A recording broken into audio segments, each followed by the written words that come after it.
I think you need an upgrade. You ready for an update? It's time for you to level up. Listen, level up. Aim for the top when I level up. Ain't gonna stop till I level up. Say what you want, but I'm taking a shot and I'm shaking them off when I level up. Aim for the top when I level up. Ain't gonna stop till I level up. Level up, level up. If life's a game, it's time to play. If you wanna level up, stay wide awake. Don't fall asleep. Most talk is cheap. If you wanna level up, come walk with me. When I put my pen to the page, it's like I just entered the game. So first I'm ahead to the range, then do some work on perfecting my aim. I'm spending hours to develop and train. You don't get a medal for setting the pace unless you're ahead at the end of the race. I wanna get better by stepping my level attackers up until I'm dead in a grave. Yeah, I never said I was brave, nah, but these other men are afraid, and they're only here for the rep and the fame. So don't be thinking me and them are the same. I step on the stage where legends are made. Forget that your claim is weapons ablaze. I'm ready to spray and let out my pain. Tell everybody not to game my way. Level up, aim for the top when I level up. Ain't gonna stop till I level up. Say what you want, but I'm taking a shot and I'm shaking them off when I level up. Aim for the top when I level up. Ain't gonna stop till I level up. Level up, level up. If life's a game, it's time to play. If you wanna level up, stay wide awake. Don't fall asleep. Most talk is cheap. If you wanna level up, come walk with me. To be a master of anything, you've got to put masses of effort in. So if your mentality's negative, then you might never be classed as a veteran. Well, don't turn your back on your enemy, cause they wanna capture your territory. You can't let them damage your health. If your energy's loading, you have to replenish it. You might need to balance your regimen. Well, life's like a battle, you never win. So what really matters is legacy, passing knowing that you had your integrity. Cause your credit's in a negative, developing a deficit. But when you're dead and buried, every penny is irrelevant. Instead of getting treasure, and it's better to be generous. And then when you're in heaven, you be ready for the benefits. Level up, aim for the top when I level up. Ain't gonna stop till I level up. Say what you want, but I'm taking a shot and I'm shaking them off when I level up. Aim for the top when I level up. Ain't gonna stop till I level up. Level up, level up, level up, level up. Aim for the top when I level up. Ain't gonna stop till I level up. Say what you want, but I'm taking a shot and I'm shaking them off when I level up. Aim for the top when I level up. Ain't gonna stop till I level up. Level up, level up, level up, level up.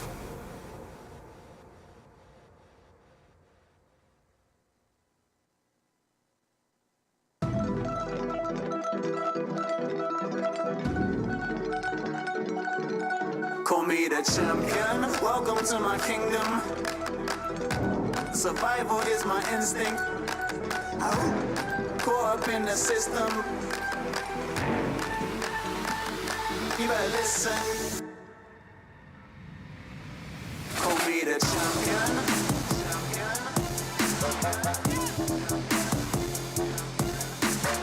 Champion.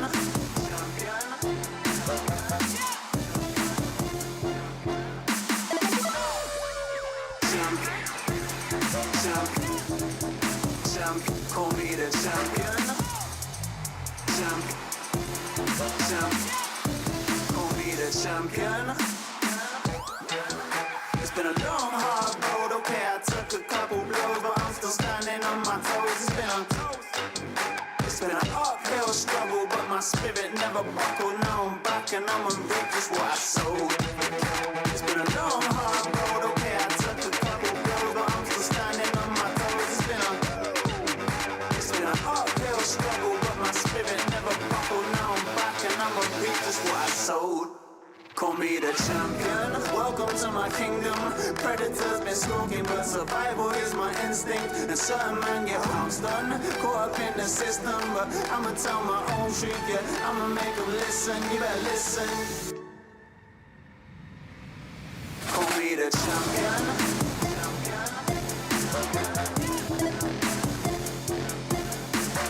Champion.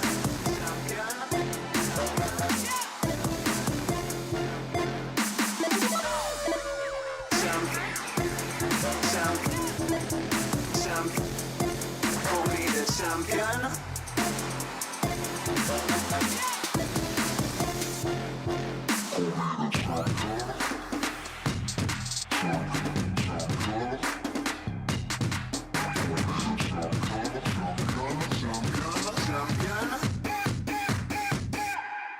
Call me the champion.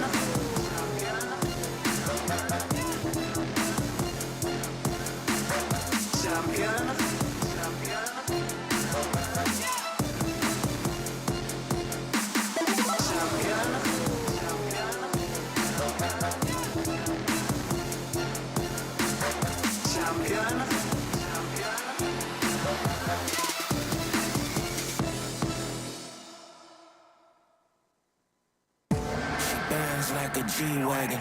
Had her posted on the wall like I keep tagging. Almost over in like 3 seconds. But I got back in the game when her teeth sinking. She said I got the dark twisted Kanye jeans. That smart wicked flambe genius. Car whipping valet teases. And we major with the flavor, I ain't graduated. Jesus, keep walking with the kid though I sin a lot. But the hero is the hero, that's a simple plot. I'm just taking every system that the system got. It was off to the races once the pistol shot.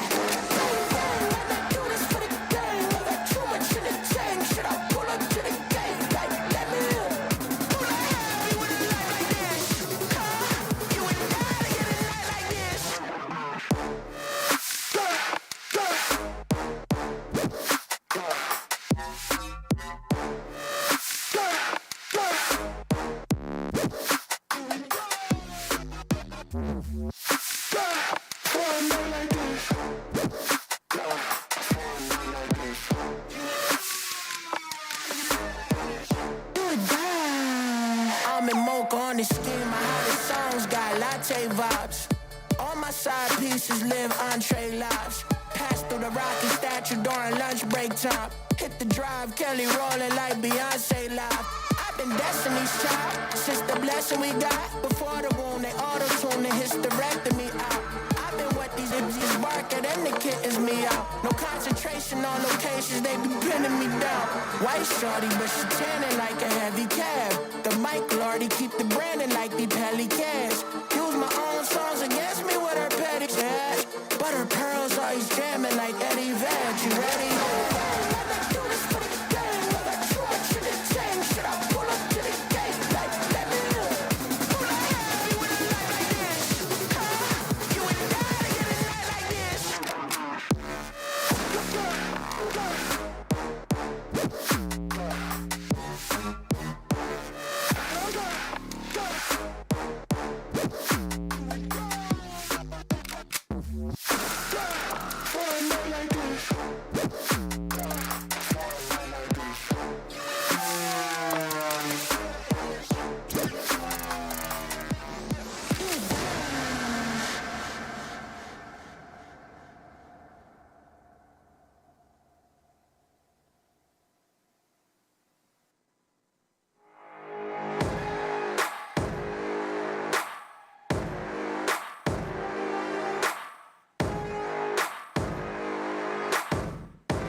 sort of watch it.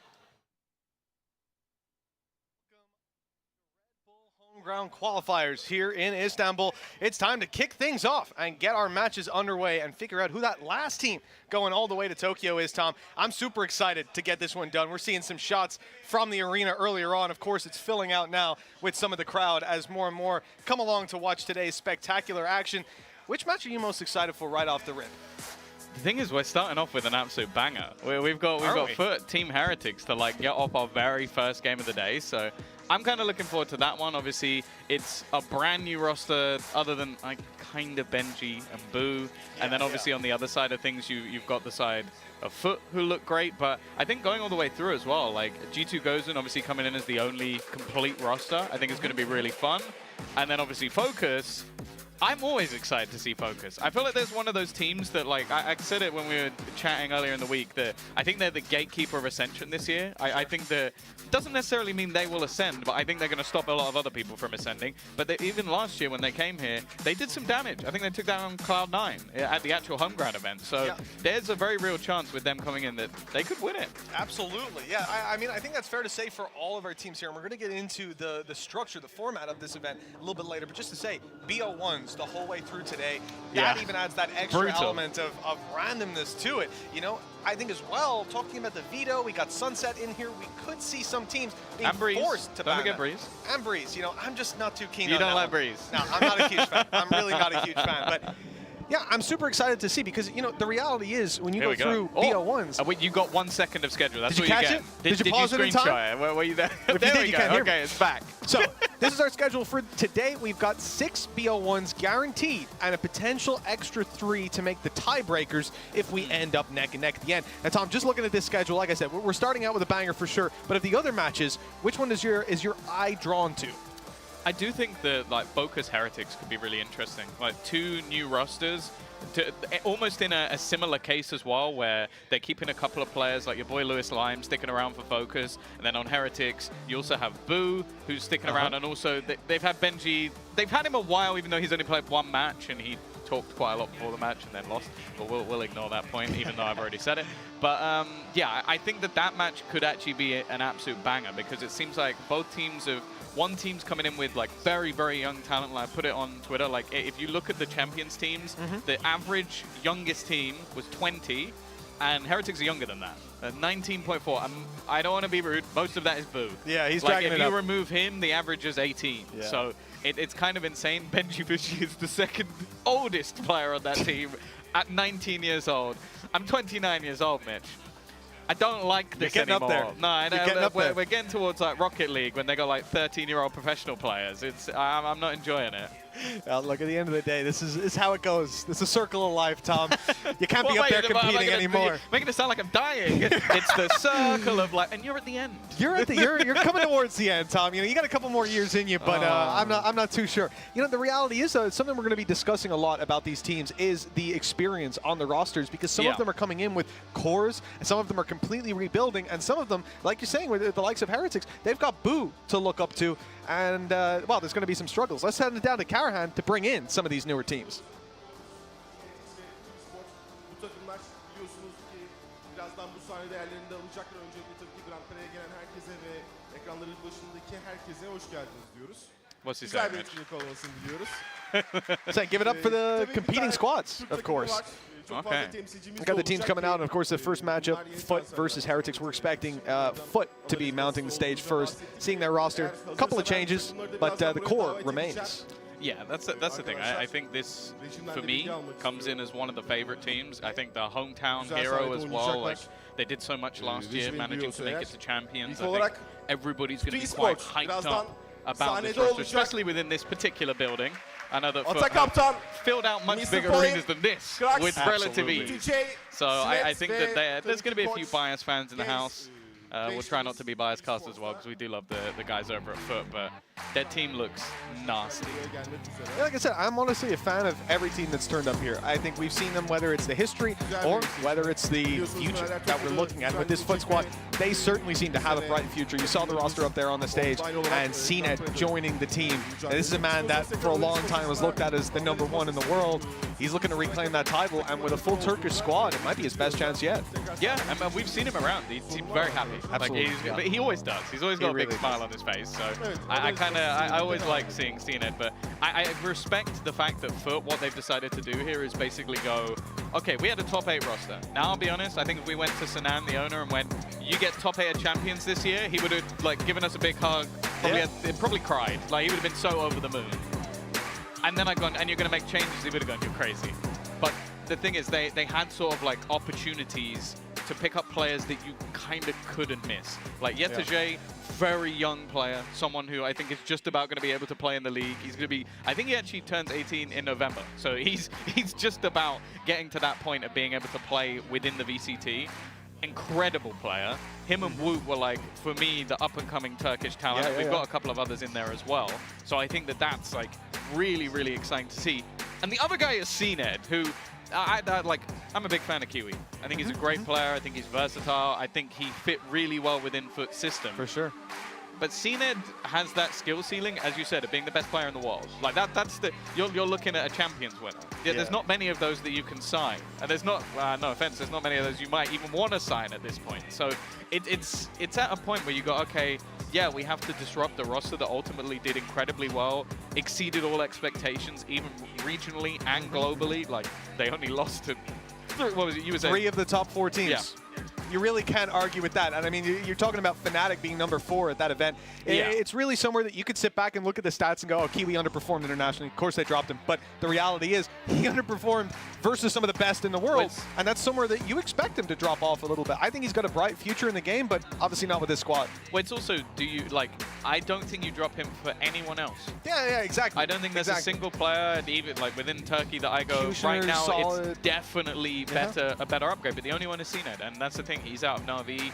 Artis is back in again. I don't think Na'Vi would have made that change if they didn't have him waiting on the sidelines to get back into the roster. So it is the most obvious move, but also one that is the best. And I also then kind of look at BBO a little bit and go, guys, what are you doing? Like, how have you allowed this to happen? Like, you're the team that are challenging FUT to be the best Turkish team, and now you've let them get seeded and Yetajay, like, yeah, it's wild. Guys, it's a get stack the checkbook signing. out. I Come think on. we're going to have to expect some serious announcements over the coming weeks. Or wow, well, the second best Turkish team is Heretics.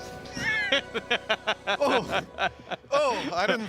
Don't worry, I'm not going out to the crowd. Yeah, the crowd can't hear you. I was going to say, I'm glad they can't. That could be we're getting some boos right now.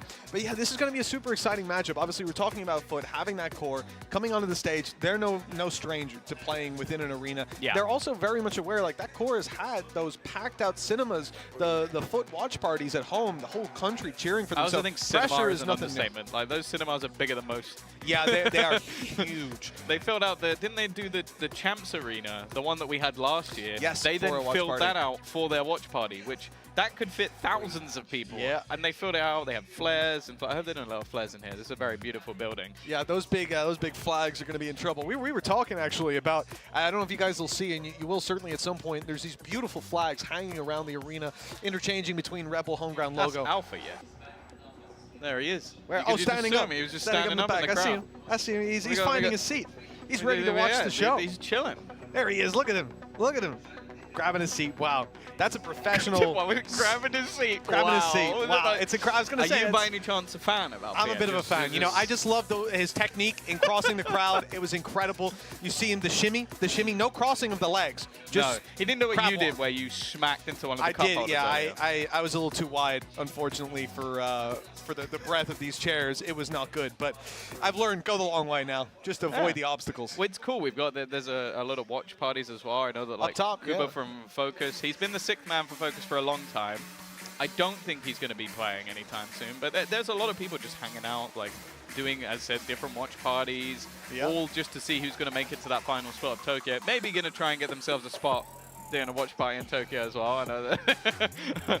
I think there'll be a few going like, hey, Ripple, you want to? I wouldn't mind going to Tokyo. I know even Kuba was saying like if they qualify 1,000%, he's on his way. Oh, yeah. A couple extra days there. You have to realistically so much to see. That's the thing with Fokus as well. That I think is really cool. Like a lot of the tier 2 teams, like don't have the same sort of support that Fokus do. Like their owner does a lot of like different watch parties. Obviously you've got Kuba doing it as well. Like it's really cool that they seem to have like a solid fan base. Like they would be a team I'd love to see actually make it through that ascension. As I said, I think with this roster, there's a huge amount of potential. Like the likes of Alorante has been insane, like going through the sort of DAC league. You've also had the old Fokus roster of like Lime and your boy Lewis, like basically just being behind Apex every step of the way. I know that annoyed Lewis. I think he wanted them to stay together just so he had a chance to beat them. But we're back to the stage. Maybe this time somebody's going to come out with him. Well, I don't know. We'll see if FUT graced the stage. Send it down to Karahan once again. He's teasing. That's what they're doing. It's all the build-up. I like how we send it to him, but technically we're still going to talk. Well, you know, we could have. I was going to take a break, Tom, but you know, you're just throwing us under the bus here. Of course, you can go ahead, Tom. Translate. Well, what's Karahan saying? He's just saying he's really cracks? excited. No, he said today. cracks. He's calling the team. Here they are. There we go.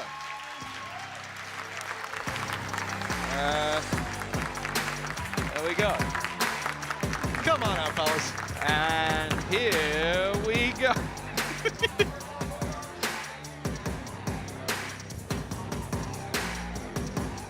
Is this the boys? See, they're just We've got teasing. translucent up there. There we go. Add a captain. He made it. He found the way out. He's found it. Let's You know, go. it's actually just a really long way backstage. They've had to walk 3 miles. They were right to pull them out before, but they had to stop for directions. Got a little bit lost. Well, you can see there's certainly a lot of hype already. The crowd only starting to fill out, but certainly a lot of supporters. I see Sinan, their owner there, giving out hugs in the crowd. He's hyped up for the game. And what a solid squad you got up there. Mr. Fallen out of Captain C9, Q-Rax or Cracks, and Yedije.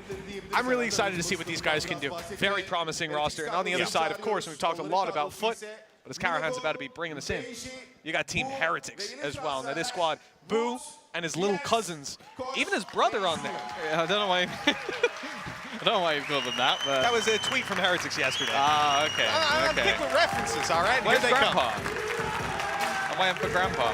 They left him in the retirement home. Oh, that's not nice. Boo in the middle, and you can see, like Tom was saying, the age gap between them. Boo is the experience here, the rest, a very young squad. Second oldest on that stage for the Team Heretic squad is Benji Fishy, who we know is a young gun. So what a strange world we live in. Yeah, it looks like, to me at least, a gift and a curse. The gift, obviously, is that this roster could genuinely be good for the next, like, 8 years. Like, the potential of these players is off the chart. Oh, yeah. But then you also have the fact that pressure and, like, the fact that most of these players have not had to experience a crowd before. Like, you take away Boo, you take away Benji, and the rest of the team not really had to experience that too much. So it's definitely, and especially in this case where the crowd is likely going to be against them in this case. So, you know, maybe there'll be a little bit of support for a couple of the Turkish players, like Rienz, Woot, of course, like coming from this region. But I do think that FUT going to be there, maybe leaning a little bit that way. Yeah, I think we'll be taking a closer look at that FUT roster. We saw a little bit of them up there on the stage. But for this squad, look, they have had some pretty high highs already. And now we're expecting them to... We're playing. I feel special. Ah, okay. There I got they my hopes are. up for a second. I like that. I want every time I come on camera, I want an introduction like that, little Some sparkles. fade in. Yeah, it's beautiful. Well, yeah, here's the FUT roster, and as we can see, this squad, realistically, they have reached high highs before.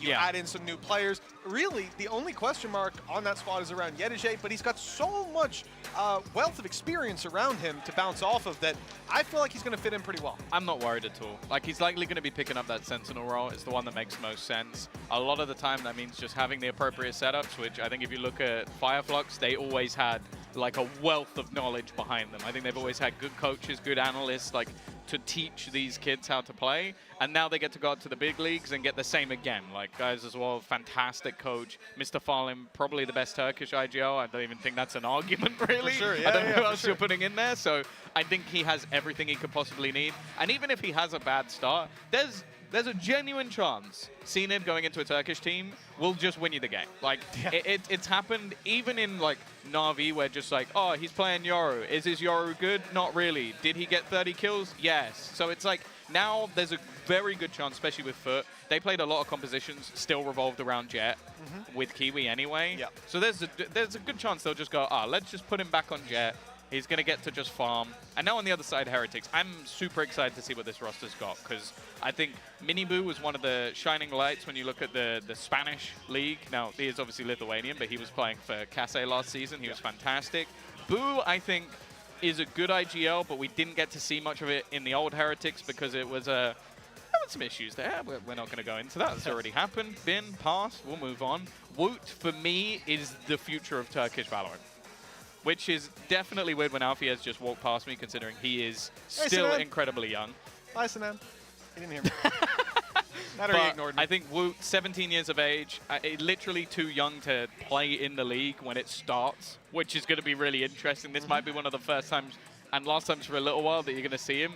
I think he could be the best player in the server today, and he's coming up against Zenith. Like, I think this kid is unbelievable in terms of individual aim, and he also just flexes. We've seen him play everything in Fireflies. Like, he started off, we saw him playing like Viper Sentinel. Yeah. At times he's played Controller. He's been switching on to Initiator, and then even at one point was a Duelist. They literally put him on everything, and he was good at all of it. Talents. So I think this roster has everything you could possibly need. I think Benji, he'll likely be picking up that Sentinel. I'd be surprised if we see anything else. He has been decent. I don't think we've seen the best of him so far, because we've seen 3 maps and they lost. But he was fine. So other than that, it's only Rians, which I haven't had to see too much of, but I know that S2G roster did very, very well in Turkey, and maybe was a little bit disappointing in those sort of Ascension qualifiers. Expected a bit more, but the fact that he's ended up in this team, high expectations on him as well. I mean, look, a squad like Heath have always had good scouting. There's a stand-in for them. Wild as well, the Irish Esports or Tom. Who? Anyone that was on that. All right, there's no need for that. There was no need for that. Someone didn't do their research. But, you know, Mini Boom, I have to say, one of the things I heard, I was speaking to Ulysses last night. A little bit of a leak. Oh, dear. Shout out to Uli. So he told me that back on OG London United, Oglu, as they were called. They loved being called that as well. They really did. They were like, please call us Oglu. And don't say Oglus. Yeah. Which is a favorite of mine. Mini Boo was proposed for that roster. And actually, Boo, at the time, supposedly, and this is word from the Lithuanian scene, said that he wasn't ready. And that's why they stuck with Feku over Mini Boo. So the pressure for him now, coming on the stage with his brother, obviously, Boo thinks he's ready now. I think that might be a factor here. If we see him underperform, I would point to that as why. Maybe. Oh, okay. Supposedly, we'll see in a second. We're going to see what our predictions were for these games, which I don't know. Here we go. Good. So for this next one, Zesh has gone for Heretics. Me and you have gone for FUT. So we're going with the hometown. Wait, the audience went for FUT? That's unbelievable. What? I never would have seen that coming. I can't believe this. How many people did they ask? Like, did they get them to like tick a little box as they walked in? Yeah, little. Who are you voting for? Huh? Before you get in, who you on? Okay. And it's like, you picked Heretics. To be honest, get out. For this match, there's a chance they didn't ask them. I think we yeah, know who they're true. here to root for. I'm sure there's a couple Heretics. I'm not actually sure. I'm sure that there's a lot of FUT fans though. Maybe like you on yourself. Of course. Yinsu's been telling me for years at this point. And look, with the jacket I have at home, couldn't wear it here. I would have melted. Yeah, jacket. I won't lie. At this point, I feel like FUT are bribing me. Because I've got the jacket, the signed shirt. I've got the designer shorts. merch, the shorts and the jumper. Yeah, the jumper. Yeah. I've got a hat. The hat. Like the hat's nice. I do feel like I've been somewhat bribed. The only people who are kind of matching them in terms of bribery are Fnatic. They've decked me out. I'm not gonna lie. I have playing cards. Fnatic players. I'm pretty jealous. We got those cards in EMEA of all the players. I only thought yesterday, why didn't they do it like a playing card set? That would have been amazing. But then there'd be debate. Why are you the ace? Why am I the jack? I want to be the king. So I guess it makes sense. Keep everyone's ego in check. Right. What do they do for Fnatic? Boast through the Joker? No, it wasn't playing cards. It's like almost like magic cards. You'd really enjoy that. It has like abilities and stuff on them. Stop. Like Durka's one is like it has the board buff and it reads what like the board buff does. Like that. Yeah, it's very cool. I like them. If you'd seen the video that I was in, you would know what the I just cards watched the did. bits with Megan. Okay, that's fair. But she was actually she was the only one playing Fnatic cards, so you really didn't watch it. I tried my best. I didn't see it. I didn't get given Fnatic cards, that's why I lost. I liked it. I saw the I liked first few it, seconds. I retweeted liked it, but I didn't watch it. And I was like, I'm gonna go outside. Toxic. Now. Very, Yeah, very toxic. I kind of am a little bit. But yeah, so this matchup, Tom, look, at the end of the day, we know what our predictions are. We know we're swinging with FUT. People can let us know at home how they're feeling. But I think, for the most part, you've got a roster coming in with a core 3. You've got massive upgrades. You've got CNED coming in. Like, Yeah. it's very, very hard to vote against them. And I think it's fair to say that even if you remove the bias from the audience and the bias from us and all our merch, I think FUT are the clear favorites coming into this competition. I will say, though, like my counter to that is the fact that I think that in comparison to last year's Heretics roster, no offense if any of those players are watching, and this year's Heretics roster, I am a million times more excited. Like, I think the potential of this roster is infinitely more. I looked at last year's Heretics roster and went, that is a team that I expect to be in the bottom 4. Like, I wasn't really questioning it all the way through the season. Yeah, things kind of went wrong with it. But even without it going wrong, I still didn't think they were going to do well. Whereas this team, I think it's going to take them some time. I don't know if this season they're going to be the finished product and be able to like win championships, whatever they expect. But I think the build of this team is going to be unmatched. I think it's interesting as well, sticking with the coaching staff. It's something I can definitely get behind is, you know, I think we've seen teams potentially make mistakes. I mean, even thinking about BBL, for example, first match you had where the coach was actually involved, it goes to losses again. And I think the Vitality being, you know, obviously prepped by the coach they had before, just 2 days notice.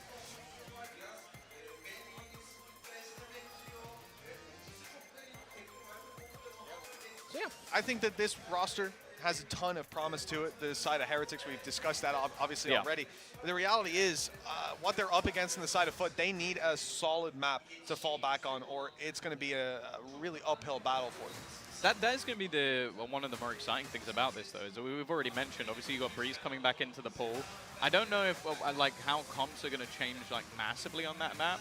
I was sort of looking at some of the comps we've already seen from, like, some of the, like, top teams over at the 10 Invitational, and we got to see, like, some Neon coming out of Concom, which was pretty cool. They actually ran it with a Gecko, which I was not really expecting. And then the Harbor Viper Sky, which... Not very highly rated these days, Gecko. I feel like there's not a lot of love for him. FUT?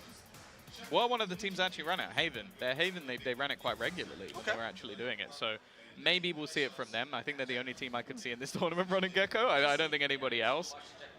But it seems like we are going to get the first map select. Now, do you think we're going to get to see a Sunset? That just came up with your name as mine. That's the most offended I've ever been.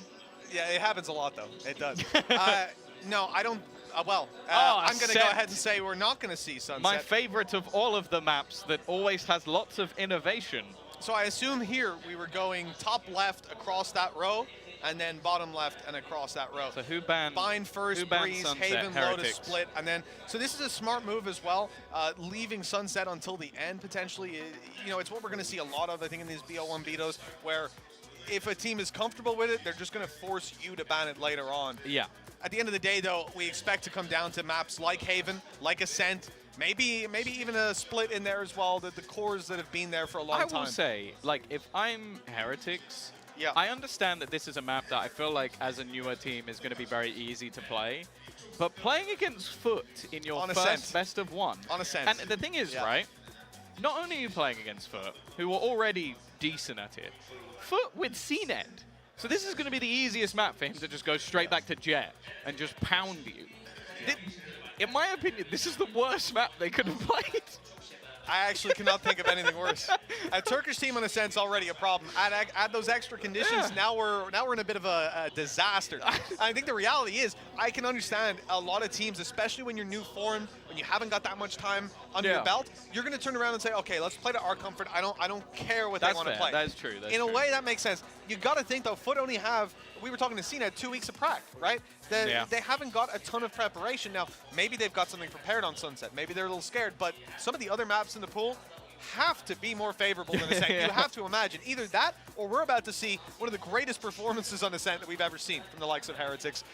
And I wouldn't hold my breath for it. Well, obviously, again, we're kind of guessing a lot of the roles. For I think sure, like later on when we're going with Focus, like 3 of their players used to be Sentinel players, so I'm genuinely going to have to guess who's playing what. In this game, I do feel like it's a little bit more straightforward. Like, I think for the most part, there's not going to be too many people, like, massively switching away from the roles that they used to. And that, for me, means we're probably going to get Miniboo versus CNED on a jet battle in game number 1.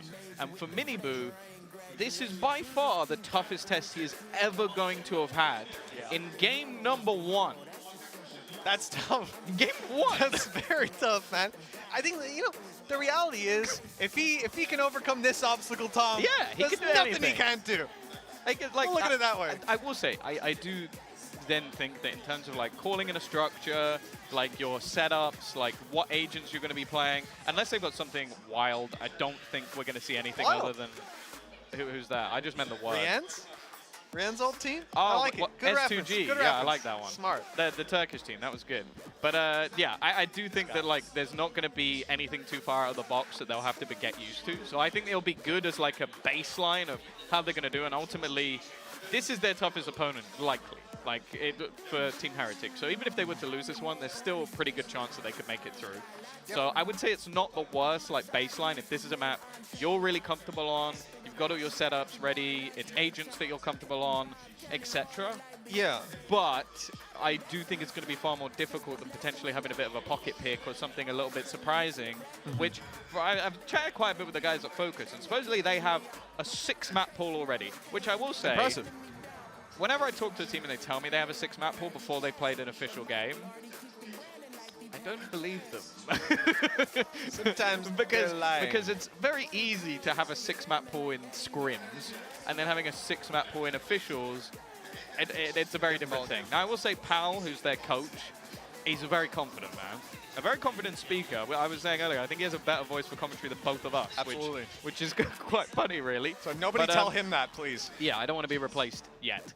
But yeah, I think it's one of those things where I like the confidence, but at the same time, I want to, like, even maps like Sunset are brand new. We don't even really know where the meta's going to go. Like, teams like Fnatic might not even be Bracket at the moment, who are normally one of the teams that kind of, like, helps define the meta, or maybe Loud, who now don't exist in terms of that roster, or EG, who kind of don't exist in terms of that. So it's like the meta-defining teams are kind of, like, asleep at the moment. So we're going to see some new stuff if that map eventually comes up. And I want to know if they have got it, maybe not nailed, but nailed better than the other teams who are potentially going to run at this tournament.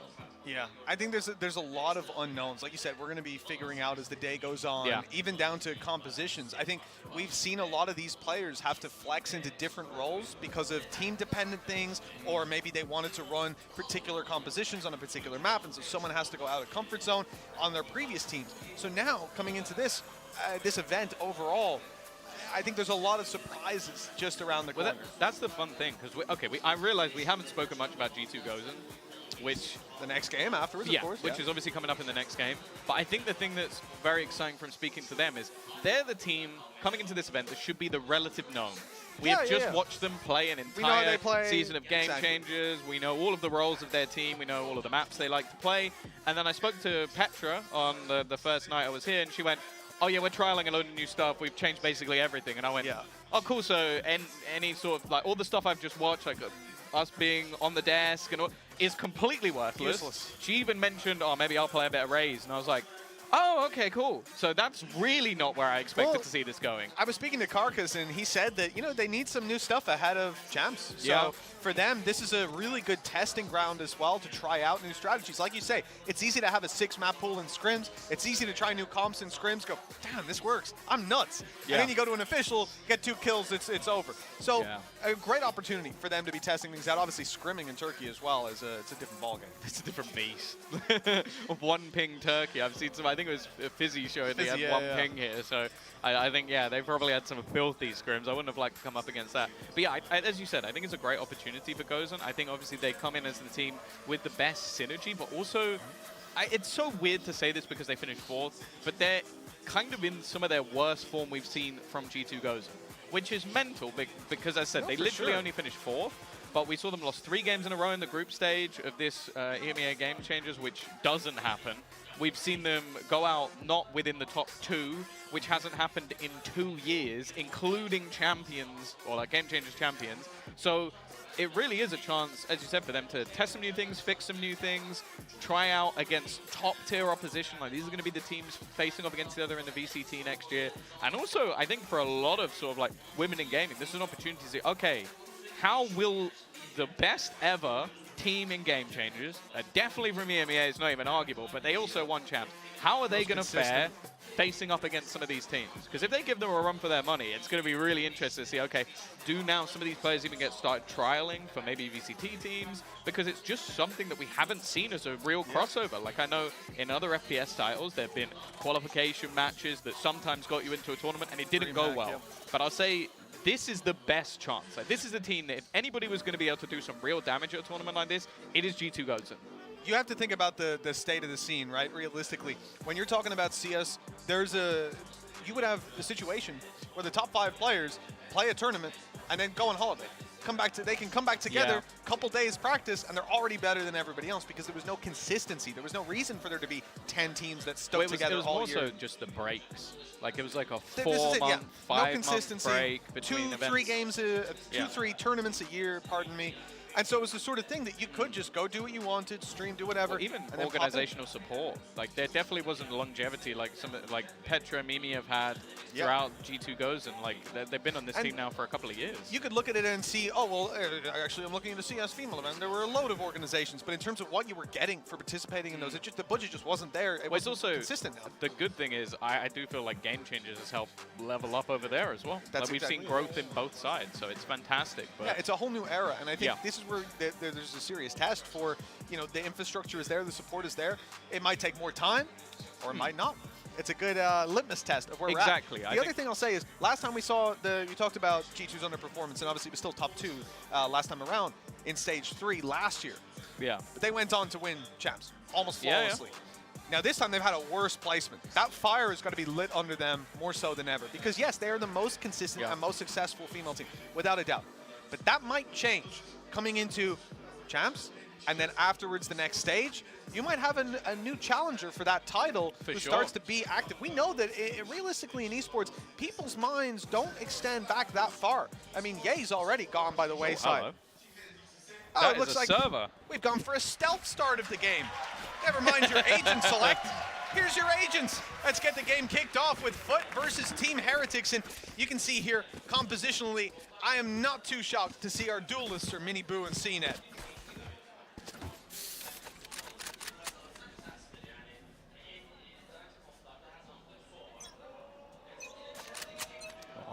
Yeah, no real surprises with the composition. Obviously, Fade coming in, a little bit different. Haven't seen it as much. Normally, it is that Sova on the other side. As said, no surprises. And there is that battle already. Miniboo versus CNET. CNET has taken first blood. I said it's going to be a rough day at the office for him. Obviously, one of the major changes we've seen recently is those smokes got nerfed into oblivion of how long they last. So you've got to be very quick with those takes into the site. And already it's not going great on this attack start for Team Heretics. Bear in mind, we do expect to see more rounds on that defensive side, Mitch, but this is definitely going to be a little bit rougher for them. Yeah, the reality is, we're starting it out with domination for the side of FUT. They're looking good, they're feeling good. And Team Heretics, we discussed a little bit with FUT, with CNET about, and with Burka, their team manager, about the situation they're in right now. How are they feeling? And they said, they're in the honeymoon period right now.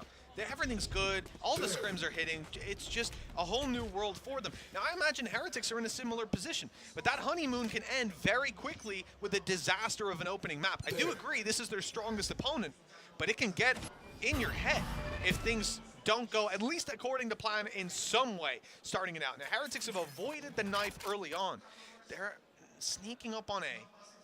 But CNET is sat down in line, holding the angle, waiting for them. He's being spotted, no dash to get out, but knife in hand, he's able to escape. Okay, it's going to be the early trade. Finding CNET a bit quicker than maybe they would have liked. Gun's also been juggled out there, so not anything that can be actually retrieved for the side of the attackers.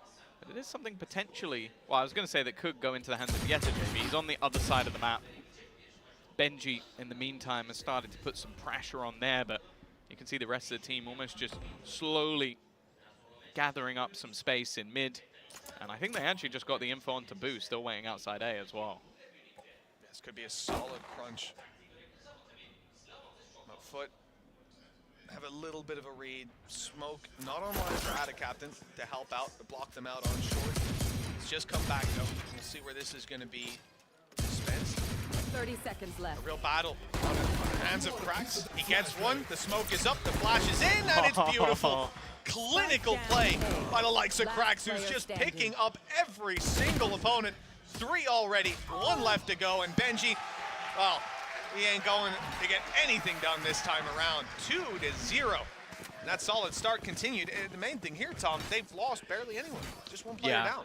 I think as well, we're already seeing the sort of confidence is just there for Cracks. I feel like he is still fairly underrated as a player individually, just what he's able to do in terms of getting multi-frags, his utility even just being used at times almost as a duelist to set himself up as he did there, just like popping through smokes. And I'd said, like, when you're up against someone of this level, Heretics are going to have to be very wary of the risks the FUT will be willing to take, because there's playing against tier 1 opposition, and then there's playing against FUT. I feel like they have a very different style of gameplay to many other teams. Yeah, I love that wallbang. I love that. That's the Chronicle wallbang through the wall. It's disgusting. Well, this third round now, full buy for Team Heretics in a solid spot to get some damage done, but the reality is, you know, the weaknesses on Mr. Fallen and Ada Captain, sure, they're tangible, but the real players, the side of FUT, have got plenty to work with. It's your Yedajay, eyes on him, but CNED's the one to pick up the first. With Woot down, the numbers thin out. A very valuable kill in a low buy round like this. I think all the people questioning whether Riot has finally managed to kill Jet, they'll watch this game and realize that they failed. Look, in the hands of many players, your platinum, your diamond ranked, I'm sure Jet's taking a hit, but in CNED's hands, they're going to need to do a whole lot more. Yeah. Cover coming out. Maybe half the amount of bullets he's allowed to have, but I even think that won't be a problem. One knife, he's still going to get an ace. Rians instantly. Look at all of the counter utility. CNED's already managed to find another in mid. 30 seconds left. Just looking to push him behind them. He's just dashed back up. But the couple of trades are good for the side of Heretics, keeping things even for the moment. And Rians is going to turn this one into their favor. Ada Captain up above, but the turret will watch for it. Mr. Fallen, he's run out of bullets. And it's left now onto just him. Tagged up a little bit. Positioning was known. And actually the bot out from Benji is going to make sure there's no more surprises to be had. At least he's got the Vandal to work with, Tom, but 2 players down below. Firing squad ready to trade. Reveal. Not even going to catch him. The Woods blocked it, unfortunately. He almost isolated the duels, but nothing to be found with Riens taking that third. Heretics, they're up there in their buy round. It was costly, but worth it. Yeah, no, a really nice round from Riens as well. Like, just the fact that he was able to deny that rotation coming in from behind, because I don't know if you saw on the map, CNED literally ran out mid, killed a guy, dashed into short to try and get behind them quickly, and someone killed him before he did any more damage. So the confidence that Charles Ned is currently running with is just off the charts. And while he's now got an operator, now you might be thinking, oh, that's quite a heavy investment, but he'll have Bladestorm next round, so it's not even that bad. And this early battle, they've just gone full fighting in. Decent trade, though. They got rid of Yettajay. Yeah, the reaction wasn't quite there in time to the smoke coming up close. Players caught in the choke point, and Boo left out to dry. That's a tough mistake. As Team Heretics now a man shy, at least able to grab trades and reset into the late round. You'll see the move towards B by the looks of things. It's the right call. There's been a massive rotation from FUT to the A site, although by the looks of it, Q-Rax himself is on his way back. We'll see if he's able to support this squad. Flash online, ready to go. He's got 2. And alongside Fade, it really depends. Is Mr. Fallen about to get that info? Oh, how many? Oh, the knife has seen 3. Yeah, that got a lot of information. In fact, you're going to watch CNED instantly start to rotate. So they know where this hit is coming in from on the Heretic side. Dart over the top could reveal pretty much anything, but there's still utility to deny. Dart destroyed before it finds anyone. And 35 seconds, they're actually going to start running back. I think realizing that an almost full rotation has come in, but it's getting late in the round, Mitch. And they're running right towards Ada Captain. He still has a paranoia. In fact, no, they're going back through mid. Yeah, this is around the world strat, and they haven't over-rotated. There's still 3 players on the B site waiting, beckoning Heretics in. They've gone again back towards the A site. Now it's Ada Captain with the pressure on him. The hold on short, so pivotal, but he's gone down. The door It's not broken. They're going to have to break it and find their way through. And they've managed it. The plant is in, and a little sneaky position from Miniboo, but he will be detected. Knife giving away the information, but it's not an exact science. They're not sure where he is, and Rienz is able to support from the side. The swing out from Miniboo catches them off guard to close out the round. That was looking chaotic, but they got it in the end. Did he bait with the dart? Because that dart at the end, he fired in where his teammate's standing. Either that was going to bounce back and check like the spawn, or it was purely so that if the player was on the left, they saw the dart go through and think, oh, there can't be anyone there. If it is the case, then that's genius. But either way, really good recovery. Rienz again being a huge part of it. And at FUT, I feel like almost caught out. Like, you have to bear in mind, Ada Captain right in the late round had a paranoia. If he's a little bit more passive, they win that round off time. Oh, CNED's gone down. I didn't spot if they even saved the op or if they purchased it up. That could be his own operator. Mr. Fallen, you didn't quite make it around. Flash blinded him a bit too much. Yeah, on the other side, it's more costly. CNED used Blade Storm. Instantly dead. Yeah, immediately. And that's basically the whole of the round. That's everything that they had. Like, the rest is, I'm going to say it, just Sheriffs. Yeah, here we go. Well, FUT are winning this round. Tom said the thing. And Knife in A main as well. It's gone off so shallow, just clearing out wine and close to main entryway, that they have zero info on this push-up from Heretics. But despite that, they're ready to stick on the gamble. 4 players here. There's no iota on the side of Team Heretics of what they're walking into. Still, they'll struggle to get damage done. Mr. Fallen down below hasn't been spotted. He catches Miniboo off guard. Got another 3 kills for Mr. Fallen. And just like that, it's Heretics who've fallen. Yeah, just Sheriffs. Just Sheriffs, Tom. Just Sheriffs. No, just Sheriffs. This is what they do. Again, you can almost like falsely bring up these rounds because FUT just managed to pull off these ridiculous things. Mr. Fallen, well, moving up the board after a relatively quiet start with 3 kills off the back of the Sheriff. They didn't even get to use the Blade Storm, but it was just the amount of utility that was in the way and just almost a blind push through in towards this side. A huge gamble. It's a risk taken by both sides, but obviously Heretics had a lot more to lose.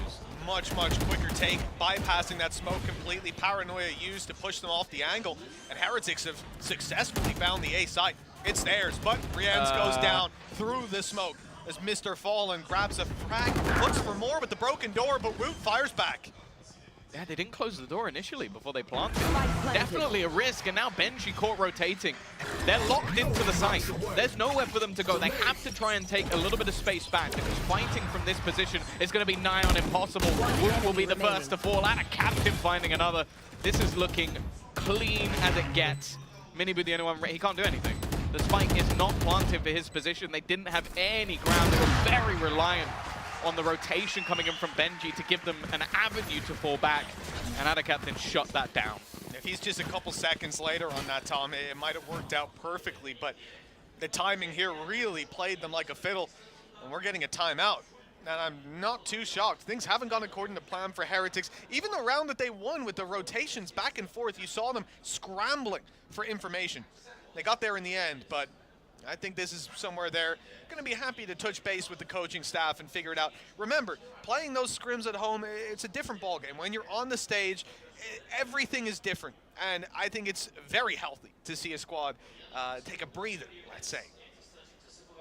Well, that's the thing for Heretics now. They go into this round, I think, with 5 ultimates. So you basically have everything you could ever need to try and take this round into your hands. I think they still had the rifles available. Last round was a little bit of a lower buy. No surprise we're seeing quite a few FUT fans in the crowd. Quite a few, you say. I think a few. Every single person at this point. That guy's not wearing it. That's not a FUT shirt. All right, send Zesht out to the crowd. Interview that man. Is he a FUT fan or no? I guarantee it. I think it's also a football shirt. So that might be the, you know, there you go. The jean jacket. That's not a FUT jersey. Unless they've got a FUT jean jacket, which honestly I wouldn't even be surprised. At this stage. The denim. The denim coming out. Slap too. Okay, well, the pause has subsided. Okay, 5 volts Blade Storm as well. That's why they don't actually need that extra rifle from the previous round. CNED is back on the operator though, something they definitely have to be careful of. And who guessed it? He's Roman mid. Well, they guessed it. Beautiful nano, down to 56, but Miniboo has lost his life. Yet again, Mr. Fallen is on fire today. He peeked out short. As they were sort of, I guess, focusing on the fact that Cena would be in mid with the operator, they just weren't ready for someone to just wide swing out of short. Why would you be? Really, the whole idea here is to deal with CNET early on. And, well, they forgot about Mr. Fallen, an unaccounted for anomaly. It's netted them quite a lot. Now, a player spotted on short by the Prowler out of yours truly. As Team Heretics fall back, concede this space.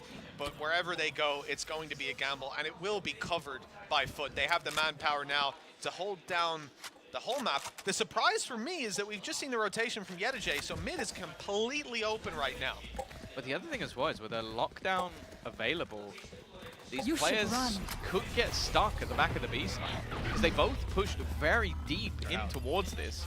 They're going to have to back completely away, and that's exactly what they're doing. A perfect way to play the retake, especially when you have Nightfall onto Mr. Fallen. He's going to give them a very strong retake, but there are still a couple of ultimates available. 2 already expended. In fact, 3. Miniboo used his Blade Storm as well, and now they're going to throw in 1 more. They've used everything on Heretics in this round. He has to get a kill, because otherwise they're going in a 5v4 after using 4 ults. Yeah, that's crazy. I literally just map control at the cost of absolutely everything. And now the punish will come through. Prowler seeking them out. They're on site. No surprise. It's the main play. That's where the surprise can come from. Benji Fishy late, trying to get that lurk. He wasn't successful in the previous round. He's being watched right now. That Cloudburst gives it away, but he walks into CNET. 1-to-1 trades. Oh, but it's coming back. Rien's on the back side. He's holding on, running the clock down, and taking out every single player. He's peaked though. Classic in hand. Mr. Fallen's got the kill, but not got the round. This kid. Rien's is unbelievable. Like, we've been hyping up pretty much every single member on that Heretics roster, and he was the one where I was like, okay, I'm going to be honest, I don't know as much about him. But he's been by far their best player so far. Like, as I said, they used everything. Okay, they didn't use From the Shadows. That's it. They didn't use From the Shadows, so maybe that would have made things a little bit cleaner. Save the best for last. But the fact is, those ults, okay, they gave them space into the site, but it was his individual ability that won them the round. He's 8-5 at the moment, and to be honest, with the way things started here, I thought they were screwed. Yeah, look, that quick double put them right back on the map. A running shot onto Yedijay, and time ran down. He made the right decision every step of the way. And we didn't want to see all of it, I guess. Back into the round we go. 1:25 on the clock. Team Heretics attack side, starting to get a grip over things. But it's, again, you know, 5 ults, 4 ults used. Rien's having to make a big clutch play. That's not what you want to see round on round. No. This is where they need to find the actual solution. Yeah, that's the thing. Now you have 1 ult, and it is the most useless of all of the ones that you have. So it's definitely going to be a bit more of a difficult task. It hasn't broken the economy either. The rounds that they've been winning have been really clean. It's disgusting on short, man. Look at this. Not only do you have CNET holding that, but just getting into position is Yedijay. He's tucked up close. Op would fire the shot. Yedijay would peek. And there were 3 players outside short when I began this sentence. But they've now rotated over, and they're going for A main exclusively. 4 players. Well, not exclusively. Obviously, Miniboo is lurking around. But we've seen this before. Something FUT should be aware of. Yeah, this is the thing as well. They've already smoked and sent Prowlers through on B. So they have the information that it definitely won outside the B site in the last few. So now they're ready and set up. Paranoia is going to hold them back a little bit longer. The mid player as well, Miniboo, it's gone! And it's just a spam through the smoke from a close round just seconds ago to utter domination out of FUT once again. Really smart play. Yedijay faked the steps back on short as if he was scrambling to defend the A site, and then he just stopped, stared at the angle, waited for the flank with Miniboo. CNET getting a collateral as they emerge from the smoke. Had a captain forcing them to quicken their pace through the smoke because of the spam. Everything lined up perfectly for FUT, and this is what we've seen in a lot of the rounds that they're winning. Again, waiting to see that consistency out of the side of Heretics, but slowly building up rounds on the attack side. There's something to be said for it. The problem is they won't really have the opportunity to do so here. We saw FUT win around 4v5 with 4 sheriffs. Team Heretics, they've only got 2. Let's see if it's enough. Been able to get a lot of this control into middle. I think after the utility used to counter CNET, it's not really been fought for. He's been happy to take a more passive position. I wouldn't say a more passive mentality, but He's happy to sit a bit further back. And this has given Miniboo space once again, but it does seem like every time the FUT do this, they're very aware of everything they've given up. And while just slowly clearing this together, the duo, the newly joined Yedajay, and of course, Cracks, who's been there for a while now. Boo's at least going to be able to get one, but he has taken a chunk of health along the way. I mean, Cracks was basically just on a field trip there. He was a participation award following the cameraman almost for Yedajay. If it was an action movie. I've got you, bro. I've got you. There's Yedajay down at least. Some damage done. Potential plan. I mean, we could be looking at a Woot clutch. It's certainly going to be a Woot pose. 30 seconds Maybe left. not certainly. Maybe not certainly. He swung out. I don't blame him for trying to get an extra kill 1v3. You let them group up and retake. They probably win that round 9 times. Probably win that 99 times out of 100. So he had to take the risk. Yeah, I don't mind it at all. Try and get things back into a winnable position, but now FUT's starting to create that lead. Of course, again, we do expect more rounds to come in on the defensive side. I think especially the... I guess with newer teams, it can be a little bit easier on attack just because you're following the calls of your IGL, but I imagine a lot of the setups, especially on a map like Ascent, haven't been too revolutionary for either of these teams or these players coming in. Again, though, we're going to have a purchase onto the board, but still only that from the Shadows after Heretics spam their ults just a couple of rounds ago. And again, this is the same kill. He is just pre-firing through the smoke, and he has got that opening kill multiple times. It's been Miniboo that's falling in those duels as well. Duels, spams, whatever you want to call it, but he's not getting the chance to fight CNED. Exactly, yeah. He's already dead. We had the first round, and then that was about it. It's just been missed or fallen. And again, you know, we talked about him earlier. I was going to say on the desk. We talked about him earlier on. To be fair, I'm no longer on the desk. That's true, yeah. When you were on the desk earlier. I'm on the floor now. Just sat down there, cross-legged. I appreciate it. Gotta relax. But yeah, he really has been. He's just such a solid IGL and now a solid individual as well. Boom, taking down Yedajay. B-site under threat. Cracks is being Yedajay's cameraman. Now he's got to be the main star of the show. Or so we thought. Now the captain falling as well. Puts it into a 2v2. Oh, he's seen him. He saw him. The cape giving him away. And now here comes CNED for the punish. Dash online. And the peek in. Gorgeous. Yeah, he doesn't miss that. Now chance for Big Brother Boo to show how it's done. 1v2 scenario. Lands the shot into CNED. Down to just him versus Mr. Fallen. IGLs facing off against each other. A round needed, if anything, for Heretics, and Mr. Fallen's creeping all the way around, but he doesn't land the shot. Boo's gonna come out with the quad kill, and Heretics, their 4th round with that. An incredible display from this man, leading by example. We talked about the wealth of experience on a lot of these squads. For Team Heretics, it's Boo, who's the new grandpa in there. And look, he's doing incredibly well in his role. 8 kills on the board, matching that of Rien's. And 4 rounds. As we said, building them up round by round is something that you can't really turn your nose at on the attack side here on Ascent. The side of FUT won't have a weak attack, but there's defense at least showing some cracks. Yeah, I think we've seen the individual ability of Heretics. We're just yet to see that consistency. The fact that Rien's has had to almost single-handedly win them a couple of rounds now, Boo's done it. Well, they only have 4, so it kind of has been of individual ability. And a captain. See, the thing is, I feel like the ping was maybe a little bit late, and it eventually did get him, but instead, Rien's again, a double kill to start things off. I think the setup, the idea from FUT was fantastic. Execution a little bit off. For sure, for sure. Yeah, the fact that Rien's is able to get the double, deny the trade is huge. For Team Heretics, having him alive in the late round has been pivotal to some of the round wins. Now the man advantage on the way through. We look at the B site, CNED alongside Cracks. They've got to do it all. Hold off against this push. Cracks saw Miniboo, can't quite get the angle though. Now having to turn while being revealed, flashed. It's all on CNED.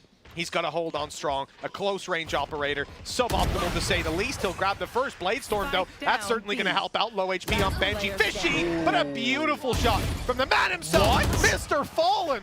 He's got X-ray vision. I don't know how he did that, but there was someone a little too close. He couldn't see through that wall. I think it pinged him with the home, but even still, had it even landed then? Quick. I think it had. I think he might have thrown in something else as well. But I think there was definitely a ping that got him that kill. But even still, just to one tap him like that's filthy. 6 to 5. now looking at this, it's not a bad half at all from Heretics. I think the manner in which they've been winning these rounds, not the most desirable, like a lot of close clutch scenarios, but the fact that they're coming out at minimum with 5 rounds on the attack side is a very, very good sign. Even with like CNED, Mr. Farland performing to a very, very high standard. Exactly what we expected. Now though, see if FUT can get this last round, because otherwise, an even half on Ascent, that's pretty ridiculous if you ask me. Yeah, it absolutely is. Hold on, Mini-Boo, straight in, updraft dash, got the sight control. He's gone down, Boo, and Woot falling as well.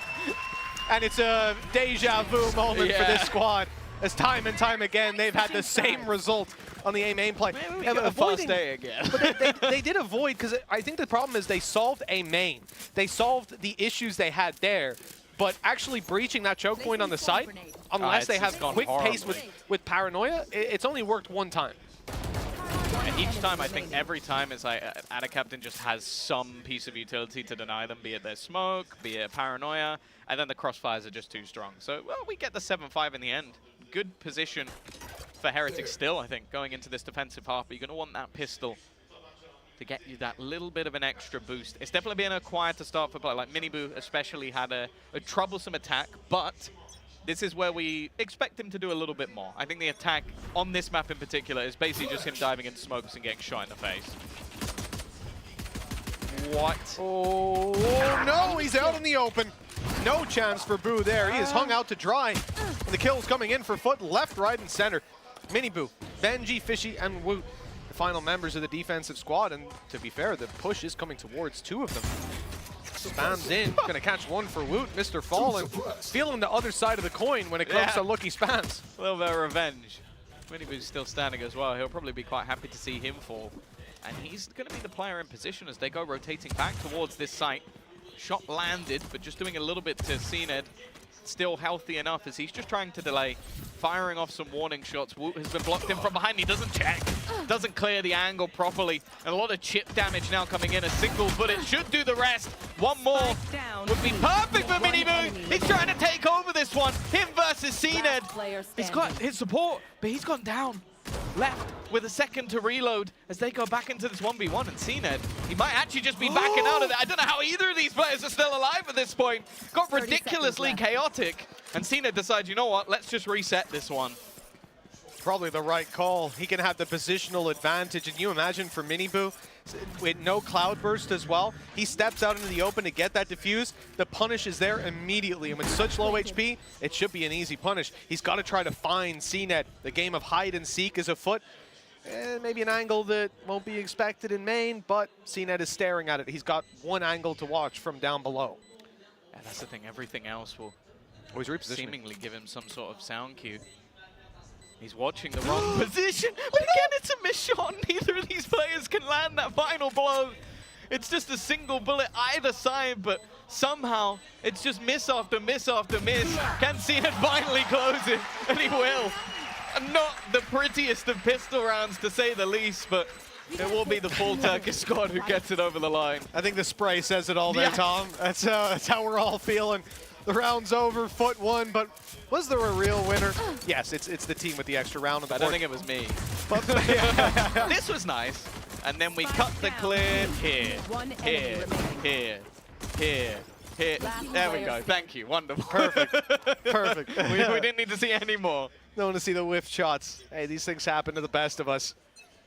Because they happen to Zesht. Who's that? That was a compliment. I gave you one. You're welcome. He's so zoned out. Zesh just sat a meter from us and he still can't hear what we're saying, which is great. Well, 8-5. FUT winning the pistol. They could launch them into the lead here. A 9-5 lead. Rifles out for Heretics then. Certainly in this round, we don't expect too much. The Sheriffs, just 2 of them left. The CNED rounds the corner, looking for more, wanting to use that dash. But he spotted no one, and they're happy to play a bit more patient. Remember, there's still 2 players in B main. So this is certainly not a round to rush. Nah, and especially when he's the one with the Vandal. Like, you don't really want him just throwing it into the wind. Also with the space they've taken into B, maybe starting to realize that there isn't that much of a defense here, especially with Benji already taking quite a lot of early damage. Must have been spotted in that initial fight, and while the shots just aren't going to be connecting whatsoever, B site completely under the control. Of course, utility will go out just to check out some of these angles, but it's now going to be an almost guaranteed 9-5. I mean, it's a tough one to lose, really. If they had rifles, it would still be unlikely. The one thing being, they're probably going to either go for it or go for exits. The idea, just make this as costly as possible for FUT, a team who already have all 5 players online. Now, they're sitting outside of B main. A very good chance for Team Heretics, for Rians, to get something done with the support of Boo as well. And both players taking a kill for the trouble. This is a really nice start to the exit frags. Now we're seeing Mini Boo come in to help out. The cost already astronomical for the side of FUT. They were in a 5v3. The round is won, but how much will they pay for it? With just Mini Boo left, trying to punish, trying to die. Oh, they won't get the Vandal. Might have helped them out. Okay, I think they got it eventually. That was my main worry for them, is they had 2 Bulldogs, a Vandal, and then I think it was a pistol and an SMG. So realistically, they lost a rifle, but at least it wasn't a Vandal. They got to keep that through into the next round. A lot of damage done. Good orbs gained up as well for the side of Heretics, so not going to really have anything online. And my bigger worry is the fact that CNED is 1 away from Bladestorm. So every bit of damage they could have done can become null and void if he gets an orb or a kill. I'm also just looking at where he currently is. Yeah, so he's just setting up for that orb. He's got a full set of teammates just supporting him, and Miniboo's actually pushing into mid as well, just getting them some early information. I like how careful they were there. Yeah. So much utility. Like, a lot of teams will just send him out on his own. It's like, why? Yeah, you've got nothing to lose. We'll just risk you. But no, they're full support of this man. And for a reason. Oh, he's been spotted. Had to fall back after that without a captain. Trying to hold the angle with him. He's gone down. Yedijay falling. It's looking a little bit scary for this squad. The return. I think the knives are gone. I think he's used all of them. Already? Yeah, he sent all of them out and then just didn't get the kill. Oh, wow. Left on 70 HP as well, and up against the full might of Team Heretics. There doesn't seem to be a lot to be done about this one. We've already seen how successful Team Heretics were on their just flat-out A main pushes. Well, in a 2 versus 5 with 3 players on A site, I don't think FUT will have any more success. Well, they're running that math as they start to fall back and look for picks elsewhere, try to find the flankers. Really, there's no need for Heretics to flank. They can sit in position, especially with the Killjoy utility. They're just going to have to send it or keep the rifles into the next round. And that's the thing. CNED does actually have enough to, he'll just be able to buy anyway. So they might just want to keep those extra rifles through. The thing is, for Heretics, this would be great. Like, basically going into a round where there's a Bladestorm and a few guns and coming out without losing any players. Yeah, it's fantastic. They even get a couple of orbs at the end as well. This is a great round to kick off their defense. And well, again, not really any ultimates online to play with for either side. The closest being that Nightfall in for Mr. Fallen.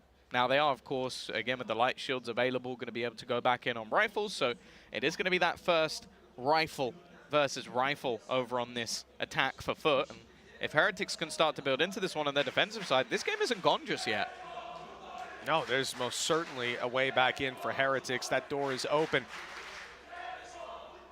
And there is a serious opportunity indeed. And for the side of FUT, look, CNED popping off. This is one of the questions we had. Will he return to his same old form, the #1 duelist that we saw, #1 player in the world at one point?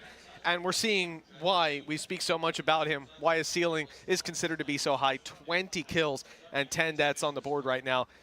Certainly a dominant position. Of course, we've got a pause underway right now. The game will be back online fairly soon.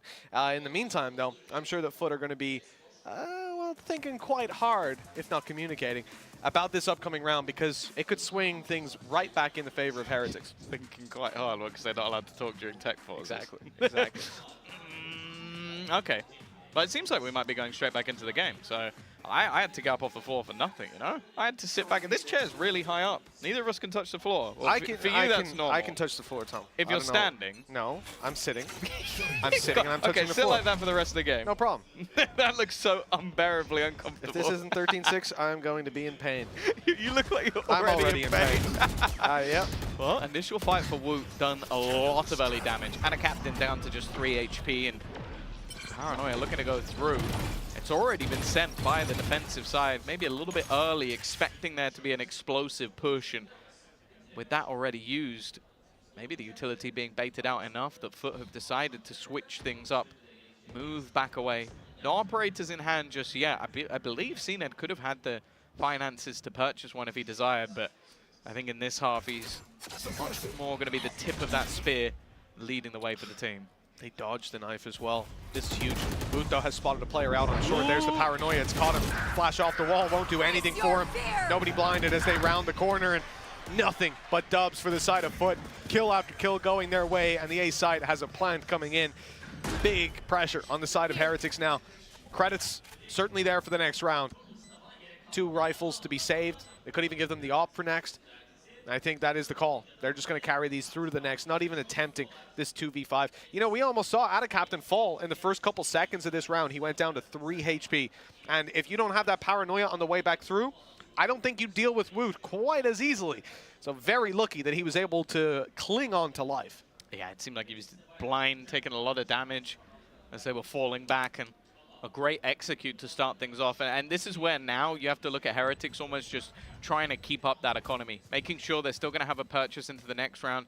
Miniboo with a decent amount of credits. Maybe this will be where we actually see the operator purchase, if he has enough. It's going to be, I believe, just about there, but it depends with the back and forth of these rounds. Maybe not quite. But it's something that, again, it sort of changes that dynamic a little bit. And actually, well, he is going to buy. He's just going to have no shields. Well, it just don't get hit. Don't get hit, you know? Easy.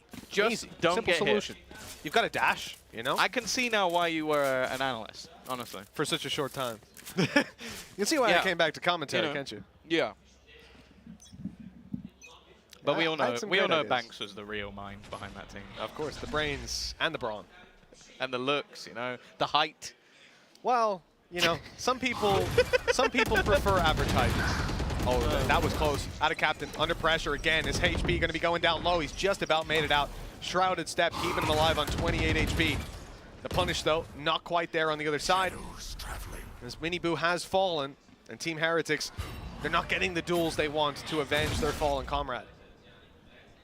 Yeah, that's it. The thing is, they've gone for this A-main battle a couple of times now on defense, and it's not going well. No. They've lost either HP, or in this case, it was actually, I think, a fight onto short for Miniboo. That's been his cursed position. He's either been peaked and insta-killed, and now he's trying to get some revenge, and he's still being insta-killed. So, not the start they're looking for. Benji is stuck. Not able to move out of this corner is definitely troublesome. He's got Rian's rotating in, who does have his dart online. But other than that, there's not a lot of utility to support him. Well, that might be Boo in the camera, but it's Benji Fishy on the server. He's picked up 1, but that's all he'll get. The numbers thinning out once again for the side of Team Heretics, keeping it a little bit closer, but Rian's, oh, he's spotted, but still able to get 1. I thought he was down immediately, but okay. It's at least something to work with. A potential retake for the side of Heretics, with Boo and Woot having to do all the heavy lifting. No flashes to work with. That's a key thing. They have to just take these duels raw. They can maybe try and use the knife to at least get the information, but I think at this point they already know that there's a couple of players within the site. Nice work from Woot. He's going to find that opener, but it's Mr. Farnan left. Always fantastic in these clutch situations. Executes Boo initially, and then Woot goes down with him. You just can't face off against this man on a structural level or an individual level. No, that is absolutely insane.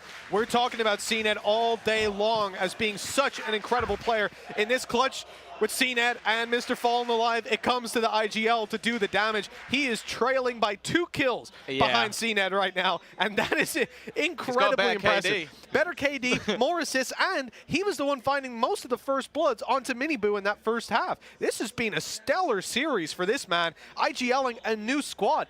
Ultimately, in the first couple of officials, you would expect Mr. Fallen to have more on his plate because you're reinforcing the fundamentals. You're watching teammates that haven't ran this execute 100 times, certainly haven't ran it 100 times in officials, And yet, everything is coming together so perfectly for this team. I think, again, the benefits of having a core 3 to play around and such an experienced player like CNED who has bounced around. He's been on multiple rosters. He's made those adaptations before. But you have to commend this squad for piecing this together so well, so quickly. Yeah, I think as well, just on Mr. Fallen again, it's normally like one of those memes where it's like, do you want to be the IGL or the fragger? And he's just like, I want both. I'll take both. Because that's always one of the things we give these like IGL players. It's like, oh, if you're not putting up the numbers, we can forgive it. Like, because you're calling, you're directing the rest of the team, you're giving constant information, ideas, and he just doesn't seem to struggle with it. And then you put him in a clutch where he only has to focus on himself. And I was confident he was going to win that. That's just how it is. 11-6. This attack going just as well as the first half. And for Heretics, this is not the way they were hoping their debut to go. Minibu, Benji definitely struggling a little bit more down the bottom of the board. I've been impressed, especially though with Rien's. Definitely a solid signing that I think we're going to see a lot more from throughout the coming season. But throughout the day, they've still got a couple more games to play, no matter how this one goes. G2 Gozen, Fokus for either of these sides. It is also the next match as well. Those two teams facing off against each other. And then it's Heretics G2. So FUT actually get a 2-match break afterwards as well, which at this point, you know, maybe that's a disadvantage. Maybe they won't, you know, they'll lose some of that warmth that they have to warm up all over again. But somehow I don't feel like that's the case. They've come out on stage. I know the guys at Fokus are really happy with the way that their schedule turned out, because it's like they face off against Gozen first, and then they have the 2 matches of Heretics and FUT back-to-back. So they're warmed up and they can go into it. So I think that's actually quite good. You get 1 game and then a 1 game to reset, fix anything. Yeah, and then 2 back-to-back. And then ba-ba-ba. Yep. I like that. Again, it's like, I feel like especially from their perspective, you're going to be thinking, okay, Gozen is the one we should beat. The other 2 is going to be interesting.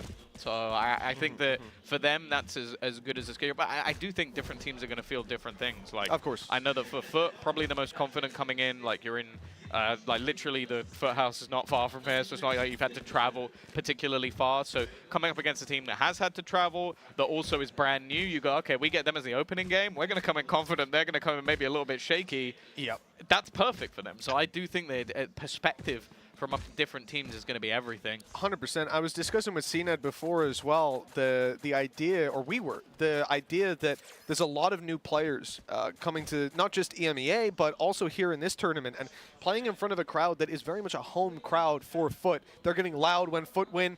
They're not getting so loud when the other squad does. They do when the Turkish players clutch. Like when Rien's clutch, they went nuts. Of course. But it's something that for newer players, that could also get those nerves running. Seeing the crowd cheer against you, seeing the crowd in general when you're looking up, it gets in your head. It certainly doesn't get in Rien's head. He's been playing stellar game thus far. Well, yeah, I think he's maybe.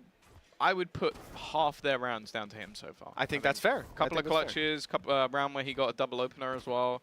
He's been great. Obviously, again, it's harder to tell like if that's just the aim and whether or not he's gonna like with the role is necessarily gonna be perfect. But again, I think first game we said it going into this match, playing them on Ascent is an interesting choice. But here we go. Minibu now has that operator, as mentioned. Well, he's gonna have the light shields this time out.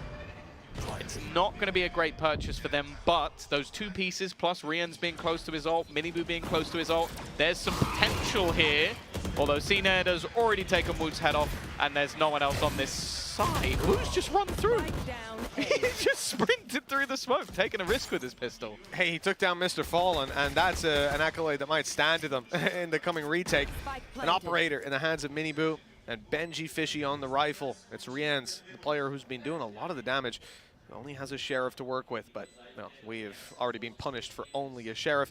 Let's see if the punishment will be there on the side of Team Heretics with Minibu down. Operator, the big gun out of the round, 5 HP in a dream. Rien's will catch CNED going for a knife kill. Not going to return the honor. Oh, that's so close. Some Matrix level effects from Rien's being able to dodge those right clicks, but he will not dodge the player in mid. He's being caught, he's being spotted, boxed in. The nano could be enough, and it will be. Yedege taking him down in style. He's having a great time. We've spoken a lot about the many debuts, and the players coming in for the first time for the Heretics, but, well, he's had a decent game. Obviously, when Cena and Mr. Fallen just running around killing everyone, it becomes a little bit more difficult to be the star of the show, but I've enjoyed him and Cracks almost running around as a duo at times, just like setting up the youngster to find those kills when necessary, and, well, when you're 12-6 up, I don't think there's going to be any complaints from anyone on the FUT side. One more round needed to close this first match out, and as I said, this is the sort of expectation of maybe the closest game we would see today. Well, for FUT, they're looking very good indeed. I really like Benji's idea at the start, throwing the nano. It's almost like a recon dart, detecting if they're actually there. Cracks has gone down. He'll be res. That Fury was insane. He'll be res for free. Yeah, fired in towards an alleyway. Very nice, boxing the players in. Damage done. Very low on Yedije. Those spams have been powerful from Miniboo, and Team Heretics fall back. Again, Benji with site control, early info, calls for the ults, and now they're ready for a retake with lots of players tagged. This is as perfect as can be. Yeah, I think he's probably done about 200 damage with that ultimate. A lot to set them up. Cracks not connecting. This time you give him another chance, and he will. In fact, that captain's just gone for it from behind. It's an absolute slaughter once again, as FUT will take this 13-6. A dominant start to their match. Yeah, really nice stuff from the side of FUT. This is how they wanted to start it out. We heard from them earlier on that they're in the honeymoon phase right now, and I think you can see it. Some excellent rounds, but Mr. Fallen, I don't recall seeing a performance like that from him for quite a while. Matching that of CNET on his return to a Turkish squad. This has got to cement them as the favorite for the tournament, surely. Yeah, I'm not gonna lie. I think Mr. Fallen, he does it quite often. Like, maybe not in champs because it's champs. I don't know. He farms sometimes. I think you'll forget. It's like VCT season, he farms. EMEA was a long time ago. Yeah. It's not that. It's a few months. Long time in esports, let me tell you. People forgot who Ye was a month after Chamber got nerfed. I'm looking great today, I have to say. I like my mustache. Oh, yeah. They've gone back. I thought for a second Vlad was wearing a hat, but it's actually just the flags hanging down. Yeah, nice. I think he could pull off a hat. Any kind of hat, to be honest. Let's go buy him one. We'll buy him one tonight. We'll buy him a hat. He'll really wear appreciate it tomorrow. that, I'm sure. He absolutely will. But the fist bumps there, the respect for the squad evident. And look, Heretics, this is a squad that still has some work to do, for sure. They put up a fight. You can't help but wonder if ultimately their downfall was bringing this squad to Ascent. A Turkish team in Turkey on a Turkish map. And with CNET. With CNET, right? Like, it was bad enough before, but yeah, with CNET, I think it now becomes like cemented as probably one of their best maps within the pool before they even played it. So yeah, definitely an interesting choice, but the thing is they've still got a couple more best of ones to go, and that's the thing. For Heretics, I'll be honest, that has to be the hardest one out of the way. Like, that's where you're going to learn the most. You get a break now to go back, have a look at maybe what you want to play next, what you think went wrong, whether there was some communication issues, being up on the stage for the first time for some of the players, some nerves, some jitters, but that's ultimately, you win the next 2 games. Okay, sure, if everybody wins 2 and there's a round robin, maybe there's tiebreakers and it gets more complicated. You win your 2 games, you're probably through, or you're at least still competing. So it's not the end of the world. That's it, all right? You can at least force those tiebreakers. And next matchup won't include Heretics. Then we go on to Heretics versus G2. Thing is, G2 will be coming hot off the back of their match against Fokus. Yeah. Warmed up, ready to go. Heretics have a loss under their belt. Maybe G2 will be in the same position. I think certainly the majority will be voting in favor of Fokus for the upcoming match. But I don't know. I have my doubts, Tom. Okay. Maybe you're a little bit of a believer. I do think that it's going to be a test for G2 guys. I genuinely don't know going into the match how things are going to go. I don't think even they do. They're going to be testing a lot of new stuff, and I think it's going to be a fun one. Now, I believe we might have a little bit of time before the next one. So I'm going to assume that we're going to go off to a little break, but maybe someone will say in my ear if we are. Maybe, who knows? I think the other thing, we've got Zesht, Vincent, I was looking at his badge earlier. Vincent, is he doing? Oh, he is. I see him up there. Vincent Talon. Well, we'll go to him first. As he goes by now. I'd imagine so. Yeah. I think he's got Do you want to watch that? Loading up. They're micing him up. They're getting ready. And we'll, you know when I watch an interview with CNET? But with Zesh. Yeah, I suppose it balances itself out, right? Yeah. I do like seeing that. Don't we all? No, I'm kidding. I'm kind of like... Well, talking about the game that we just saw, though, Tom, before we get into CNET's insights and how he felt, let's take a look at some of these stats. And like you can see, good. Mr. Fallen, fantastic. He didn't even breach double digits in terms of deaths. This guy was taking early fights and not dying. Turkish players pretty good. Like the top 6. Boo kind of like ruined it a little bit, because if it was Woot and Boo swap, then that would be pretty much all the top players in the server all came from Turkey. But yeah, Rians was impressive. I enjoyed seeing him play. I think that he's definitely someone to keep an eye on, and especially with expectations on a lot of the other players, I think that there's definitely still some ground to be had for Heretics. But as I said, this is their first match, and oh, we go. Well, there was Vincent. I suppose Vincent might be ready for the interview. He's got CNET on standby. Let's go and hear what he has to say. Thank you very much, gentlemen. It is about time to talk to the GOAT, right? It is CNET back here on a Turkish team, back into through a Turkish crowd. How does it feel to be back home? Of course, it feels good. I always want to play in a Turkish team, so it's happening, and I think we will success a lot of things. Give me a bit of an idea, and the fans out there, how it is to play suddenly back in a Turkish team, comparing that to all those European teams you've played before. I mean, I think FUT playstyle before me was like European playstyle. Like they were mixing European playstyle and Turkish playstyle very well. And I will, with my experience, I think I will help them a lot, and I think we will keep better. Right, talking about it, I mean, I honestly, I wish I could perform like you. You come in, first game, 7 entries, 330 ACS. I mean, were you expecting to pop off from start like that, or did you think, we have issues here and there, it might be a little slower? I mean, I didn't think about if I perform well or not. I'm just playing my game. It doesn't matter if I even perform bad or better. I trust my teammates. If we win, I don't care about stats. Finally, you know, we're talking about 2 more games you have to play. I have to ask the question, Sunset and Breeze. Can you talk about it? Are we going to see it? I can't say anything, sorry. But I think if we go to finals, and I know we will go to finals, probably we will play, so you can see that. I can't wait for that. Thank you very much for your time, and we're going back to you, Tom and Mitch. Thank you so much, Mr. Gross. Appreciate you. Great to hear from CNET up there on the stage. Great to see him in the FUT jersey.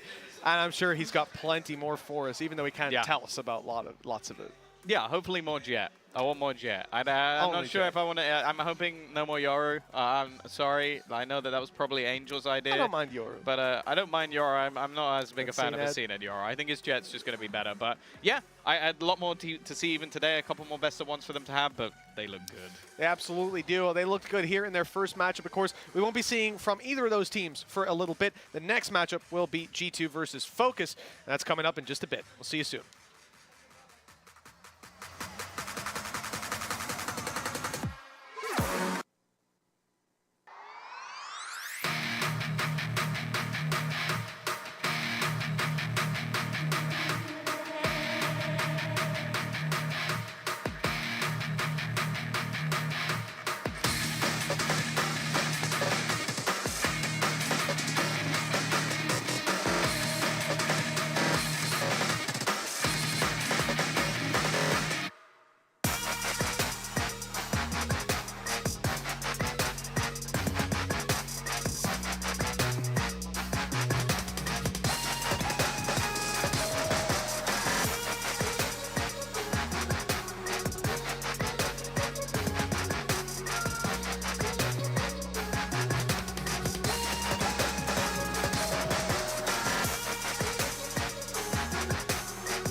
I was muted on my box. That is my fault. I've done it online now. Mute man returns. You have. I know Sue's going to make fun of that. But hey, listen, we're and ready. You did it as well. That was no one else's fault. That was entirely my fault. Unfortunately, I can only throw myself under the bus here.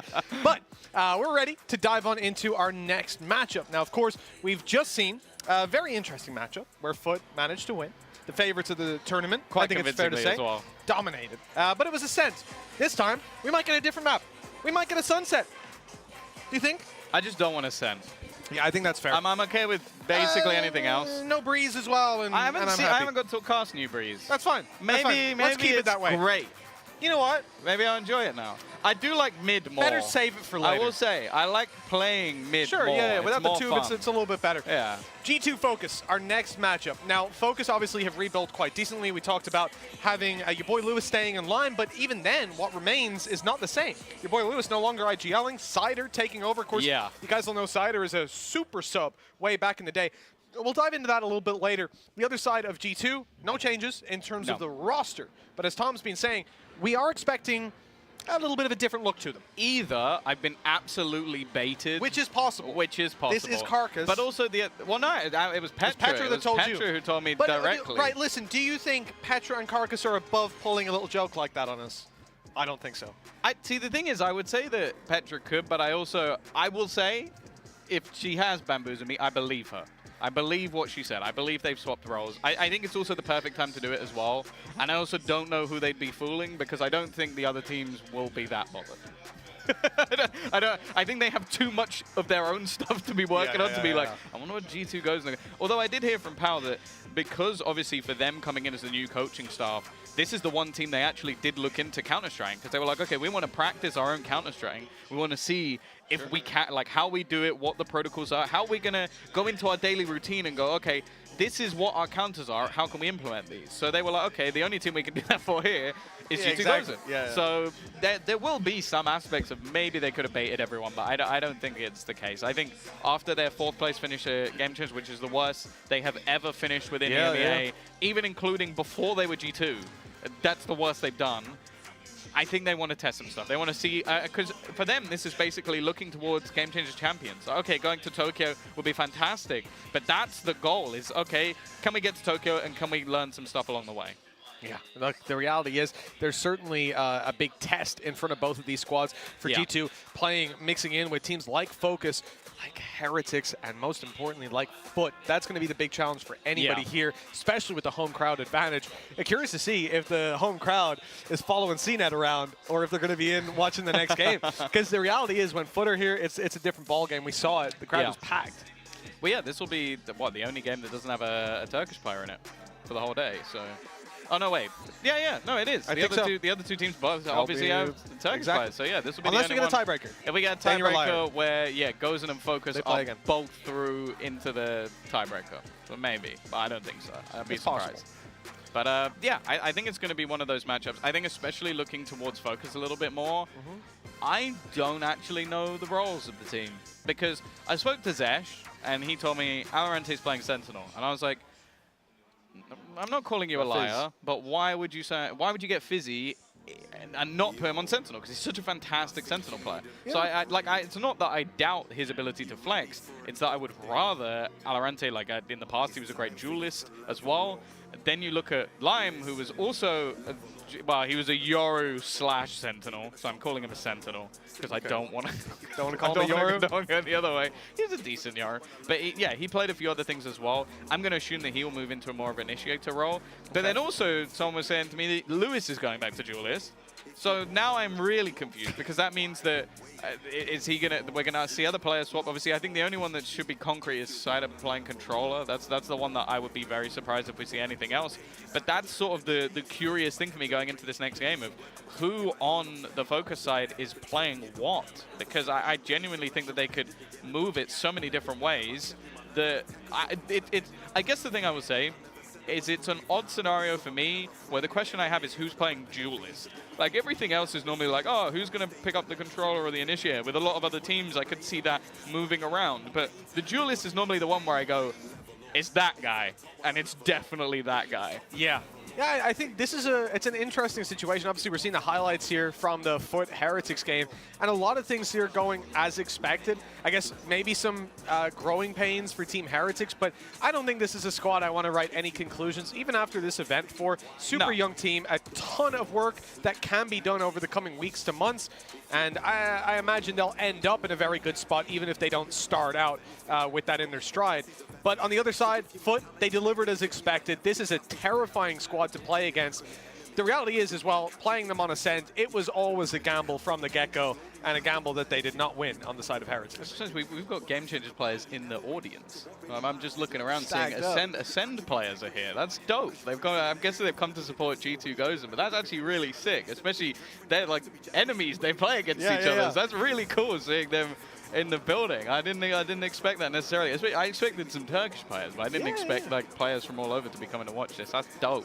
Yeah, I love to see. I feel like the Game Changers community, it definitely has a few issues here and there. I think maybe in America, but out here it seems very wholesome. I really like. I love EMEA Game Changers. Everybody's so supportive of each other, and I think that's the thing with G2 Gozen here is. This isn't just like people might look at this and go, "Oh, there's no pressure for them," but the reality is. They have the whole of the Game Changers community on their back right now. They're coming here going, okay, can we prove to the, well, the load of people are going, oh, why are they here, that we deserve to be here. And that's the thing. If they get smashed out this first game, some of those people are going to get, oh, I told you so. Yeah. Whereas in reality, if they put up a good performance here, they take a map off of someone, they do some damage, that's going to start really pushing forward this whole Game Changer initiative, because that's the point of Game Changers. That's what it's always been said by the higher-ups at Riot, that the goal is to build in the women's scene, to get it to the point where they can definitely compete versus the best, and that's what we're looking at here. We got some of the new franchise teams, so I think for Gozen, this is a huge opportunity and a lot of pressure. Well, I have to say, for this matchup in particular, starting it out up against the squad of Fokus, a newly rebuilt squad. We discussed for FUT the advantages of having your core 3. Well, there's a core 5 here for G2. If things do go down the drain, they'll have a lot more to fall back on. It's a core 5. But this is where they can really fall back. And, you know, sure, there's going to be a lot of discussion around Mary and losing Mary. I think Sarah's been filling those boots decently well. A good opportunity up against this squad, whoever ends up playing Duelist on the other side. Yeah, that was one of the things Petra said that she might play a bit, which I'll be interested to see. Maybe more of a Giuliano style of thing where it's like leading from the front.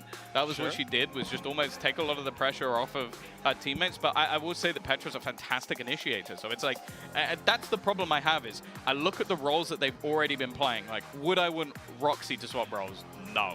Like, I think she's the best Sentinel on that team. I think as a flexible player, Mimi fills that role perfectly. Sarah's been their duelist, and especially as someone that was literally picked up from basically like ranked games, if you were going to then go, okay, now she's playing a pure support role, that for me is a risk, a big risk. Moving either Petra or Mimi off playing like initiators at times also has that same balance. So it's going to be tough to swap the roles properly. This guy here goes by the name Vlad. Is down on the stage, and I believe he's going to be introducing our teams for us, bringing them out, which means we're just moments away from seeing G2 and Fokus mount that stage. Very excited for it.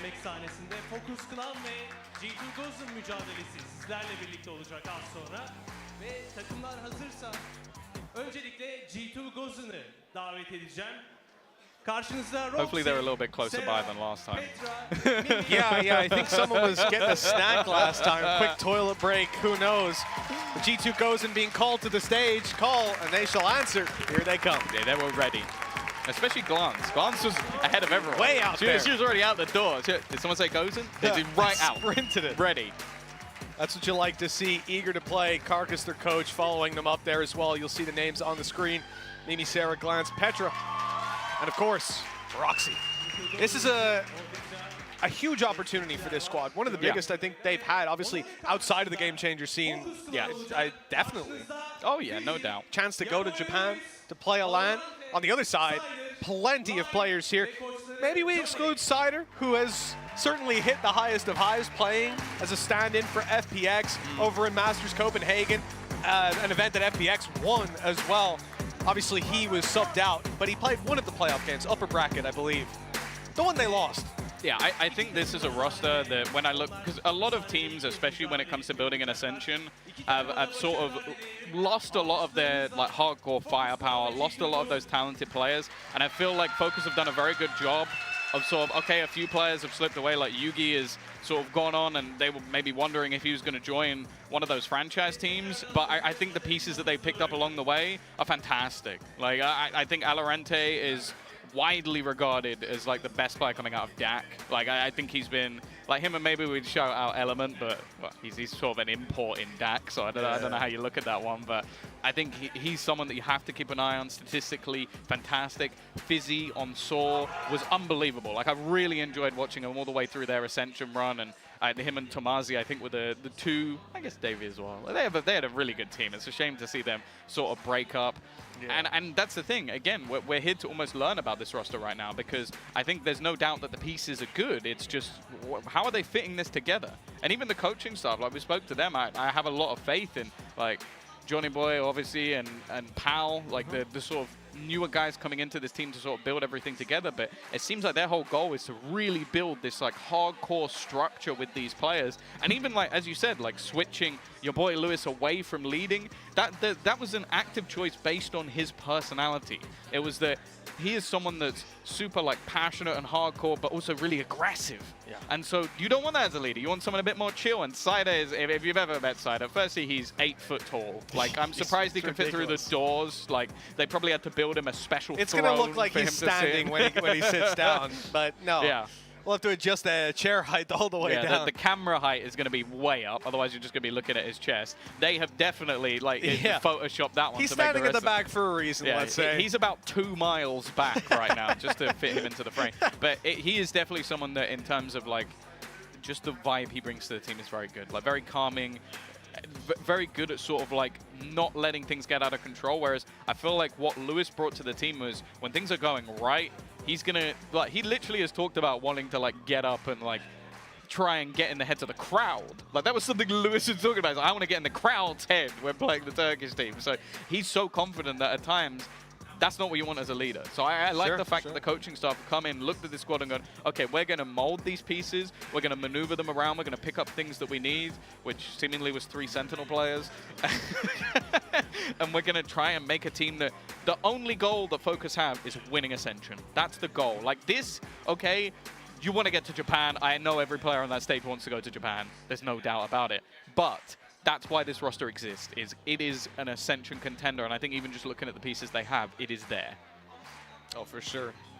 They can put this puzzle together, and I think for the side of Fokus, this is one of the teams that I had more in my mind about the pressure of playing online in front of this crowd for such a big opportunity as well. And especially this first matchup that, you know, they've got FUT next. The next match, not in the exact next matchup, it's Heretics G2 after this. But then Fokus will be playing FUT, and then they'll be playing Team Heretics. This is their warm-up game, and if it goes poorly, the pressure is on to win those final 2. I need to see them come out of the gate swinging. We've already got our map picks up on the screen, and you can see that Haven has been banned twice by Fokus. Apparently, they really didn't want to play Haven today. It's ended up on Bind. I think we might have a typo in there. But yeah, no, Bind is a map that actually Gozen were moving away from. Like, if you go back to their Game Changer season, they played it once, they lost. It didn't go particularly well. They were running that sort of the Harbor Viper comp, which again could be a really tough, Gozen, really tough comp to play. I don't know what comp Fokus play because we've got a new team, Mitch. Yeah, I just did the math. One of these teams I was on the desk I was trying to see if there was any extra Sunset bans in there or anything. Let's see if someone banned Sunset 3 times. Yeah, what are you banning? Sunset. Next ban, Sunset. I don't want to play it. I actually, so we were talking about roles. This is a map where I almost fully expect to see Lewis playing Raze. I think this is the thing that people will forget. If you are newer to Valorant, or maybe you didn't pay attention to like some of the teams that still played within the VCT, like Fokus were in the VCT, you might not have seen his Raze. And his Raze is a joy to watch. I think it's his passion. Like, you might have seen him play a Breach in recent seasons, or like more supportive agents, initiators, etc. what gets Lewis out of bed in the morning is playing a Raze. Yeah. And I think this is the perfect map right now. Like, I think you expect to see most teams running it over a Jet. Even I think CNED normally when he plays this, he plays a Sage because it just doesn't really suit to play that Jet role. So I actually think for Fokus, this is maybe as good as a start as they could get in terms of maps. On the other side, these role swaps that we might be seeing coming out of G2, I do wonder if it's going to end in a disaster in terms of comfort. But at the same time, I feel like for the most part... Jersey. Oh! Now we got to keep an eye out, to be honest, because for the FUT match, it was packed out back to front. But yeah, for G2, I think that most players at this level are able to flex. They're able to change it up, and if they're doing that, it's because it's been either working in scrims or they can see the feasibility of it there. I'll never doubt Carcass. I'll believe that they've got a good chance. And I know we haven't touched on the predictions yet, Tom, but I have a feeling I know which way you took it. Well, yeah, but that's because we wrote them all in a chat together. We did. So you can just read my predictions. So I don't have the chat open right now, but I'm going to guess. You also know that you were the only person to predict G2. I know. That's So what I was getting to. I know that this is what you're leaning just want to set towards, up but the like, I told you so, okay? before, which to be fair, I rate it. Yeah, because hell yeah. I will never get behind someone who, after the fact, like responds to a tweet you make about predictions. I think those people are cowards. You do it before or you don't do it at all. Exactly. That's the and I'm no coward, Tom. I may be an idiot, but I'm not a coward. I going all the way. agree. I agree wholeheartedly with that statement. Thanks, Tom. Tom's got my back, buddy. I appreciate that. Yeah, I think, honestly, we already lean towards FUT because of the core 3. The core 5, that's what I'm going to go with. Focus, they've got some pieces to put together still. And I'll assume there's going to be I have some information for you. We've had the players brought out on stage, but someone's been messing around. Turns out one of the PCs has crashed and it really ain't working. We actually had a bit of a bet on tech issues. I wonder if it was client minimizing. I'm going to find out because then I've won the bet. But I'm very happy. They're changing a PC. So the PC is going to be changed out completely. I think it's one of those things, typically you need to reinstall the game and stuff for it to work. Whole pain in the ass. 5 minutes. Because of that, we're going to take a little break and we will be back in just a moment with all the action. Don't go anywhere. We'll see you soon.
Yo, I think you need an upgrade. You ready for an update? It's time for you to level up. Listen, level up. Aim for the top when I level up. Ain't gonna stop till I level up. Say what you want, but I'm taking a shot and I'm shaking them off when I level up. Aim for the top when I level up. Ain't gonna stop till I level up. Level up, level up. If life's a game, it's time to play. If you wanna level up, stay wide awake. Don't fall asleep. Most talk is cheap. If you wanna level up, come walk with me. When I put my pen to the page, it's like I just entered the games. First I'm ahead to the range, then do some work on perfecting my aim. I'm spending hours to develop and train. You don't get a medal for setting the pace unless you're ahead at the end of the race. I wanna get better by stepping my level. Attackers up until I'm dead in a grave, yeah. I never said I was brave, nah, but these other men are afraid. And they're only here for the rep and the fame. So don't be thinking me and them are the same. I step on the stage where legends are made. Forget that your claim is weapons ablaze. I'm ready to spray and let out my pain. Tell everybody not to game my way. Level up, aim for the top when I level up. Ain't gonna stop till I level up. Say what you want, but I'm taking a shot and I'm shaking them off when I level up. Aim for the top when I level up. Ain't gonna stop till I level up. Level up, level up. If life's a game, it's time to play. If you wanna level up, stay wide awake. Don't fall asleep. Most talk is cheap. If you wanna level up, come walk with me. To be a master of anything, you've got to put masses of effort in. So if your mentality's negative, then you might never be classed as a veteran. But don't turn your back on your enemy, cause they wanna capture your territory. You can't let them damage your health. If your energy's loading, you have to replenish it. You might need to balance your regimen. But life's like a battle, you never win. So what really matters is legacy, passing knowing that you had your integrity. Cause your credit's in a negative, developing a deficit. But when you're dead and buried, every penny is irrelevant. Instead of getting treasure, and it's better to be generous. And then when you're in heaven, you'll be ready for the benefits. Level up, aim for the top when I level up. Ain't gonna stop till I level up. Say what you want, but I'm taking a shot and I'm shaking them off when I level up. Aim for the top when I level up. Ain't gonna stop till I level up. Level up, level up, level up, level up. Aim for the top when I level up. Ain't gonna stop till I level up. Say what you want, but I'm taking a shot and I'm shaking them off when I level up. Aim for the top when I level up. Ain't gonna stop till I level up. Level up, level up, level up, level up.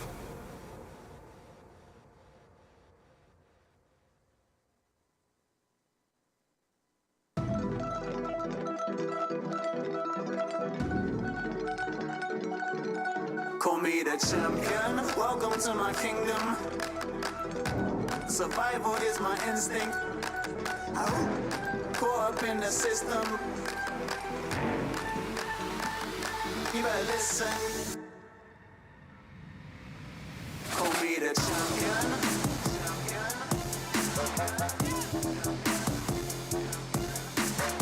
Champion.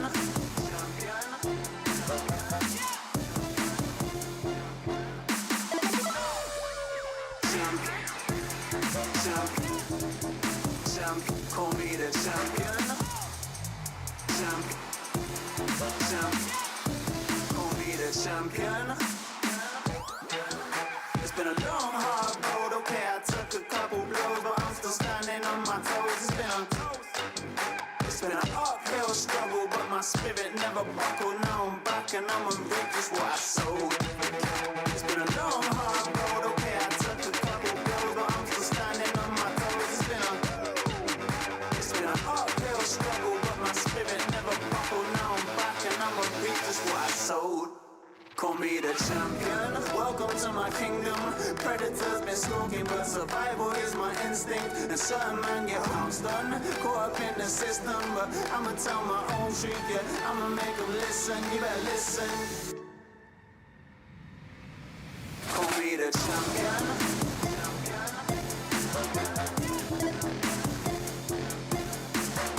Champion.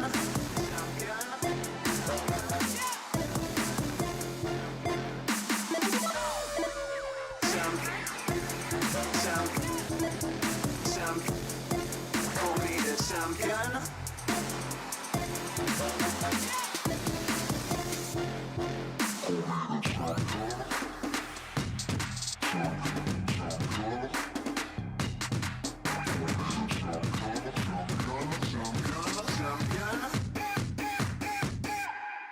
Call me the champion.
folks. At long last, we've got that PC swapped out and all of the issues on stage ironed out. There's a couple more minutes. That's why we don't put time frames on stuff, you know? Day one. This is it. It's day one. I like that we swap back to the be right back, and that's always the play. So it looks like our players are on stage, ready to go, locked in, loaded in. And the question in our mind, because we know what map it's going to be, is what agents are they going to be playing up in the air for both squads? We know G2 are going to change, and we have zero idea what for those who weren't here 30 minutes ago, bind. That's where we're going. It is bind. It's important to say. I know some of you might have tuned in just now. Some of you might have had a short nap in between. But yeah, we're going to be heading to bind. We've been told that G2 Gozen are going to be swapping up a lot of their comps. It makes sense because ultimately bind wasn't a great map for them. They got 3 bans and didn't say it. So it'll be interesting to see, like, okay, did they actually swap things up? Have they moved things about? Now, supposedly we're going to see our predictions. Now, we already kind of spoke about this a little bit earlier. That, for the new people. I believe it's, well, no surprise that the German has gone for Fokus. I don't think that's like literally the least surprising thing in human history. Audience prediction, it seems to be doubled up on G2. So it looks like we have got a very sensible audience out there who are going along with what I said. I like it, Tom. You guys are outnumbered. There's a lot more people in here than 2. It's all right. It's just fine. I don't have a problem with that at all. You don't have an issue? No. Okay. I don't mind being right and a lot more people being wrong. Fair enough. Well, we have a bit of a debate here on the desk as to whether the core 5, all 5 players being together quite a while, whether they're going to be the ones taking it or the newly put together Fokus. As we know, Tom is wrong. But we'll find that out definitively fairly soon. Now let's talk a little bit about the maps. As Tom alluded to a little bit earlier, it is bind that we ended up on. We can see the bans that went along. I wonder if we still got a double Haven ban. We'll see. Maybe they both didn't like it. Maybe one team really didn't like it, but who knows? Either way, we've ended up on bind, and that's the important thing. I think from the rumors we've heard that Lewis is going to be going back to that Raze, which I'm very much excited for. Also, Petra mentioned that she might be playing a bit of it as well. So we could have a flashback Raze of Lewis and a new one of Petra, which I don't know. I don't mind the idea of her like sort of taking the reins. I think definitely when things have gone wrong in the past for G2 Gozen, Petra normally does look to put the team a little bit more on her back, and she has that individual ability. So I think it could work out, maybe putting Sarah on a slightly more supportive role, or maybe switching things up altogether. We just don't really know, and that's kind of what makes this tournament fun. Same with the other side of things. As I said, like you look at Fizzy, you look at Lime, and you look at Alorante, all Sentinel players over the last season. So someone has to move, or they're playing some weird-ass comps. I'll put it that way. I guess you could throw a Chamber in the mix, but then if you're running what? Killjoy Cypher? I don't want to see that. I'm pretty excited on the other side to see Fokus having Cider in an IGL role with these players as well. There's a ton of depth that they can roll with. And, well, of course, he played for yours truly, Alliance, back in the day. So, he's a solid player, and he's going to do well. You're really showing off your knowledge today, Tom. It's time to dive into bind, and we've got our agents on the screen. You can see Lime is coming in on a Chamber, and your boy Lewis, the good old Raze, back to bite at G2. We'll see what they've got up their sleeve. Sarah actually mounting the smoker, and like you said, Tom, Petra is on a Raze. Yeah, so it is a big swap up. And in fact, we were talking about the fact that Roxy not playing Sentinel was off the cards. Well, clearly not. She's gone on to a Sky. So these are huge changes for G2 Gozen. And also, yeah, Fizzy moving away from that Sentinel onto the Smoker. Side of them playing the Initiator. There's a lot of interesting role switch-ups that have come in for these players from prior teams, and in some cases the same ones. Great start for Glance. Already playing off the back of her utility. Petra with the push-up mid as well. G2 Gozen looking good in this pistol round. And it actually leaves Lime somewhat isolated, as he's going to be far back on the other side. Oh, the shorty up close to the position given away, though. That's a mistake for Glance, and one that will cost her her life. The B site now under threat. The TP gone through. The spike can rotate that little bit quicker. Petra catches one good headshot to start, but the follow-up's not there, and the heal's going to come in as well.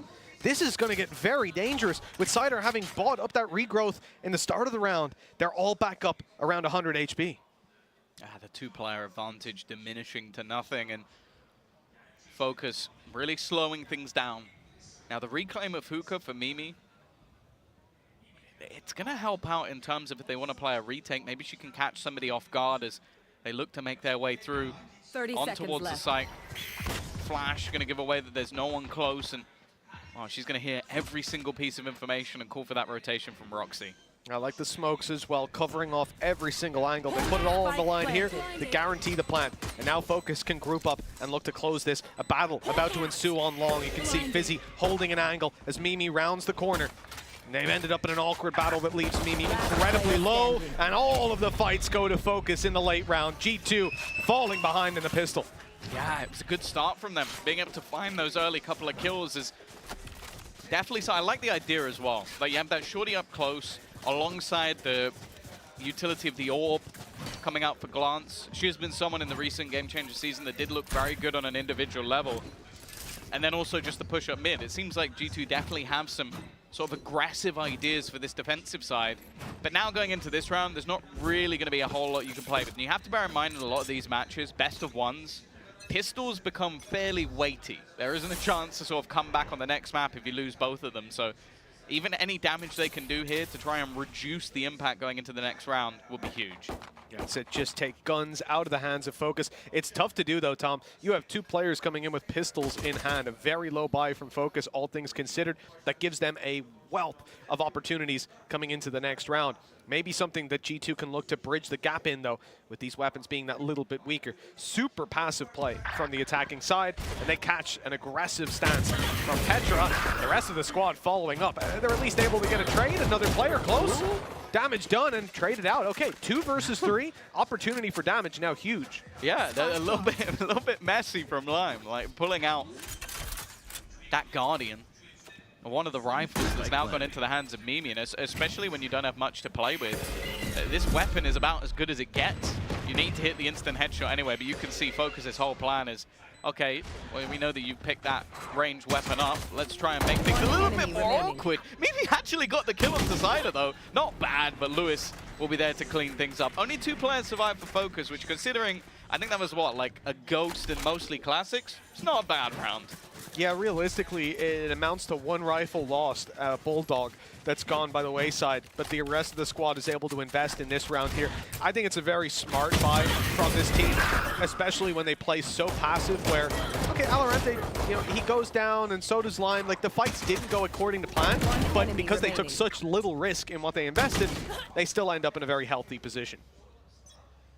Well, now is where we get to see what Gozen have got in terms of those rifle rounds. The thing is, Fokus have actually invested a decent amount into this one.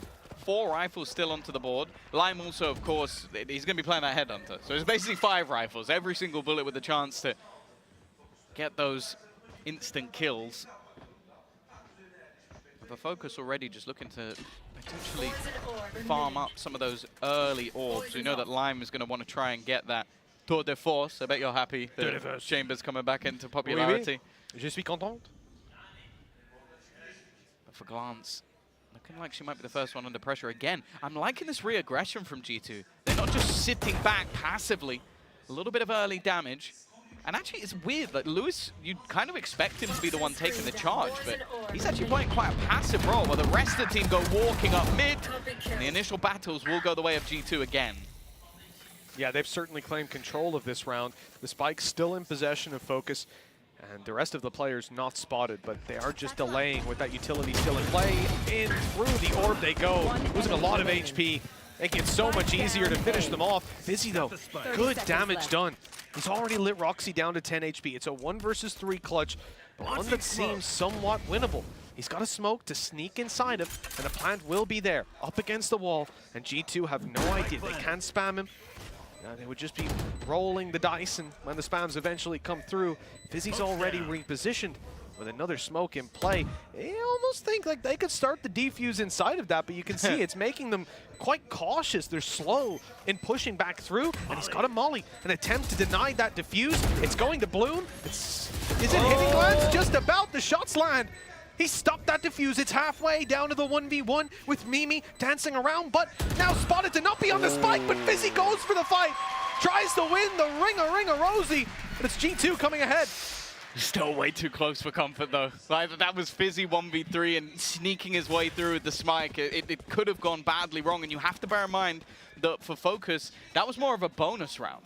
Like, that was still them coming in. Okay, they had still Guardians and obviously the Bulldogs, but that wasn't the be-all and end-all when it came to their economy. Does he actually run out of bullets here? Is that what does it? 3. I don't even know if he got time to shoot. Yeah. I think Mimi killed him before he even got the chance.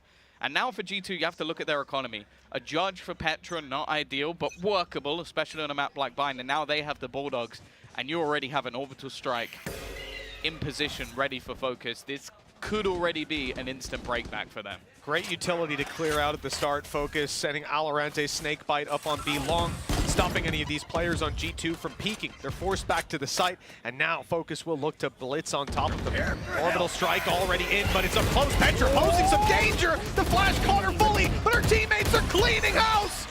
G2 make quick work of that round. Yeah, a really solid hold. I think the flash was so good, as you said, it blinded her, but it also blinded everybody on the other side. A teammate's able to clean things up as the push coming through, and just having a nice little crossfire, even just managing to basically avoid the ultimate completely. It didn't really do much whatsoever, and a bit of a risky play, looking to try and go through the smoke from Focus. Again, their economy not completely on the brink, but with an orbital strike expended, only a single kill found. Phenomenal flash in return from Roxy. You have to say the timing of that was near perfect. As soon as Siders popped, hers was on its way back over, and that saved their bacon. But look at the damage done in the first couple of seconds. We're down to a 5 versus 3. G2 looking for control on B main, or B long, pardon me, and Hookah, and they've got absolutely nothing. I'm not sure what that was. As G2 now 2 versus 3, 2 HP and 40. It's been, odds are low. It's been a messy round, but somehow it's still in a 2 versus 3 scenario. As you said, the HP kind of puts them out of this one. It might be worth just saving some of those weapons, and especially with Seekers giving up the game with only 2 players remaining, they'll know exactly where the remainder of these currently standing. A good response from Focus, though. As said, like with what G2 have been doing, they've been very proactive in the early rounds. So this round, you could see the Focus were just a little bit more patient. Alorante able to sneak through on the lurk is definitely something they'll have to be a bit worried about. Petra's still making this one costly. Now, bear in mind, she's already got Showstopper online, so fighting any further doesn't have a lot of value. And in fact, will actually be an upgrade for Line to finish this one off. Run, you got to make it to that TP. I think he's fine. Just about. Just about. There's a bit of hesitation whether he should go spawn or TP, and well, the right call made. Glance also in the teleporter to close out, 2 HP. But she manages to carry that weapon forward, and that could be of great use to the squad, keeping their economy that little bit higher. But it's mainly the ults. As you said, Showstopper was found in that previous round, and Glance is just 1 away from having a Viper's Pit. Yeah, this is basically now where the game changes. So far, we've not really had much in terms of ultimates. A single orbital strike. We also had Seekers in the last round, almost just to confirm it. Round basically done from that point. But now we can start to see a few more proactive plays in the early round. Look at this again. Just opting to try and take as much space as possible. We've also seen the Skyfire through, but Petra forced into the open. Good utility from Focus to make sure that fight is not going to be easy. And then the Tiger just to reclaim everything. In fact, the Boombot used as well. All that early space garnered by G2 completely dismissed within 30 seconds. Yeah, you just need that smoke down inside a bat that little bit quicker. Unfortunately, the nade putting Petra out in the open, it's just too much to handle. And now Focus can comfortably reset. Not only is it Showstopper removed, they have ultimates of their own if things go awry. Oh no! Siders' feet were spotted, and Sarah's here to back her up. That is gorgeous. What a setup from G2, baiting them in, and just a small slip up from Focus that cost them so much. But on the upside, the rotations have gone in. A is defended, but B is wide open. Well, they've also got Viper's Pit ready for this post-plant. They're going to use it to completely close off that rotation through the defender spawn. This is going to be such a tough position to try and retake from. They got the res, though. That will bring back Petra. Showstopper is so valuable when it comes to these sort of retake positions. Oh, Sarah. And actually looking like they might use the orbital strike just to try and clear out some of these closer angles in towards that defender spawn. They're running straight through Alorante. He's only going to get the one. Fantastic trades from G2. And now left all onto Line. 1 versus 4, and he can't quite hit the shots. G2 with a sublime retake. And they're going to level that scoreline up once again. Going through the Viper's Pit as well. Having lost Petra in the very beginning of the round, this is a round I'm thoroughly impressed that they managed to put on the board. And that's got to get Focus sweating, especially because when the orbital strike comes in, You saw the reposition from Valorant. He moves outside of the pit. Players that end up facing him have to be super low, and they are, but able to find the trade so quickly after just one player falling gives them the launching pad to close that round out. And quick kills across the board. This has been a close competition to begin. Now the ult economy, well, look, the thing is G2 have got a lot to work with, but that tour de force from Lime is going to be a big factor in this round. Tour de force, Showstopper, both damage-dealing ultimates. Showstopper online on the other side as well, but this is this sort of buy. You may not necessarily want to use it, but they do have to be careful. Already losing out to some lower weapons just a couple of rounds ago, and it seems when Fokus maybe keep things that little bit more simplistic. Can work out for them. Lime though already rattling off some of those shots, only 3 remaining. And in fact, the Showstopper does a bit of damage, but Nade. With Sider's heal available, well, it might not even matter. Valorant is going to take down Sarah, pushing through that smoke. Yeah, that damage is negligible, all things considered. Around, we have to be so careful with considering 2 players on pistols. Of course, I'm excluding Lime from that, considering the gigantic weapon he has in hand. And might just get a chance to use further on in this round. For now, though, a battle for Petra, and she loses it. Another rifle to be retrieved. And now Fokus seem to have a serious upper hand. Blast packs to sight, everything cleared, and a plant to come through. Even the nade to force Roxy back. It seems like the key to success for Fokus right now is patience, waiting for G2 to make a play themselves. And Valorant, it's been mentioned recently, the conversation about who's that sort of headshot machine if Scream is not within that top seam right now, or even looking back to previous games. Valorant was mentioned quite a few times, and he does not miss in those sort of scenarios. But that's the thing. I feel like in these rounds where Fokus actually have a lower buy, they're a lot more patient. They're waiting for these aggressive plays from G2, and that seems to be a huge part of what their defensive side is looking like. Okay, can we take that initial control into showers? Can we go pushing down B long? Can we take some control into mid? And when they're patient, Valorant is just cleaning up a lot of these early kills. Yeah, he's always close by. And it's not even that he's the one waiting for you. Like here, it was point of contact Fizzy, and Valorant swings on the corner the second the challenge is there. Again, smart usage of a player who has no shields and barely any HP. It was just being a reliable factor for this squad. Now with G2 on 3 rounds, 1 behind, their economy is, well, it's on the ropes. Lose this one and Fokus run away with the half. Yeah, and I think as well, a lot of the time, the expectation is to see the rounds come in on the defensive side of Bind. Yeah. So, like, Fokus already up to 4. Let's not be silly. They are doing well in these early stages of this half. And I want to see G2 break back and maybe be a little bit more convincing. Because a lot of the time, okay, they've had a retake. Oh, that's not the start we're looking for. Your boy Lewis just going to throw that ult in almost instantaneously. Roxy under serious pressure. He's going to die to the nade. He's going for a full utility round, just sprinting his way through. We talk about this man's race normally because of the blast packs. Not this round. Yeah, this is exactly what we wanted to see when we kicked off today. We had so much to say about your boy Lewis in general. Moving him off the IGL role, putting him back on that good old raise from back in the day. Wow. It's certainly paying its dividends already. You can take a look. Mimi will have a little bit of money in the next. Maybe Glance can drop something small, and they can have an okay buy. I'm not even sure if they'll want to, whether they'll be saving up for another. Either way, Fokus have certainly put a nail in the coffin. Yeah, they can hunt because look at their credits. Yeah. Everybody's in and around that 4,000 credit mark. And that puts G2 in a very tough spot. If they lose these rifles, it's a definite eco in the next. Barely any challenge. And they will have Fokus. Ooh, Lime's very close. He's going to make it around the corner. Yeah, I don't know whether we're up in the air. Yeah, no, Petra is going to go down, and now Glance is surrounded. Lime's going to get rid of both guns. So as you said, all of the talk of weapon drops and what they can have into the next round is now null and void. They're not going to have a decent purchase here. It's going to be saving up credits for the next. Ultimate's not even online either. Like, we've seen the Showstopper expended in a prior round. Viper's Pit, not even close. Orbital Strike used in that retake, so this is now Fokus's chance to really start to build up the distance between them. Yeah, well, absolutely. They should be running away with this. It's only 5 Sheriffs after all, Tom. Yeah. Zesh. Here's the swing.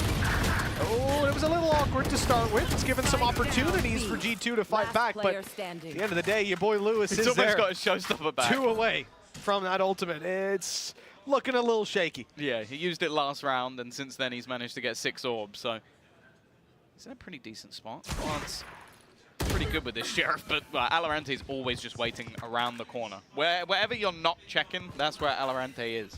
He's in the back of your mind at all times. And while Fokus now 6 rounds on that attack, this half starting to build into a good position. I like how we got that initial from Cyber's POV. He got 1 kill and died. that's going in his montage, you know? Oh, absolutely. The 1 kill. Well, 6 rounds on the board, and this is a very important one. 2 away from your boy Lewis's showstopper, which could be a big factor in turning the tide even more so in their favor. G2 are putting all their credits on the line. They're investing fully. We're even seeing an operator in this pause bought up for Petra. And they're taking a moment to discuss how they want to approach this. It's not the end of the world if they finish on a 6-6 half, but with how things have been going, it's not impossible for 3 to be all they get. They need a solution.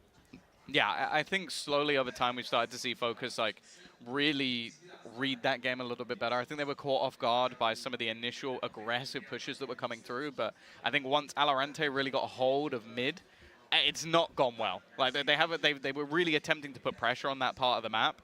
I also just think a lot of the entries, they've been able to isolate some of these duels by using utility a little bit earlier, be it the showstopper, or you saw Lewis's nade as well, just used to clear out the close corner on showers. They're getting a lot of these early battles, and now those aren't going the way of G2. They are starting to struggle a little bit. But they've had themselves the pause. Mimi's also going to go in onto the operator as well, so we'll see if that's going to be the change that's necessary. But again, you can just see this util coming through from the other side to deny any early aggressive space. And what you mentioned, that showstopper, it's now 1 away. Yeah, the focus of Fokus is definitely to pick up that orb early round. Your boy Lewis now rotating. That's all they wanted Bath for. A flash to confirm nobody's retaking the space, and that G2 don't have a read on what's going on. Now, I do see Petra going for the peak. She's getting curious, and she's clearing it all out. Hasn't heard any noise, and so that call is made. Rotations underway to the B site, but I suspect your boy Lewis is going for this orb. And that means he's walking straight into Mimi. Oh no, the timing on that's not good. The dog's gone and just blasting straight through again. It is going to be your boy Lewis. He's got the showstopper online as well. He's popped it immediately. Roxy's unable to connect the shots. Lewis, though, is just having a field day. Another triple kill.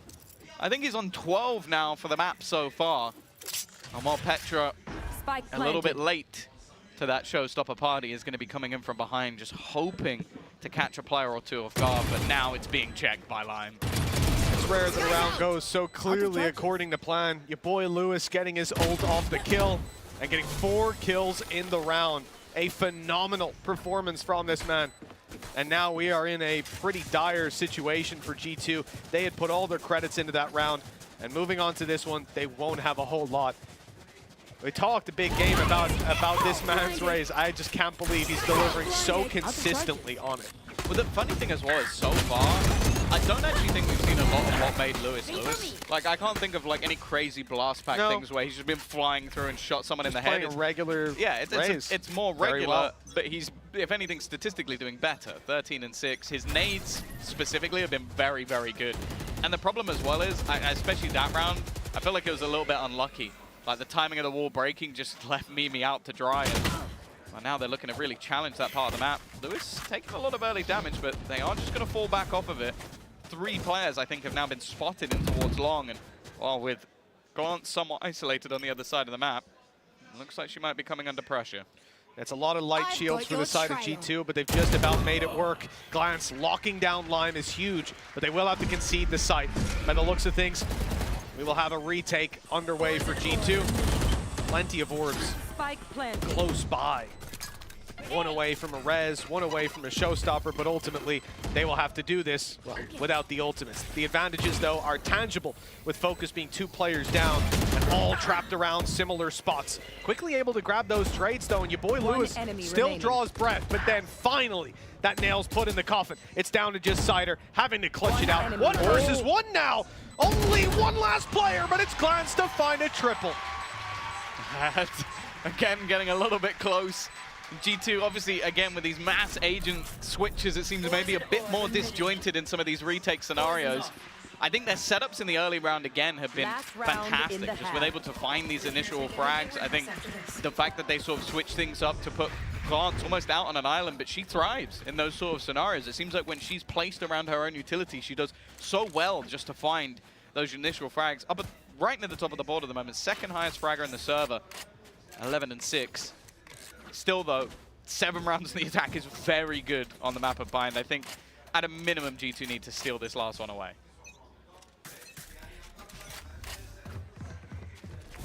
Got the ultis to do it. That res, that showstopper most importantly. Sarah through the smoke, that snake bite we've seen before. Showstopper used, fire past them, and your boy Lewis again!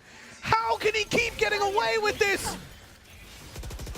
4 versus 2, and well, just one player close by, Mimi, in a lot of danger. I don't mind the idea of getting a bit more aggressive though. You just have to look at the position they're in, but I do think there's a very high chance Fokus are just going to try and TP to the other side of the map. Looking at 2 players on their squad, building in towards showers. The only real issue is if that spike gets dropped somewhere along the way, but they might even just be trying to deny this res. TP now going to go across. They know that 2 players are on this side of the map, and with spotting nobody within this A site, it's going to be a free afterplant and a tough retake for G2. After a big round in the previous, Glance 1 away from getting that Viper's Pit. A quick kill here could change the game, but Fizzy has unfortunately done just that. Now with an orbital strike, they can be much more passive, not having to take nearly the same amount of risks, and their flank is covered. You can see right there, that bot triggering and giving away the information. Glance going to try to sneak up. The foot spotted. She knows that Lime is here. The timing is not great though. There's the Viper's Pit online, but the player offline. And Fokus, they can run this way down. Even the orbital strike used to slow down the rotations, just buying more time that way. Yeah, they've also reclaimed the control. I really like the way they played this afterplant. They initially were just sat back within the showers, but once they killed the players off, they actually reclaimed the space. So everything that was cleared by G2 was pointless, because they had to now go and clear it all again. Really good afterplant from Fokus. And while 8-4 in the league going into their defensive half, you have to say this one is now starting to get a little bit out of reach for G2. They're going to have to show what sort of attacking setups that they've built, because they had a lot of ideas. There's no doubt. They had a lot of ideas when it came to that defensive half. It's just whether or not they've got put the same amount of time in with brand new comps in what seems to be like a week. Yeah, we did discuss how this is a big learning opportunity for this squad, and I think, you know, it's difficult up against someone like your boy Lewis, who is just winning these on, frankly, miraculous plays at times, getting so aggressive. When you're playing against someone this confident, I suppose in a way they are highlighting your flaws, but it's very hard to find the solution in the moment to them. We saw multiple attempts by G2 stacking up, especially around B long. This time on the attack, they will be taking B long, but Glance has fallen to the nade. The pressure now very much on them, making it through that smoke one at a time. There's way too many guns waiting for them. Spike taken, they know that she's close. They're hunting her down, 65 HP. And of course, it's your boy Lewis blast packing in to close it. You can tell he's hungry for frags. There's not many people, I think, look at the numbers, but I think if anybody does, it's Lewis. Yeah. He's counting every kill, 18-8. Starting things off with another nade. I think his nades have been on point all the way through this map. And while 9-4, pistol under their belt, mentioned it, the value of pistol rounds when it comes to a best of 1 is off the charts. Well, right now it's looking pretty damn good for both. One enemy remaining. Yeah, no, it really is. You win both of them. You have this much of a lead as well. G2 losing this one in flawless fashion to their opponents. It makes it tough. Flash in, shot from line, snake bite there as well. The responses from this side of Fokus. I think the stark contrast is that G2 were getting caught off guard in a lot of rounds. Fokus don't look like they've been caught off guard at all. Yeah, and a nice little pinch as well. That's the spike down in spawn, already cleaning up these early players. Player standing. Fizzy gonna put another one in the dirt. It leaves just Glance remaining with only a... Only what? Only a classic. She'll manage to get one. At least an extra orb online, but for Fokus, they are running away with this at this stage. 10-4. Should be where the rifles come back online. We get to see what G2 have got on that attack side. And the buy this time, well, not quite as good as the bonus they had when they were going into their attacking half, but still a Vandal, a couple of Bulldogs, a Marshall still in play, and bear in mind that's with a few Headhunter bullets to boot. It's only Cider and the SMG who's going to be the more vulnerable, but with Bind, we know there's a lot of close angles that you can play, and the fact that he's basically just being utilized to set up this orb, which already gives your boy Lewis the showstopper. A scary thought in a round like this. They already have a decent amount to play with on the side of Fokus, but add that showstopper to the mix. Yeah. The confidence already in play from your boy Lewis. Even. And he's on his way. He's picked the right site. Your boy Lewis just now making it to the back of A. He'll be here when they go for a push. Has his nade still to work with, and he's close by. Smokes down. Look at him reposition. He knows this is his chance. Here we go. Straight away. Oh, it's actually clipped the wall. That's not done anywhere near as much damage as he was hoping for. The nade, however, is going to force Mimi forward, and the snake bite almost finishes her off completely. This has been completely denied, and now your boy Lewis, well, in that fragging department, he hasn't got a miss either. This was a lot of their utility expended to try and get into an afterplant, and so far for G2, that has failed. Where do they go from here? They've already spotted, I think, 3 players close by, especially with utility. It looks like they're just waiting it out, hoping that this squad assumes they've rotated, that they've gone to B, so they can late round catch the A site a little bit unguarded, a little bit open. Players. But everyone's still here. Yeah. The patience on display from the side of Fokus, and let's see if the reward is there. 12 seconds as the plans attempted. Blast pack first to deny. Now 10 seconds with the molly and the spike. Now on the floor, nade coming through. Sarah, you're gone. Out of here with a headshot from the nade. This one's done. That's such a cruel way almost to just finish off that round. You've got the blast pack to deny them, you have the Molotov, and then a second nade after getting the kill. It just leaves G2 Gozen with no real hope of getting the plant down. They needed to do it in the initial stages of that round, and it was just denied by the mix of showstopper, nade, and everything else. Such a strong start for the side of Fokus. You have to think we're near the finish, unless G2 have got something serious up their sleeve. 10 seconds left. He got an assist on the kill that Fizzy got, because he blast back one of the players into the Molotov. Down A. Something else. A little bit of damage from the blast pack helping out. Now, Lime, he's been spotted in the corner, but he's got a TP in 2 senses, one to his right and one in his back pocket. Click of his fingers, and he is back to safety on the B site. Reverse Dorothy, as he's now comfortable and following up on this dog's retake. Okay, they're not gonna retake the control. They spotted 2 players there. They'll give them the respect for at least 15 seconds till that flash is back online. Rotation in from Lewis. It seems like he is basically just playing where we see people, I am going to see if I can get myself some kills, and he will do just that. Only Mimi standing, and well, that doesn't last long whatsoever. 12-4 after what was, a 3-3 scoreline. It has been a bleak outlook since then. Fokus have taken full control of this game. Keep in mind, G2 Gozen, right after this game, play against Team Heretics. That's going to be our first back-to-back for a team, and coming off potential 13-4, that's going to be rough for this squad. We need to see them bounce back, have some sort of a fight to the end of it. Meanwhile, Fokus, they get a 1-match break, and then 2 in a row up against FUT and Heretics. By the looks of it, they'll be coming in warmed up. Yeah, I almost think they wouldn't mind going straight into the next one. Yeah, They're going to be like, anybody mind swapping that schedule up? Because after such a dominant performance, I think especially your boy Lewis has, I think he's got 24 kills. The second highest in the server, I believe, has 13. So, yeah, he's just having a field day. Like, he's just been running around. I think he's had more nade kills than some people have kills. I think that's accurate.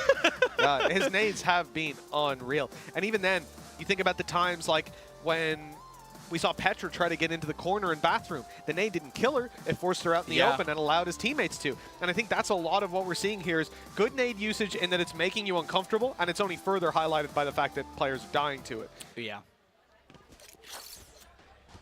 Well, a long road back for G2 Gozen if they're going to make this one competitive. 8 rounds in a row to take to OT, but I have to be real and say I don't think we're going to be getting there. Fokus have looked a little bit too strong. That's a great sign for them going forward. A real chance to compete with the likes of Heretics and of course FUT, who looked unbelievable in their match earlier today. Valorant is going to start things off, and that's losing your Viper. Something on the attack you never want to see. That leaves them completely isolated with a mid push, and well, because of that, you've seen Fokus take full mid control. 3 players pushing forward into the clutches of Mimi. She needs to do so much. First kill, fantastic. Goes away, needs a bit more, and she isn't going to get it. And now there's a decision to be made for G2. It's like, do they try and reclaim some of that ground that they previously lost? Well, guess what? Fokus aren't just going to sit back. They haven't spotted, though, and that's a big kill for Petra. Maybe a little bit more. In fact, she's going to come up with 2. Oh, caught on the way back out. It's down to a 2v2, but info in the hands of G2. They know where Cider is. Dealing with them seems to be a whole different ball game. Teleporter used. Roxy's out of here, but it's still waiting. The operator trained in on this angle. The flash pushing back for just a moment. But will he catch her on the way out the window? He's ready for it, and he's holding it perfectly. 13-4 as Fokus dominate in their opening game here. We thought that the first one was strong for the side of FUT as they obliterated Team Heretics, but wow, this is a different kind of statement being made. Your boy Lewis back on the raise, and I think he delivered right up to the expectation that we set for him, and then some. Yeah, that's it. Like, if you didn't watch the sort of older VCT seasons where there were like qualifiers, team could try and get in, Fokus and him in particular was someone you really didn't want to face off against on that race. And well, he kind of showed you why. A really clean performance from him, the only player to get anywhere near 20+ kills, and he just had a great time running around on Vying. I think a great statement for Fokus going forward into this tournament, that they can do some serious damage and maybe even put themselves in contention to try and qualify for Tokyo. Well, this is a squad that's certainly going to be drawing a lot of eyes, and I think now FUT open with a dominant game, Fokus open with a dominant game. That sets up our 2 favorites moving forward, and we'll have that matchup a little bit later on today. A little bit later. It's two away. It's their first one. Fokus versus FUT, and then Fokus versus Team Heretics. We'll close out the day with G2 versus FUT. But before that, before all that kicks off, it's our next matchup. Look how handsome we look. Heretics and G2. Now, look, coming off the back of a match like that, 13-4, it is going to be tough. But at the same time, that might be one that you can move on quickly from. Might not be their map. We might see it in the ban phase next time. Who knows? But that's the thing, as I said, like going into this, it was never really a popular map for them anyway. I think it's clearly something they've worked on, changing roles. A lot of roles change. I said I didn't expect to see Roxy move away from the Sentinel, go over to Initiator. You had Petra now playing a Duelist. They were clearly testing a lot of things. I wonder what else they have planned, because I don't think this will be the only new thing that they've come up with, because I think it'd be a bit ridiculous coming into sort of one new comp. But I assume that G2 are going to have a lot of different ideas and potentially take us to a different map. I would think so. I would think so, yeah. Certainly want to start it fresh moving into the next series. A big challenge for them either way. And it has to be said, you know, you really can't underestimate the squad of Fokus. Not only did your boy Lewis deliver, but in the early rounds, I think before the confidence really took over and they started to feel like they were the better team, you saw the discipline. You saw how Alorante was always so close by. He was always able to take those trades, right? It's just annoying. You think you've isolated a player, and then nope, here he comes around the other corner, and it's a 2v1 fight. They were so good at setting these up and at faking info, falling back and saying, come on, we know you're going to push, you're going to take the space, and we're going to punish it afterwards. I love the game plan from start to finish, from start to middle. From middle on, it was less of a game plan, more of a, I'm going to style on you, and that worked too. It was more of a, like, give it over to Lewis and he'll just farm everyone. Exactly. Not sure I'm a huge fan of that strategy day in, day out, but we'll see exactly what they have to say. Because I think, we've got your boy Lewis. There you go. And your boy Zesht.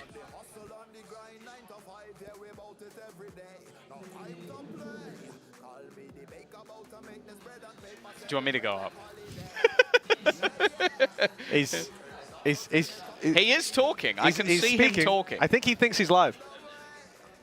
You know, first land with this team, right? Directly coming with this victory. First game jitters off. Is it all cool? Is it all clean now? A bit of a shaky start. You know, we had the fizzy delay in the game for about 45 minutes, so, you know, we were a bit tired, but nah. I mean, first time on stage in it, so took a few rounds, but then started getting a bit comfortable after. So it was kind of like a good icebreaker, I'd say, anyway. Yeah, give me a bit of an idea considering Bind, because this year you dodged Bind. You played it twice. It seems like you hated that map. How did we end up on that one? Because it looked quite clean considering that you hardly played.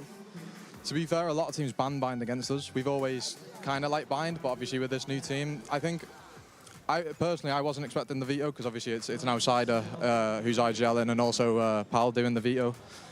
Obviously Johnny consideration, and then we all get a bit of a mix, and I was actually surprised by Bind as well, but I mean, it's just whatever map we have to play, but it's also best of ones, which is unfortunate, but yeah, I mean, it is what it is. I mean, you've thrived on LAN, right? You right now put up some of 300 ACS, something along those lines. Is LAN where you feel most comfortable? Is this where the Lewis demon comes out? Definitely say I felt very comfortable on stage. I haven't felt anything yet in terms of like the pressure or the intensity yet. I think you can't really hear much on there, so I'd say it was pretty similar, but when it gets to it, yeah, I'm pretty sure I'm going to thrive. I don't know, I love it. Finally, it's FUT. It's Heretics coming up next. Kind of the big boys in that regard. How do you feel about playing against them? Is it casual business usual? It's the same as every other team we have to play against. We didn't underestimate these, and we won't overestimate or underestimate these other teams. I think that we can literally beat anyone when we're playing our own game. So it's just making sure that we don't have these jittery starts, we don't have a nervous start, we get straight into it as soon as possible, and yeah, I think we got a great chance. Ideal first game then? I'd probably say in terms of like the schedule, yeah, it's probably the best, especially for like players like me and other players that haven't played on stage before, yeah. Perfect. Well, thank you very much for your time, Lewis. Best of luck in the other games, and we'll get back to Tom and Mitch. Tim and Motch. Tim and Motch. Oh, Tim, how you doing? I don't know, Tim. Oh, thank you very much.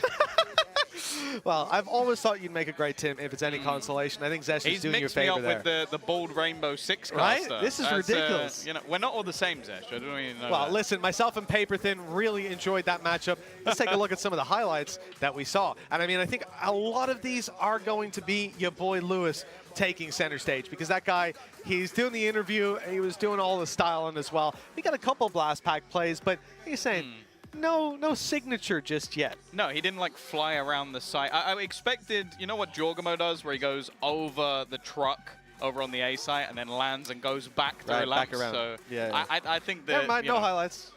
Oh.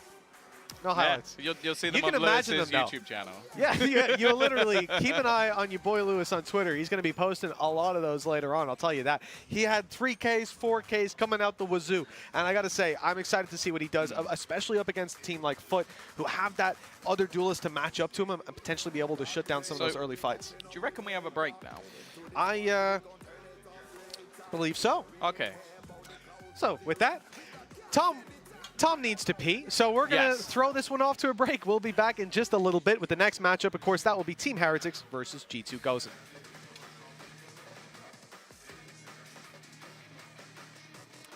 Never mind. We're going to go to a break in a little bit. It turns out we're just playing with you guys at home. Why not? Tom, never mind. Now we're actually good to go to a break. So we'll see you guys in a little bit.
Can you see me now?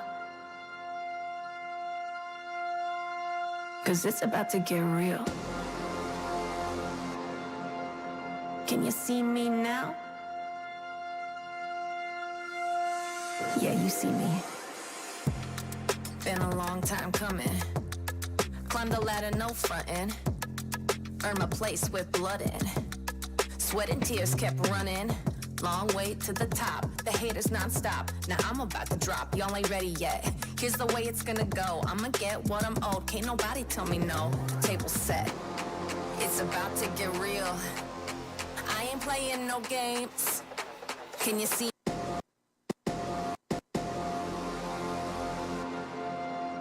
Can you see me now? 'Cause it's about to get real. Can you see me now? Yeah, you see me. Been a long time coming. Climbed the ladder, no frontin'. Earned my place with blood in. Sweat and tears kept running. Long way to the top. The haters non-stop. Now I'm about to drop. Y'all ain't ready yet. Here's the way it's gonna go. I'ma get what I'm owed. Can't nobody tell me no. Table set. It's about to get real. I ain't playing no games. Can you see me now? Ha! It's about to go down. It's about to get real. I ain't playing no games. Can you see me now? Yeah? Well, it's about to go down. It's about to get real. Yeah? It's about to go down. It's about to get real. Yeah? It's about to go down. It's no joke, but it's funny. The dirty hands get money. So go ahead, stay unsullied, and I'll dive in when the water gets muddy. I'm calling the shots now, raising the cost now. Yeah, I'm the boss now, that's right. I'm pushing you over like a bulldozer, giving you closure, ignite. It's about to get real. I ain't playing no games. Can you see me now? Ha! It's about to go down. It's about to get real. I ain't playing no games. Can you see me now? Yeah? Well, it's about to go down. It's about to get real. Yeah? It's about to go down. It's about to get real. Yeah? It's about to go down. It's about to get real. Yeah? It's about to go down. It's about to get real. Yeah? It's about to go down.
like a G-Wagon.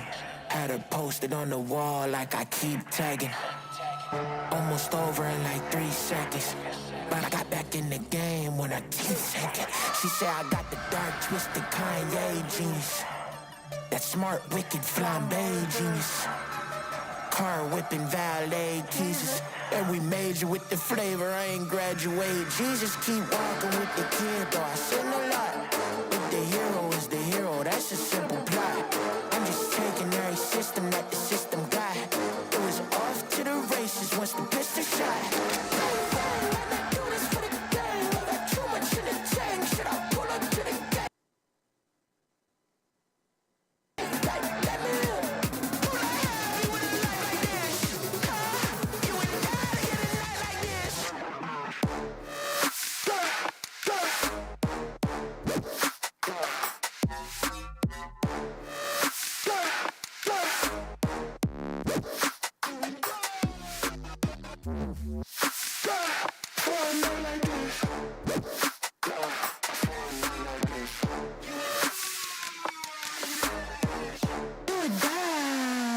I'm in mocha on the scheme, my hottest songs got latte vibes.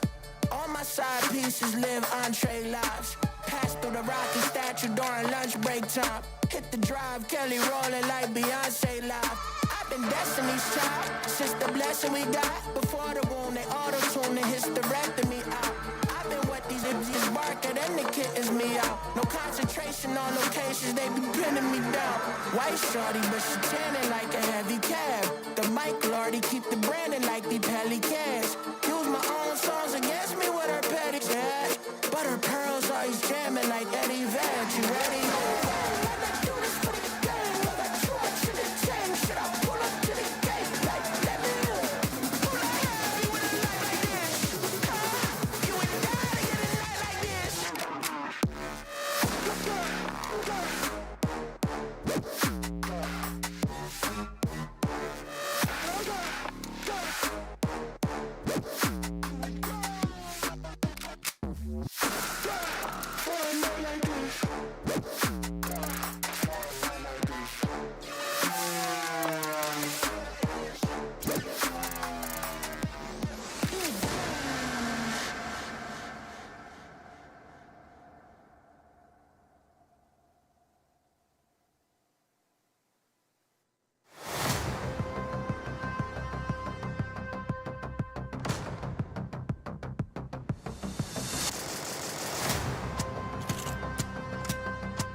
but I don't know. So I'll say hi. And how you doing? It looks like we're going to be diving into our next series of the day. I'm guessing here. Team Heretics versus G2 Gozen. Now, obviously, there's a little bit of a break in between. You can understand when a team has to play one game and then play the next. They sometimes need a breather, Tom. We also had some nice donor in the break. We did. I enjoyed it. It was pretty good. For you guys at home, well, if you're at home in Turkey, you probably can get good donor. Otherwise, unlucky. But more reason to come on down here. We've got a lot of players from all around the world here, I feel like you can get it decently if you also live in Berlin. That is also true. In my experience, correct. Mostly because those places are run by people who are Turkish as well. So. Exactly. Exactly. Not for any other reason. You know how to look for it, and that's the thing. So, the next matchup, Team Heretics G2, this is sort of a decider for bottom of the group, potentially, if we look at how things are going. If you lose this, well, I guess if someone like 3-0, I don't know. Maybe there's a possibility. For the most part, it's like you're out. If you don't manage to win it, I think if it's someone 3-0s and you all end up like 1-2, you all beat each other, then there's a possibility that could work in their favor. But you don't really want to be leaving it down to that sort of chance that someone else has to flawless the group. So yeah, this is basically for these teams a survival matchup, and I think for Team Heretics, definitely a lot of sort of expectations when it comes to this roster. Like, they have picked up a lot of young talent. As said, Woot, very highly rated. He's someone we've spoken about quite a bit already earlier today as like someone I rate very highly. I think Rians as well. It's someone who looked incredible in that first game. Miniboo from Kase, we were expecting big things of him. Had a bit of a quieter first match, so obviously they were up against, I think we both agree, the favorites for the whole tournament. Yeah. So I think it didn't go great, but you tried to challenge FUT and Ascent and you lost. The top 8 team playing at Champions. It's like, you kind of get what you're given, really. But I think going into this matchup, both teams are now going to want to try and switch things up when it comes to the maps. Obviously, G2 Gozen just playing Bind, and although it started okay, it very, very quickly went away from them. Yeah, I think the reality is, like you say, you're up against the tournament favorites. It's opening matchup. Things can be shaky. Map picks, especially going to a BO1. How many times have we seen a team in a BO3 lose the first map dominantly and fight right back into it? It happens all the time. Or map 2, the winner of map 1 gets dominated on map 2. So it really is anyone's game. It depends how the vetoes go down. The reality is we have to stay focused. They looked good, but FUT hardcore favorites. So Team Heretics probably come in here with a little bit of favor for most people after how we saw the results go down. I think as well, a real surprise seeing Rians perform the way that he did. Obviously, I'm going to say it's the Irish esports influence on him, but who knows? There's no way to really pinpoint it. You're going to say that in the heart of Istanbul? Yes. Okay. Definitively. Right. You know, there's good relations between Turkey and Ireland, and I think it only goes to show the fact that Rians was able to come to the Irish esports world, dominate, and then come back. There are a few Irish pubs here, I will say. That is true, right? So you see, you're already proving my point further. This is what I'm saying. So I'm not going to give any credit over to the fact that he played for that organization. I'm going to give it over to the fact that recently played with S2G. I think probably one of the better teams from Turkish Ascension. I think expectations on them and Fireflux were high.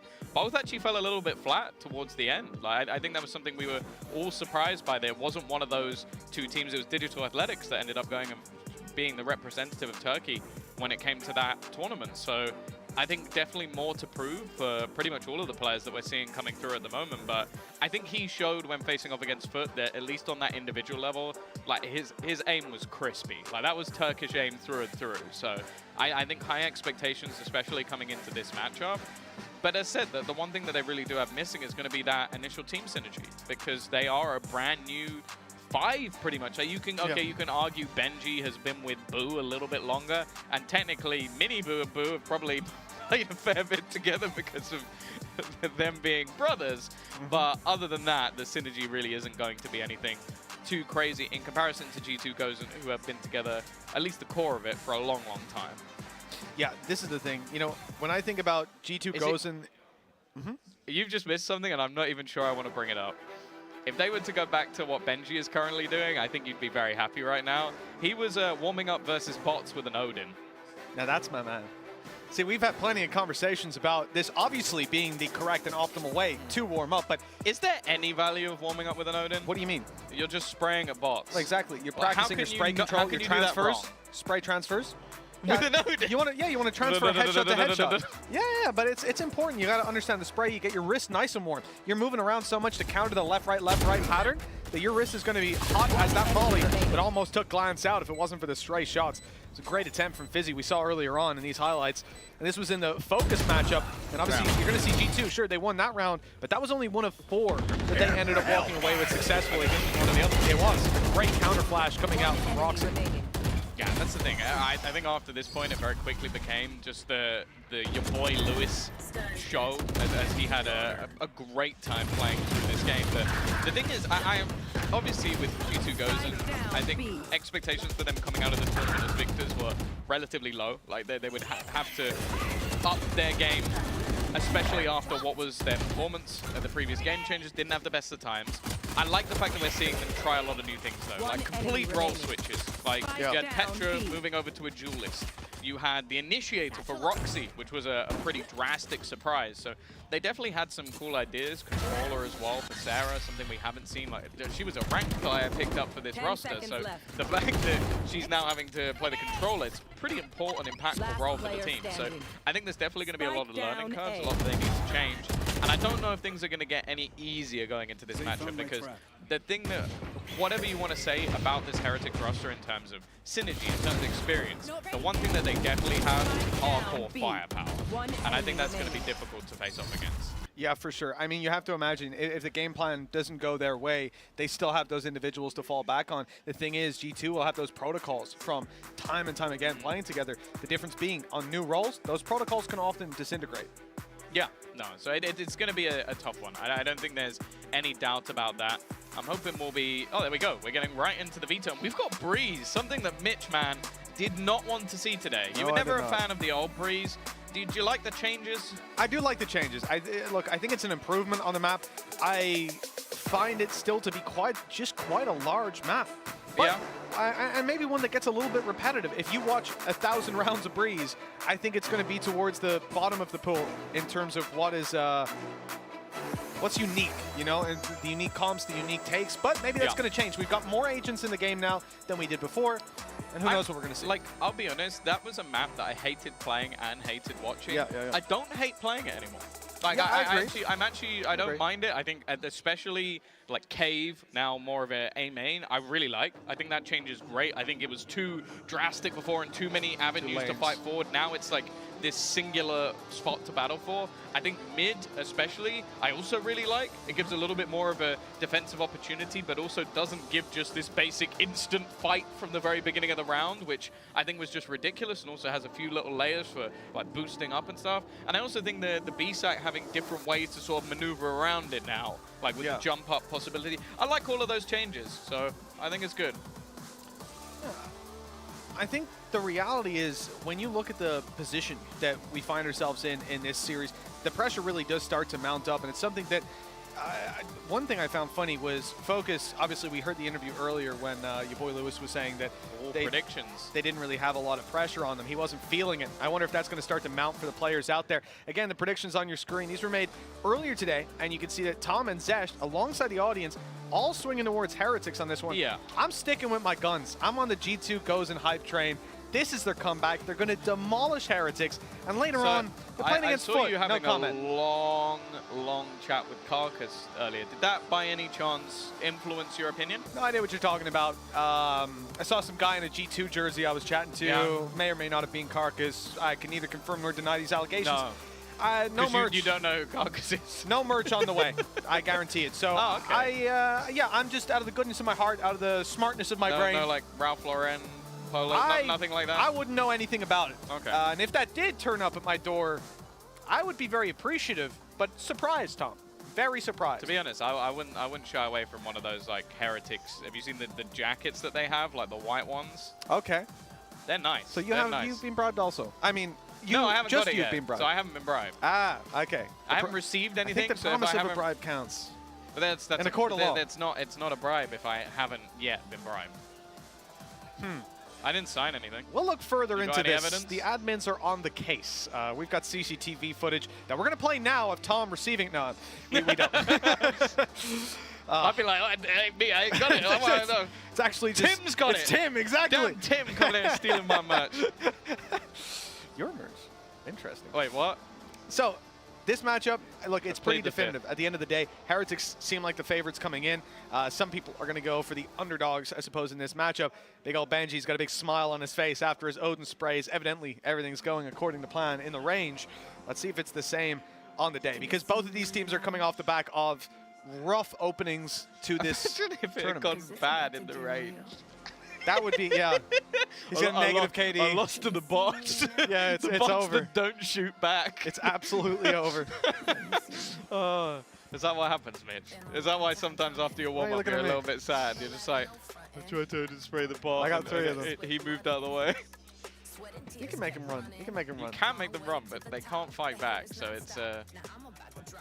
it'd be impressive to lose to the bots. They But, you stare know, with daggers. I reckon Zesh loses to the bots. Probably.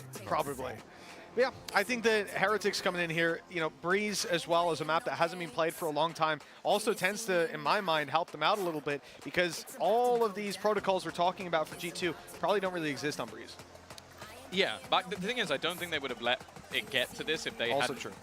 got it well prepped. It seemed like in the past as well, when they did play this map, it was very strong for them throughout game changes. Although I will say, last time they played it, Mary and Giuliano were still in the squad. And Giuliano was playing a Reyna. So I would say that there's probably not going to be too many parallels to what they used to play. So I think that ultimately we just got to look at this almost as like a fresh case. That wasn't a good sound. No, it wasn't. That was a pop it and lock it. But yeah, so I think the reality is, when you're looking at a Reyna comp on this map, I'm hoping we don't get to see that again. You all right, Tom? It just made me jump. Scared you a little bit. I Yeah, saw it. I saw when the jump. all lights go out other than the ones that are on us, that seems like a problem. I like but you it. know Well, what survived? Turkish booth is all right. The Red Bull fridge. That's true. Glowing in the background. That's true. I'll tell you what, I got one at home, and it's never let me down. Stays on all the time, keeps those cans cool. Maybe you should I get believe yourself we're one. going to be looking at the highlights again from the previous match. Oh, For that no, sounds fun. No particular reason. Okay. Why not? Hey, throw it at the wall, see what sticks, Tom. I think at a certain point, that's what you got to go with. Yeah. Last map was fun, if not a little bit brief. I think we can definitely use a Was less it quick? one. Yeah. Yeah, no, I'm ahead of it. Okay. I knew it was coming. Just be careful. Don't Yeah, accidentally there's a meow. story being told on the watch parties already. I know there is. By Thanks who? a lot, Sue. Who would bring The one that something was like that drawing up? on us earlier. I saw that. Yeah. Yeah. I got away okay. I mean, I just had a nice little. What do you mean? little I had hairdo. hair. That's did I. That's a win. Yeah. I think that should be I the remember next the- drawing. I remember the wigs at the international event. They were hit and miss. Anyways, we're gonna get Tom a hair transplant, and while we do that, we're gonna toss it off to a break and figure out this situation. We'll see you soon.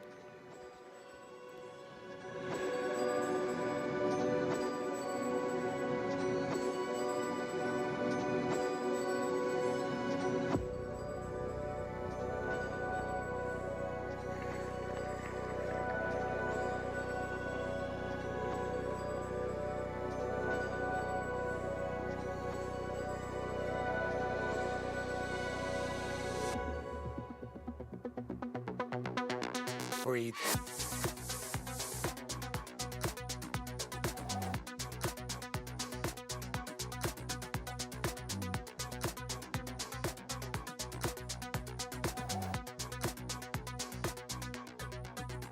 Breathe.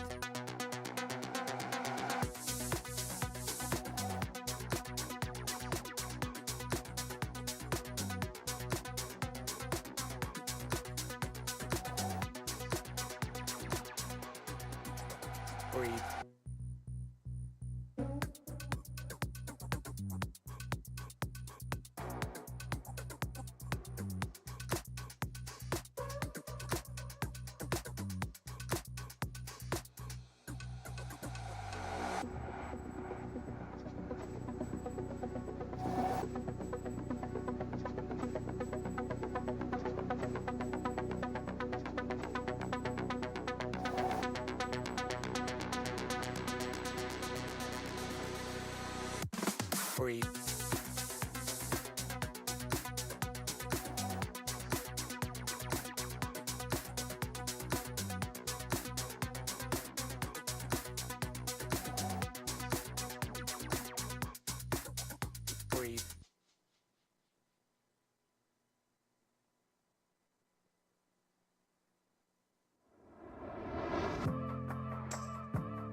I think you need an upgrade.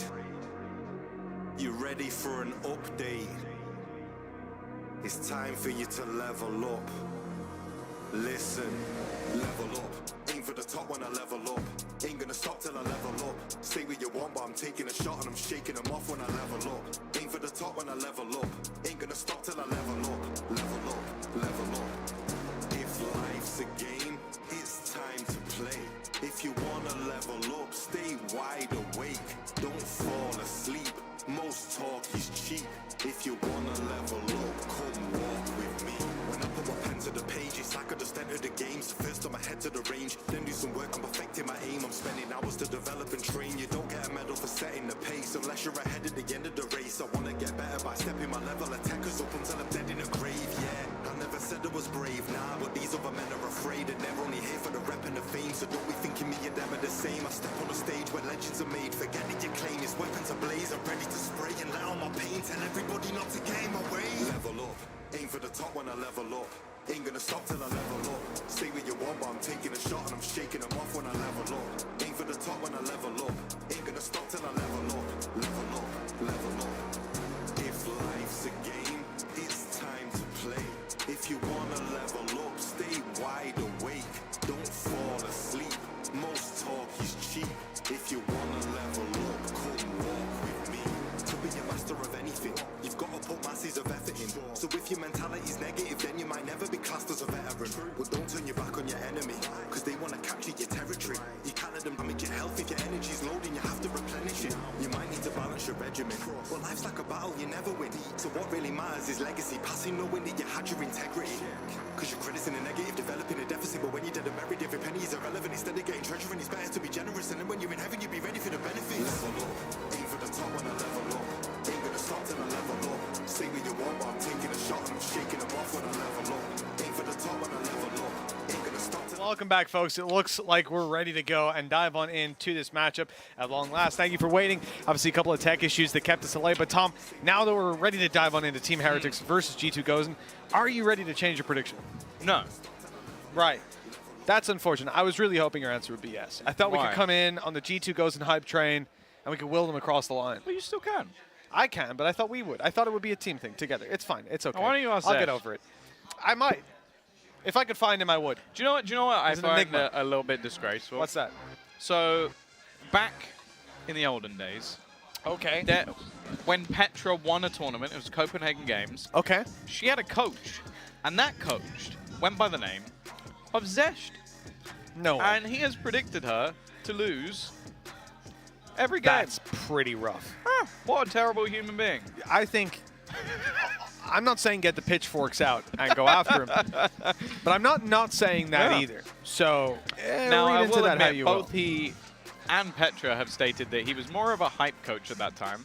Now he is learning the ropes of being a professional analyst in CGN, you know? Yeah. He's getting there. Or maybe it was assistant coach.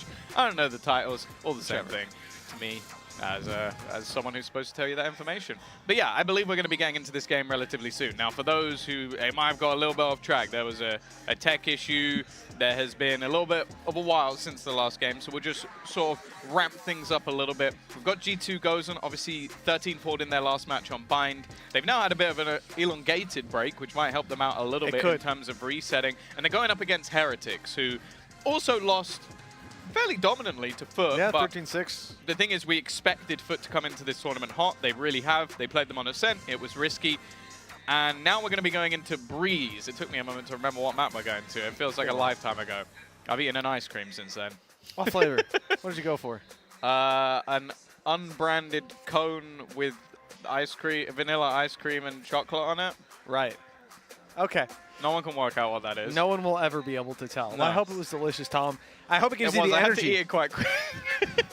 I hope it gives you the energy to power through this, because we could have quite a long game on our hands here. These are the two teams that lost dominantly in their opening round, both now having been given a little bit of a rest, time to recover and replan as we move on to Breeze.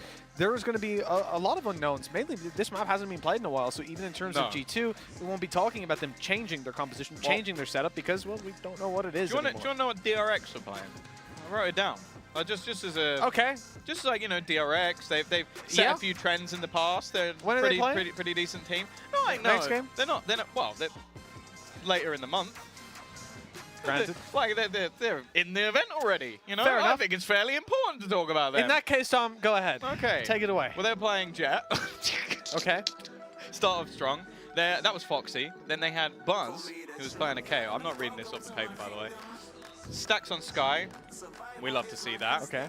And then Harbor Viper. It was Marco, and then they had one of their youth players playing in the tournament who's Flashback.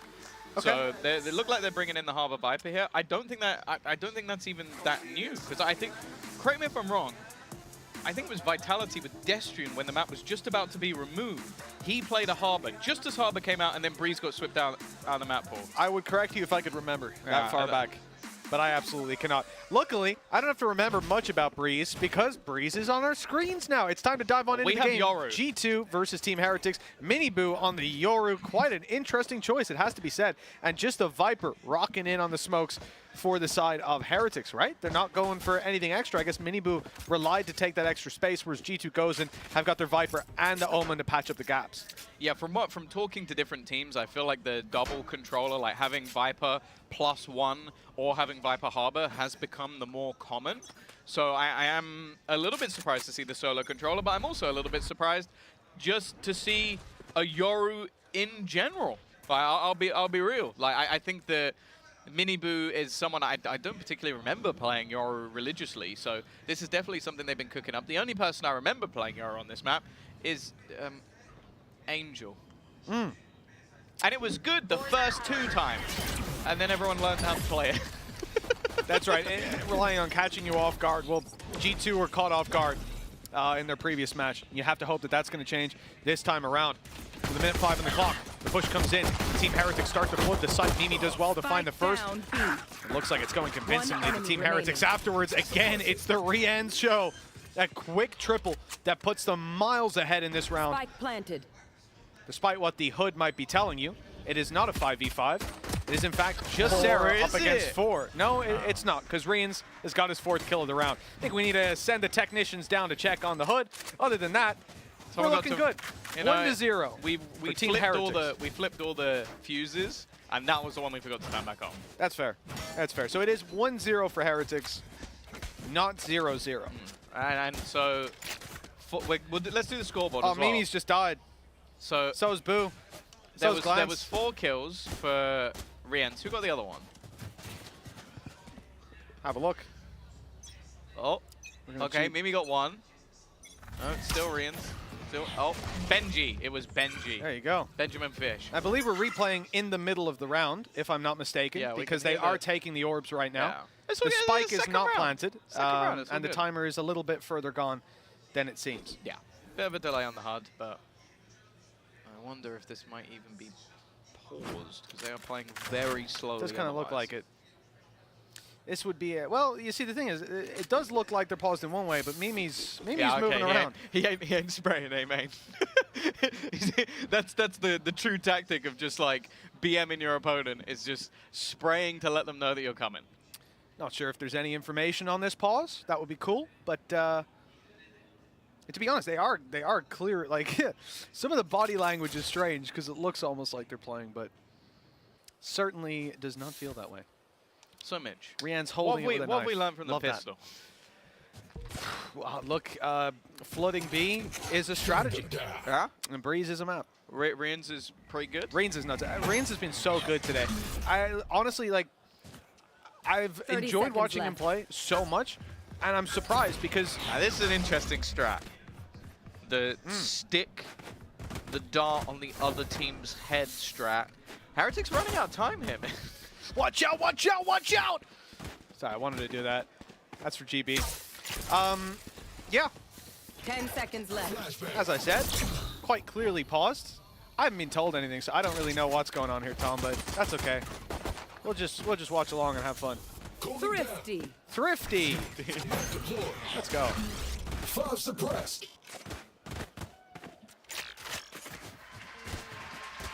Okay, so I like the crowd. That's a funny, ironic clap. So yeah, obviously we're going to be restarting the round. Rather, it's a technical pause. One of the players needs a quick reset. So we shall be still at 1-0 for Team Heretics. Don't worry, the Thrifty doesn't count. It's all good. So, fun beginning. And Tom, I want to know, after the first round that you saw and the second that we held with bated breath for, is it going according to plan? Is this what you thought? Reans would come out with a 4K? Because if so, I guess you watched the previous series. You know, he's been pretty good. I would say, obviously, taking anything away from a pistol is always going to be quite difficult, especially one in the manner of which they won it was just very, very aggressive into the site and just trading effectively, which mostly was Rian's trading anything that happened. But yeah, I think realistically they can opt to... the thing is, the funny thing with coming in with a comp like this, I guess this gives us the time to sort of almost talk about it a little bit, is it definitely has its risks, especially with the solo smokes. I think a lot of teams now that, as said, a lot of those angles have been shrunk. Like, if you tried to put a solo smoke towards A main before, good luck. I don't think that's going to work, especially with the avenues of taking that initial control. It took you a lot longer just to get to that point anyway. So I believe, hopefully, we're going to be getting back into the game in a sec. There we go. Nailed it. And well done, Tom. Yeah, we are back, of course. 1-0, Heretics in the lead. But that's the thing. I think this composition has its risks about it, but it also has quite an explosive nature. And I imagine they're going to be trying to utilize some of Benji's util a little bit more so, in terms of just having those cages set up in the positions that you'd see where the smokes would go. Obviously, a little bit more difficult to do if you're doing it at range. Naturally. Yeah, you see at the start of the round, Benji a little bit further away from the squad. You'll see that in a lot of these rounds where he'll be setting up those trap wires, making sure that they've got control across the whole map. I am very curious to see how this Yoru plays out as the rounds go on. He got 1 assist. Yeah, of course. But, I mean, the rifle rounds, he'll start to get behind them, start to cause problems. It should be fun. Yeah, it's just looking to be that little bit more disruptive.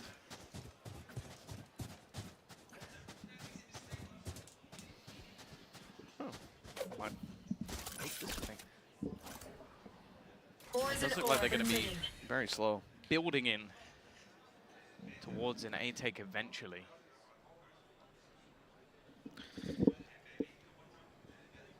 Making their move towards the A site. There are currently 4 members of G2 Gozen currently waiting for this push to come in. Mimi currently sat back towards mid and a bit of a lurk coming out from Benji, but the rest of the team are building up. 40 seconds left. Information clearly been had. If they were going to go running back, it would take them quite a while. As you said, big map, Mitch, but already getting that opening pick, I imagine this will be the moment they look to execute.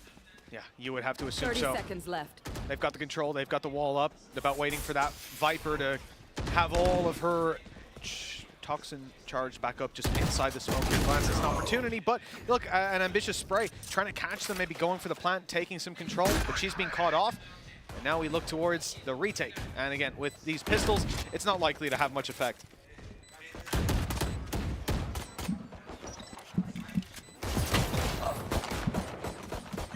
One enemy remaining. Nice, clean, flawless round. Again, despite what your eyes may be telling you, it's all over and dusted. And again, not a round that you really expect too much to go in the way of G2.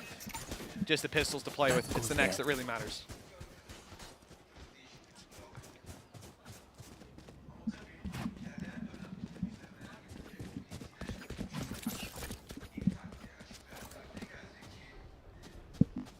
But either way, this is kind of where we expect a little bit more of an opportunity for G2 Gozen to try and pick this one back up. Light shields for the majority, utility picked up across the board, and the rifles in hand. The thing is, though, for the opposing side, they also have... Flawless! Let's go! A lot to play Well with. done, Heretics. Clean. Now let's see what they do in this round. Obviously, as you're seeing up top, there's a minute 30 left on the round. Weapons bought up, full buy for G2, and good opportunity for this defensive side to really get around on the board. You know, Heretics, though, they've got rifles. They've even got an ultimate to back them up. Rians has been on fire, still yet to die. I mean, it's only 2 rounds in, but with 6 kills on the board, you have to wonder how many more engagements can this guy successfully take.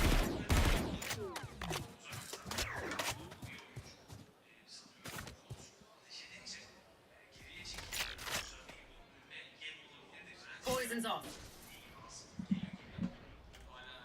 Again, a lot of the map set up ready for this split. Boo is going to get them the opener. Glance falling already, and Sarah left somewhat alone. Try and hold on to this one. It's just being cleaned up, though. Every single battle going the way of Heretics.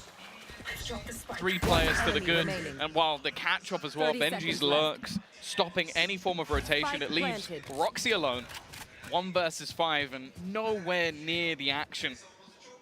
This pace from Heretics is really causing problems. Just these slow pushes, not really giving anything away, but taking over that middle control just made this split almost impossible for G2 to try and hold on to. And now the same task is left to Roxy to try and hold on to the gun.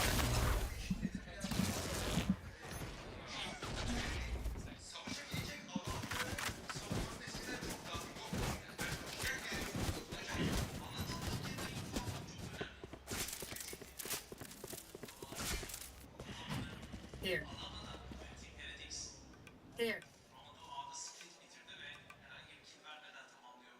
It does seem like, I feel like G2 are going to have to try and put a little bit more pressure around the map. Right now, they're just struggling with a lot of these initial battles, like Boo being able to get that opener, the rest of the players not really able to get their rotations in time. And now, again, we're going to see this early fight. Benji kicking things off. There's only going to be pistols in this round for G2 Gozen. Don't really have a whole lot to play with, and they do have the information that Benji's here, maybe even alone. It didn't tag anybody else off the back of the knife. And while with a second pick going, they just seem to be winning every single battle. A chance for what, the 3rd flawless in a row? It has just been an absolute decimation thus far. Wow. And, well, Team Heretics, they're just running away with this one, Mitch. Yeah, they really are. They're looking fantastic. I mean, every single opening fight they take is found successfully. This amount of flawless rounds back to back to back is, I mean, it's soul crushing, really, if you're on the side of G2. They need to find some space.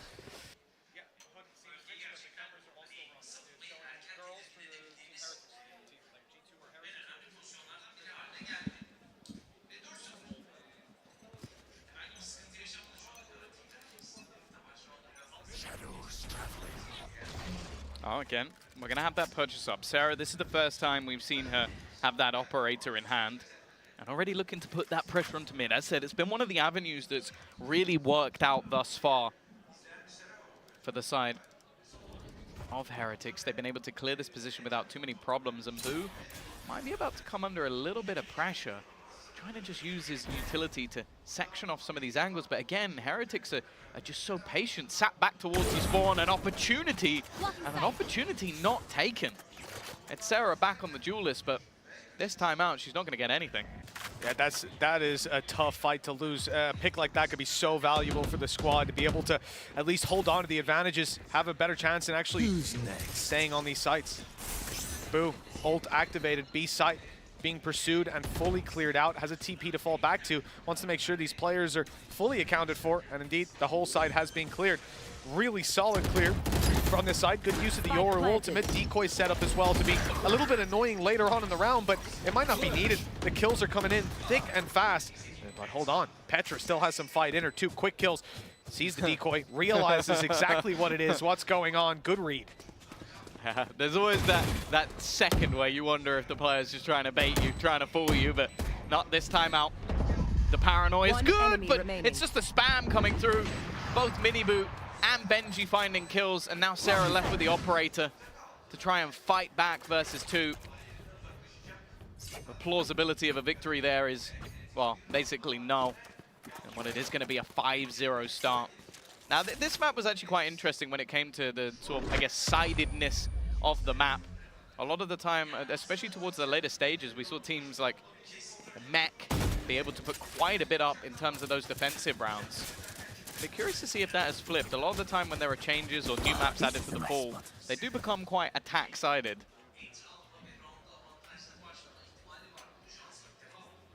I'm curious, though, you know, realistically, there's only... I can sit back and say that a map is attack-sided and that a team can come back into it, but if we see it be so dominant as it was in those first 4 rounds, if it falls back to that, then again, it sort of takes away the argument of the map, or rather, it takes away the argument of the sides being different. You can't allow it to slip away that dominantly, and it was a great resurgence from G2 in the last round, despite not taking it, to at least put up that fight. Can they do it again, coming into round 6? I saw an operator come out, and that could definitely be a bit of a change for the squad. If they've got that op in hand, grabbing that early kill, like we saw last time, Sarah didn't hit the shot. Happens to everyone. Can't happen again. No, yeah, they need to be finding some of those opening kills. Because I think the thing that we've seen so far is that Heretics have been able to firstly play very slow, like giving almost no information away to their opponents, and then just slowly building up that map control until an eventual execution. And the thing is, we were sort of talking and highlighting this Euro, but the fact is, in a lot of the cases, we've seen G2 have to go looking for information, and that's where they pounce. That's where Benji's been able to find some of these initial kills. He's currently 5-0. He's yet to die within the first few rounds of this game. And on the other side, well, a couple of players yet to get off the mark. That trapwire has been spotted by Petra, denying a lot of the further space taking she'd want to go for. The reason she's not checking the window is Sarah's holding it up in hand, and Benji, luckily outside of B, won't be making the mistake of slipping in. The fake TP used, flash through the smoke as they start to close the distance. Those sprays are good, and Mimi was trapped in the corner. Same situation for Glance, stuck in between the pyramids, players all around, and just overwhelmed on this A side as G2 lose control. Standing. Spike planted. Last player standing. Make it just one. Sarah, again, not in the right place or the right time, and having to try and get anything done. A potential for another flawless. I think I've already lost count. That's a lot to try and climb back from. And Heretics have just been having an absolute field day. Miniboo is even going to close things out in style. 6-0. Another flawless to add to the collection for Heretics, and we're really waiting to see if G2 get off the mark here. That's it, man. I mean, so far, Sarah's been struggling with that op. That's a couple players now being in the target. And I don't know if it's a quick shift to the left. You know, you see the movement, and the aim goes off. Yeah, maybe they slide to the left, and then they take it back now, yo. Wow. And then there's one hop this time. For a split second, I thought you were going somewhere serious with that. It was a split second. I don't know what I thought you were going to say, but I gave you the benefit of the doubt. And I regret that moment. But no, I mean, like, I think that's something. People who got that joke. That's something I haven't seen from Sarah in general. Ever, really. Like, this consistently, I think it's the nerves. And really, the pressure starting to mount up on this squad. Yeah, they had a roll switch in the last map, which maybe put the pressure onto Petra a little bit more, and well, she's a little bit more used to it, that's for sure. All right, now another opening pick, another after plant scenario. Roxy, they don't even know there's a player close. Miniboo, he's just gone. He's disappeared before you can even realize what's happened. Every single member of G2 Gozen has fallen. Just Glance left to try and fight versus 5. Okay, it's no flawless this time around, but can't quite correct the aim, and Woot will close it with another. This is utter decimation of G2 Gozen, and I do agree. I think, like, there may have been expectation, for at least from my part, for the Heretics to take this game. I think they were definitely favorites. But the manner in which they're doing it, a lot of these fights are ones where I'm like, okay, I've seen the Gozen players win these a million times, and they're just not quite hitting the same shots. That's mad as well. The fact that the orb comes up just in time to obscure the TP, and then Rians comes in and trades it out. Trades out the disappeared member of the squad. He's gone, but not forgotten. Exactly, yeah. He's just repositioned, that's all. Not even gone off the site. That G2 up in hand again for Sarah. This is a gamble and a half. I guess at this point they almost have to try and take some risks with those ultimates. And Paranoia instantly going in towards A main. And they've not really got much out of that Hunter's Fury. And well, Benji is, yeah, he's just farming. He had a quiet first match. They're playing up against FUT. I think he ended with something like 7 kills. He's definitely got more than that now. He's just managed to find so much value on the lurk. As said, we've had constant hunting from G2. Petra's at least put a small amount of hope into this round, but again, there's just lurk on lurk. If Benji's not lurking, it's Boo from behind. They have a perfect double team, and now only Sarah remaining again. And that's the thing. Last couple of rounds, I can't even really fault her. She's just not been on the right side of the map. That's it. It's either that. I've seen 2 opportunities for the shot to hit. They've missed. And other than that, Sarah hasn't been able to get an opportunity. Now, Boo dropped down. That was heard. She was within the circle to hear the step, but now she's being spotted. They're hunting her very quickly. You see these players knife out, running towards this part of the map. The spike is ticking away, but time not quite low enough for Sarah to escape. Benji has caught her on the way. His 3rd kill of the round. The Team Heretics continue their domination. A flawless start to this map, 8-0. And no signs of slowing down soon. A big round from Petra with the double kill on mid. But again, we see how much space Heretics had already found, covering the entire map. And I'm really struggling to find a solution here for the side of G2. They did use that Hunter's Fury, and I think the reason they used it so early in the previous round, a lot of these ults were close, and they just wanted to, they knew there was a player in there. It's a narrow laneway. You go for it, you try to get the kill. They did damage, but not enough to convert. Let's see if they can find it in this round. Round number 9, and a lot of weaknesses, Tom. 4 players coming in with pistols, and they're challenged right away. The Blade Storm of Sarah somehow able to grab one and get out. A much better start. That looked like it could have gone the other way. Petra has found one more, but the trades come back thick and fast. The flash is sublime from Roxy, but again, just not quite connecting, and Boo's just pushing through. He basically walked into a 2-player crossfire and still came out alive. Benji continues to thrive, and, well, again, what was a small bit of hope quickly is slammed into the ground. 9-0. I didn't even realize Benji at some point got his first death, but he's still 12-1. 12, yeah, I mean, that's ridiculous. Sarah there does well with the Blade Storm, right? But look at Rian's able to catch this kill. Look, she's going to updraft in a second, up and above that wall, and immediately a headshot from Rian's picks her out of the sky. He has been so clean, such a joy to watch. And again, he was really that one player that we had a question mark around in this squad. We know what Boo and Benji are capable of. Mini Boo's proven himself time and time again. Woot's an unbelievable player. Many are heralding as another hope of Turkey. For Rians, it was like, okay, he might do well. He could do well. Nothing against him. Not that he's done terrible in the past, but it's a new level for this guy. But he makes it look like he's been here all along. Yeah, another talented player that definitely wouldn't be joining the group he had. Petra spammed through onto the spike, and Woot just let go for a second, tapped her head, and then just moved on with his day. Even still, though, this is one of the better opportunities for Sarah to try and clutch this one out. A 1 versus 2, dashed in, has managed to survive an extra second, but tagged down to just 11 HP, and Mini Boo will be there to close out another. It's double digit before a digit can be landed. 10-0. This really isn't what we wanted to see. I guess promise for the side of Heretics, who thus far, obviously, as we said, they got completely obliterated by FUT. With their matchup against Fokus later today, they'll have a chance to set themselves in for qualifying if they win this match here. And again, depending on some of Fokus's games, I think it would at least guarantee them the opportunity to play in those tiebreakers later on today.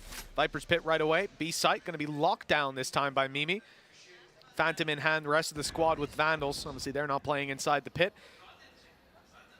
And a very aggressive position around mid. This is the solution that G2 are looking for.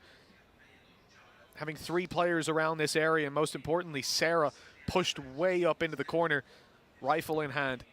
She'll be able to crunch late, either towards mid, which is what they're doing now, or towards elbow once they realize this is where the push is coming in. Oh, he's seen her! Oh, he's seen 2. Still a player in mid as well. So much information garnered by this Cypher. It's definitely had its value. No doubt about that. Something we saw in the past. The pincer's not bad from Gozen, but, well, they know where the last player is. There's a Viper's Pit on the map. That somewhat gives it away. And it hasn't faded as of yet. You can even see Rian's being left behind. Who's going to clear this? If Mimi checks for this, I rate it. And, oh, almost! She almost won the battle. Again, though, it's Rian's on the other side. Yeah. And this guy does not disappoint. It was a bit, I don't know, it was a bit whiffy for him. For him. Normally, she wouldn't have even got around the corner. Yeah, It just went bang, but... He gave her a second. His guard was down. I like the pop flash idea. The thing is, again, it's just losing some of these initial fights. The trades become so much more important to get an advantageous trade. And that just hasn't been the case so far. It's been a rough match, no doubt about that. Gozen. Look at what they've got to work with here, Tom. They're going to get to the site. If they get to the site, Viper's Pit. Yoru is the one getting them to the site, clearing out same positions here on B. Back B clear. This time the teleport's a little bit safer. Gate crashing back towards the site, back towards safety. Boo's fallen. That means the Viper wall is down, and most importantly, no pit to play with. Big pick for the side of G2 to have. One round's not a lot, but it's a damn sight better than 0 if they can close out there. Benji trying to deny it, though, has got the flank covered. Only one before he falls. Make this one look a little bit better, but with Rian still standing, he's going to get aggressive. And now it comes down to just Roxy. Back into a clutch scenario. It's impressive how quickly Heretics managed to trade the rounds. Just look at the crossfire. Contact had, well, the swing wasn't even needed in the end. They were waiting for Boo to... Miniboo to take that fight and Woot to swing off it, but Miniboo wins the fight. A 12-0 half. It's not what we wanted to see.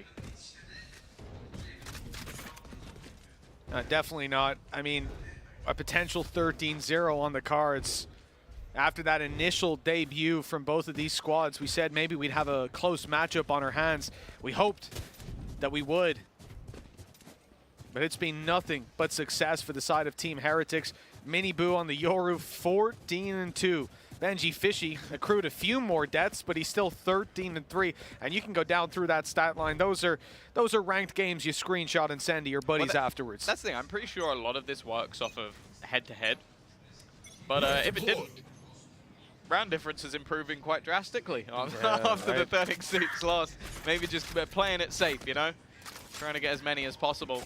Rian's already is going to start things off with a bang. Spike drop to the deck and needing to be retrieved, and it is a very quick retake being attempted. Miniboo just thriving within the chaos. Was surrounded for a second, but he's been able to find one back. A chance for Petra and Mimi, the deadly duo, the longest standing members of this Gozen roster, and now just Mimi stands between them and a 13-0. Looking like a humiliating defeat, and it will be. Team Heretics have utterly dominated their second matchup. A great response after their loss earlier to FUT. If you're to believe that they go all the way and make it to Tokyo, that is the kind of response you want to see. Now we can start to believe that the Ascent pick earlier was just a little bit of a hiccup, a bit of a mistake. And then instead, this team is an incredibly dominant one who really do stand a chance of going all the way. Well, yeah, that's the thing. As we mentioned, you win your other games, and the loss to FUT doesn't really matter. You're even almost just then gambling on FUT winning their matches, and you make it through. So that's the thing. It's a chance for them to sort of build their confidence back up, especially their game versus Fokus. I think is going to be an exciting one, especially as Fokus up next will be facing off against the likes of FUT. I think maybe even could be one of the deciding factors of the group if Fokus are continue up their run of form. But the fact is, Heretics look fantastic in this game, and unfortunately for Gozen, it never really got going. I'll tell you what, I think Breeze might be a ban for some of their future opponents. Fokus might think about not playing Team Heretics on it after what we saw here. An incredible performance for this squad. The crowd's still behind G2 despite that. And as we said, you know, G2 of late, they've had their struggles within Game Changers. Going out in their worst ever performance in the last stage. You also have to bear in mind that basically what Game Changers finished a week ago, thereabouts. They're playing on a different map pool. So this is a map that we haven't really seen too much from them because they haven't had to play it. So they've probably been practicing this about a week. Yeah, I think the reality is, when I'm thinking about what I expected here today, I definitely expected more from G2, but then when you put it into the context of having played the other tournament, having had so little time to manage all of these role swaps and the new map pool, I mean, Breeze wasn't one that they will have any preparation, which is something we were discussing. The likes of Heretics could come in prepared on this map, but I would find it very shocking if G2 were preparing Breeze during GC, which means they've only had a couple days at best. Yeah, it's definitely a tough scenario for them to come in from, and a tough one to reset from. But yeah, I think we're going to be bringing up the highlights of the game. I think these are going to maybe be a little bit one-sided. Yeah, just somewhat a little more of bit. the same. But that's the thing. It's like these games happen. I think the thing with G2 that we've learned over time is they are very good at resetting from this. And you never know. The fact is, I believe if this is a flawless run from FUT all the way through and the other teams just beat each other, they would have to get the victory towards the end to get themselves that win. But you never know. Maybe there's still a very small chance that they can get some of those head-to-head games, but even still, it's that learning curve. They've got Game Changers champions coming up later this year. It's something they need to be preparing for, and yeah, some more say maybe you don't learn so much from a 13-0, but I think they definitely will be looking at this game and going, okay, what was flawed, what went wrong, what can we improve? And I think that's something them and their coaching staff will always be on top of. It's definitely something that is, you know, if you're in a close game, you start to see what works and what doesn't. In a game like this, you just see what doesn't. You don't necessarily find solutions. You certainly don't on the server. If you did, it wouldn't be 0 rounds, right? So in that sense, I think it's correct. You don't learn a ton from that, a ton of useful, applicable information. But, well, I'll tell you what, Team Heretics probably learned a lot about what works for them and what can put opponents on the back foot. Let's toss it over to the interview stage where Vincent Talman Gross is on standby. Thank you. Thank you, Mitch McBride. It's an honor. And, well, it's an honor to also talk to Benji. You know, was a swift one, was a fast one. Give me a bit of a rundown considering comparing game number 1 to what you just had right here. I think game number 1, you know, it's a new roster, our first official against FUT. You know, it's a rough one, especially on Ascent. We knew what we were coming into. It was going to be a hard game. I think for our standards, we played quite poorly in the first game. So second map or second game now against G2, we just want to be very fundamentally good, which I think we did, and we showed, you know, we're a good team, man. We're a very good team. I think this is only the start. I think I'm excited for the game against Fokus. Hopefully we can show more of what we did this game. And yeah, I'm excited. Would you narrow down to first game jitters, worried about playing on LAN for some of your teammates? You know, it's a young roster. So, you know, that's always, you know, a worry for, you know, a lot of people. But I think with the route we're going to build a strong connection with the team. And to be honest, I think the experience that, you know, you might get from an older team, if we've got this good bond together and we all trust each other, then it's not going to be a problem. So, yeah, you know, I think first game we just played poorly. And I think, yeah, we're just going to look forward for the future. Talking about it, you know, young roster. You're the second oldest, Benji. How does it feel? Mate, I'm getting old. I'm hitting 20. 20 next year.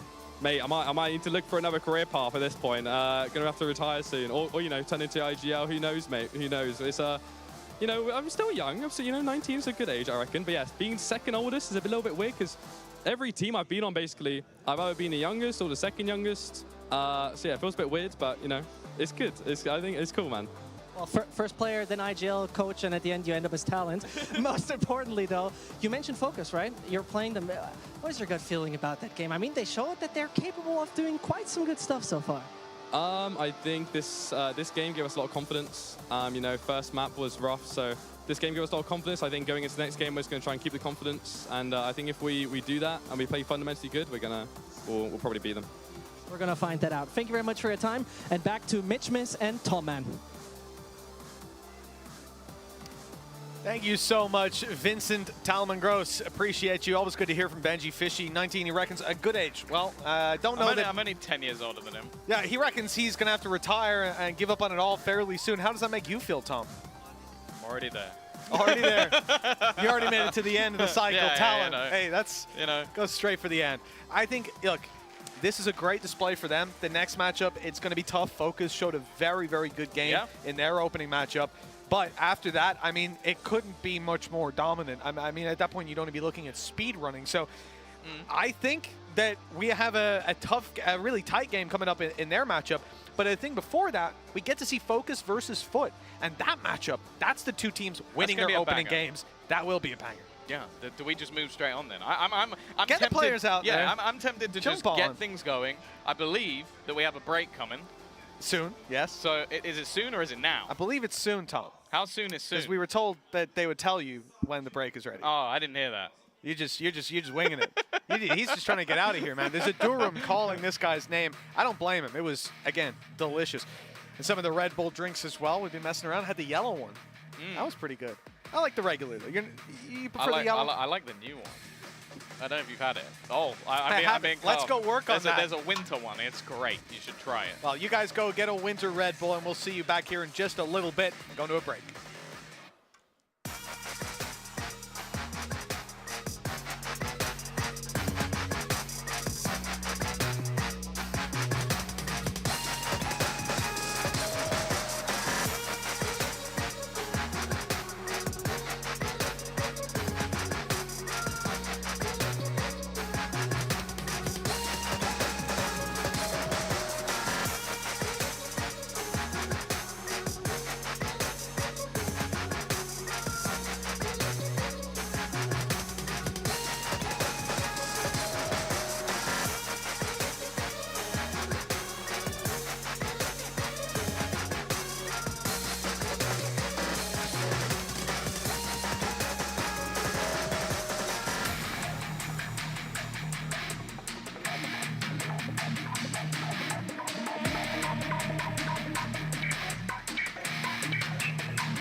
think you need an upgrade?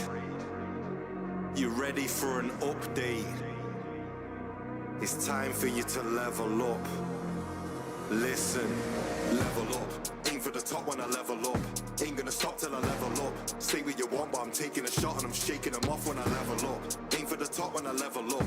Ain't gonna stop till I level up. Level up, level up. If life's a game, it's time to play. If you wanna level up, stay wide awake. Don't fall asleep. Most talk is cheap. If you wanna level up, come walk with me. When I put my pen to the page, it's like I just entered the game. So first I'm head to the range, then do some work on perfecting my aim. I'm spending hours to develop and train. You don't get a medal for setting the pace unless you're ahead at the end of the race. I wanna get better by stepping my level. Attackers up until I'm dead in a grave. Yeah, I never said I was brave, nah, but these other men are afraid, and they're only here for the rep and the fame. So don't be thinking me and them are the same. I step on a stage where legends are made. Forget that you claim it's weapons ablaze. I'm ready to spray and let out my pain. Tell everybody not to game away. Level up, aim for the top when I level up. Ain't gonna stop till I level up. Say what you want, but I'm taking a shot and I'm shaking them off when I level up. Aim for the top when I level up.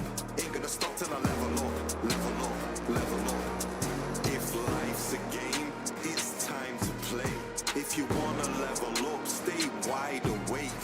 Don't fall asleep. Most talk is cheap. If you wanna level up, come walk with me. To be a master of anything, you've got to put masses of effort in. So if your mentality's negative, then you might never be classed as a veteran. But don't turn your back on your enemy, cause they want to capture your territory. You can't let them damage your health. If your energy's low, then you have to replenish it. You might need to balance your regimen.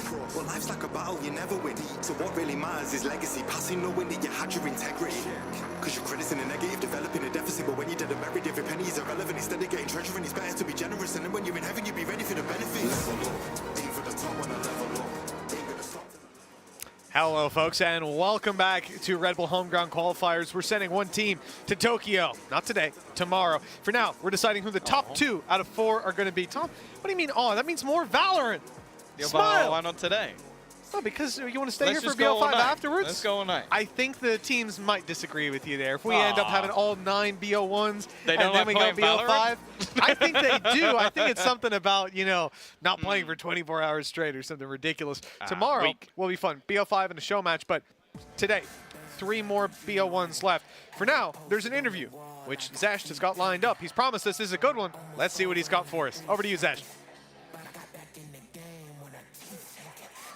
Reina Warrior, the ranked Reina Warrior. Kuba, how are you doing, man?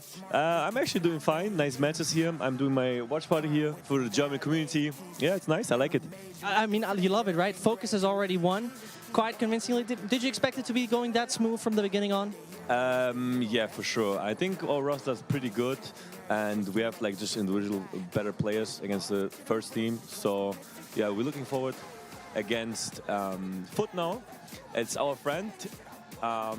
But yeah, in this match, I think that's our enemy, and we'll give our best for sure. I mean, you played in that team in mixed correlation, right? Give me a bit of an idea about the vibe in the team. How is everyone feeling around?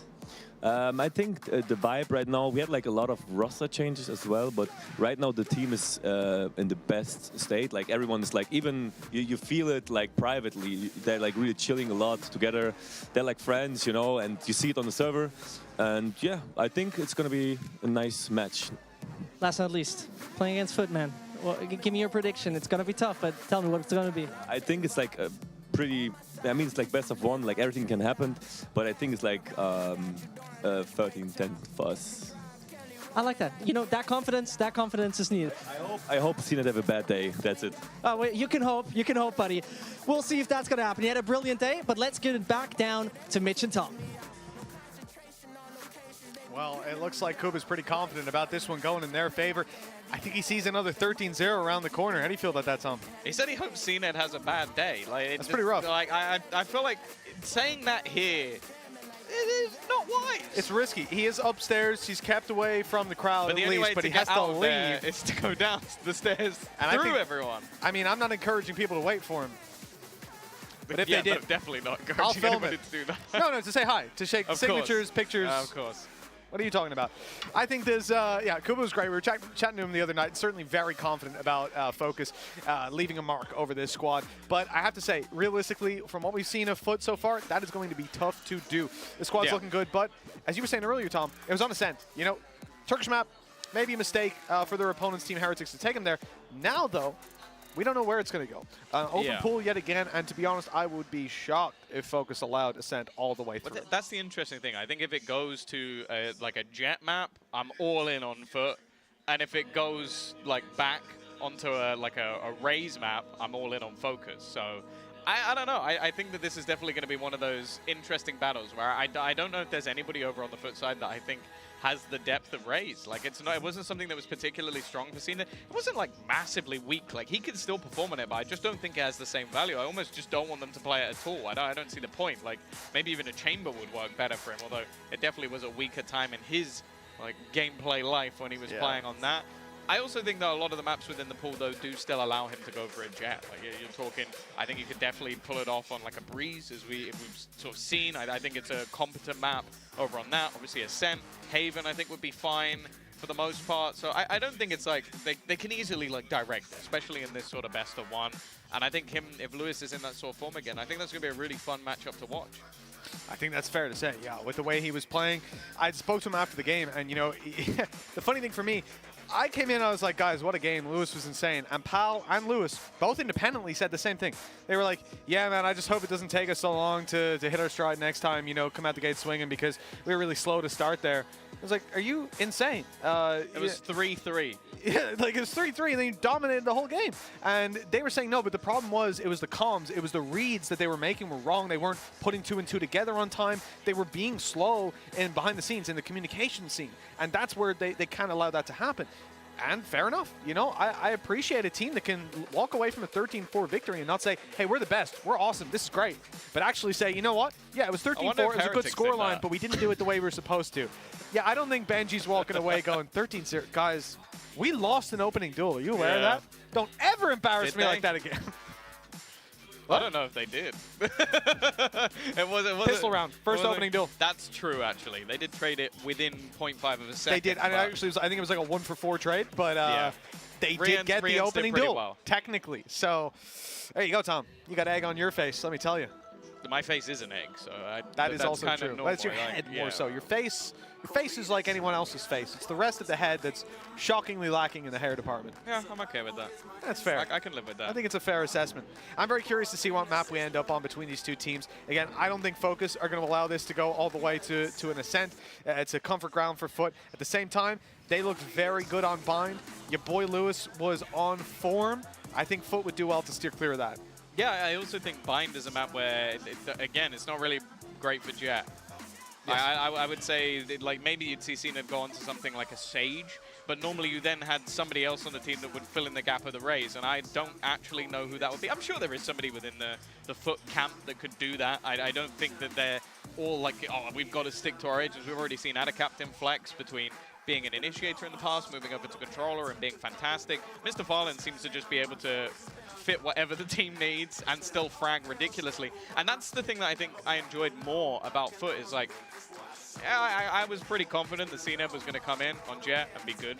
That wasn't something I was worried about. I was curious how the rest of the team would almost mold around him. Mr. Farland was insane. Yetaje we didn't have to see too much from. And we're actually going to be going to Haven. I think for both teams that actually allows quite a lot of ground. Not the most... Actually, I would say you can play either Raze or Jet on this map, so I think we could get the battle that we want. But as said, that's the thing with this Fokus roster is they have so many people that play like Sentinel or in the past have been a duelist, so they could very easily switch up roles, especially, say for example, they wanted a Breach on this map, which isn't too uncommon. Lewis is a very good Breach. So it might be that they actually switch their composition completely around the different players, because I think that's something that they're actually very happy with, is that Fokus are very, very flexible in terms of the team themselves. I mean, that's something, to be honest, that's a staple of a good team, right? To be able to flex individually, you want that. But to allow you to form yourself to whatever map you play on. Yeah. Thing is, yeah, this map in particular, I just view it as a playground for someone like CNED. If he is on form, if he's able to pop off. It used to be his map. It used to be. And I think, you know, seeing all those long-range sightlines, they could be in a lot of trouble if they don't have a game plan for dealing with someone like him. I also want to see what compositions are actually going to be run, because bear in mind in the past, I believe FUT used to run the Gecko on this map, which, again, definitely not common as an agent in general, but really not common on this map in particular. So it'll be if they actually move away from that one. It looks like they have, because it was Cracks who played it in the past. And the rest can be a mystery. Yeah, we'll find out the rest when we get on the server, I suppose. No more agent select for you. Yeah, you thought that you were going to find out the agents? No. You wait. Incorrect. You better stick around. Get a preview for a premium subscription of just $4.99. No. You can see the agent subscription.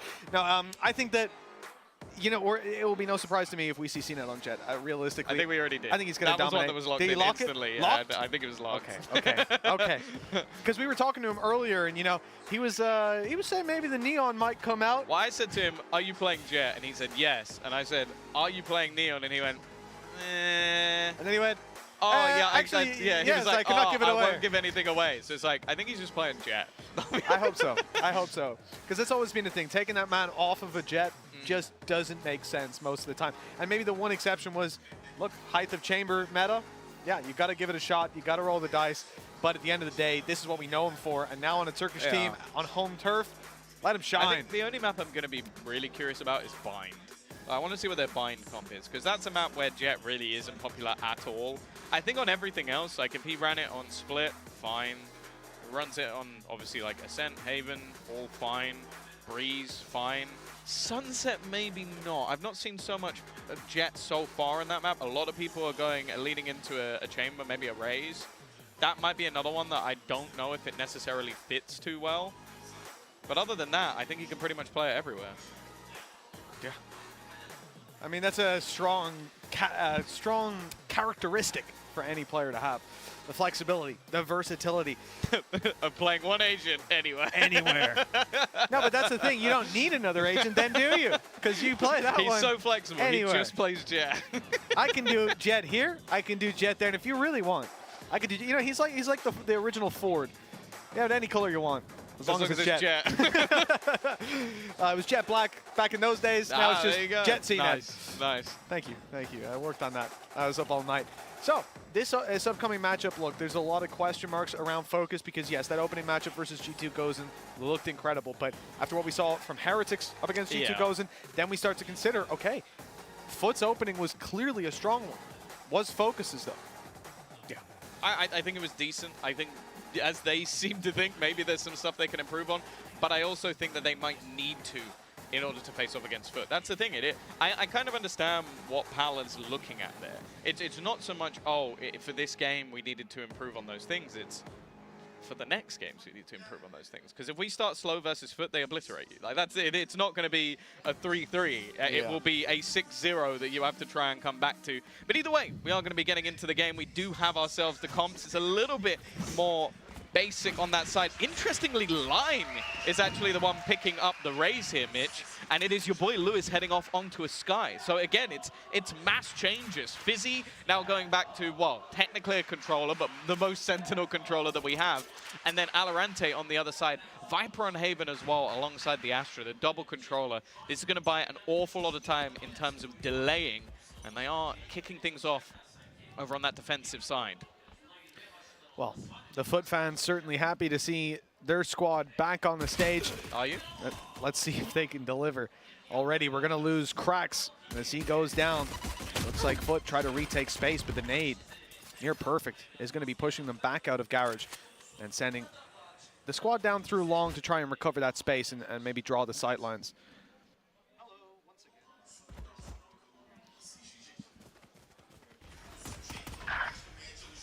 Already. Yetzige, Mr. Fallen. They're going to be turning things back into the favor. Sider at the back of side. Oh, he almost manages to get away with a couple. Alorante there with the trade. And a captain, though, is going to make things work. Put this down to just Fizzy. 1 versus 2. Someone able to turn the tide back in these sort of scenarios. Has himself a couple of snake bites, but the element of surprise holds more value. And they've gone looking in the other direction. Timing here is going to be everything. And while the timing's there for CNED, It is going to be that 1-0 in favor of FUT. And as before, I think we have a few problems with the HUD. That'll be something that is going to get fixed, don't worry. It's on the way.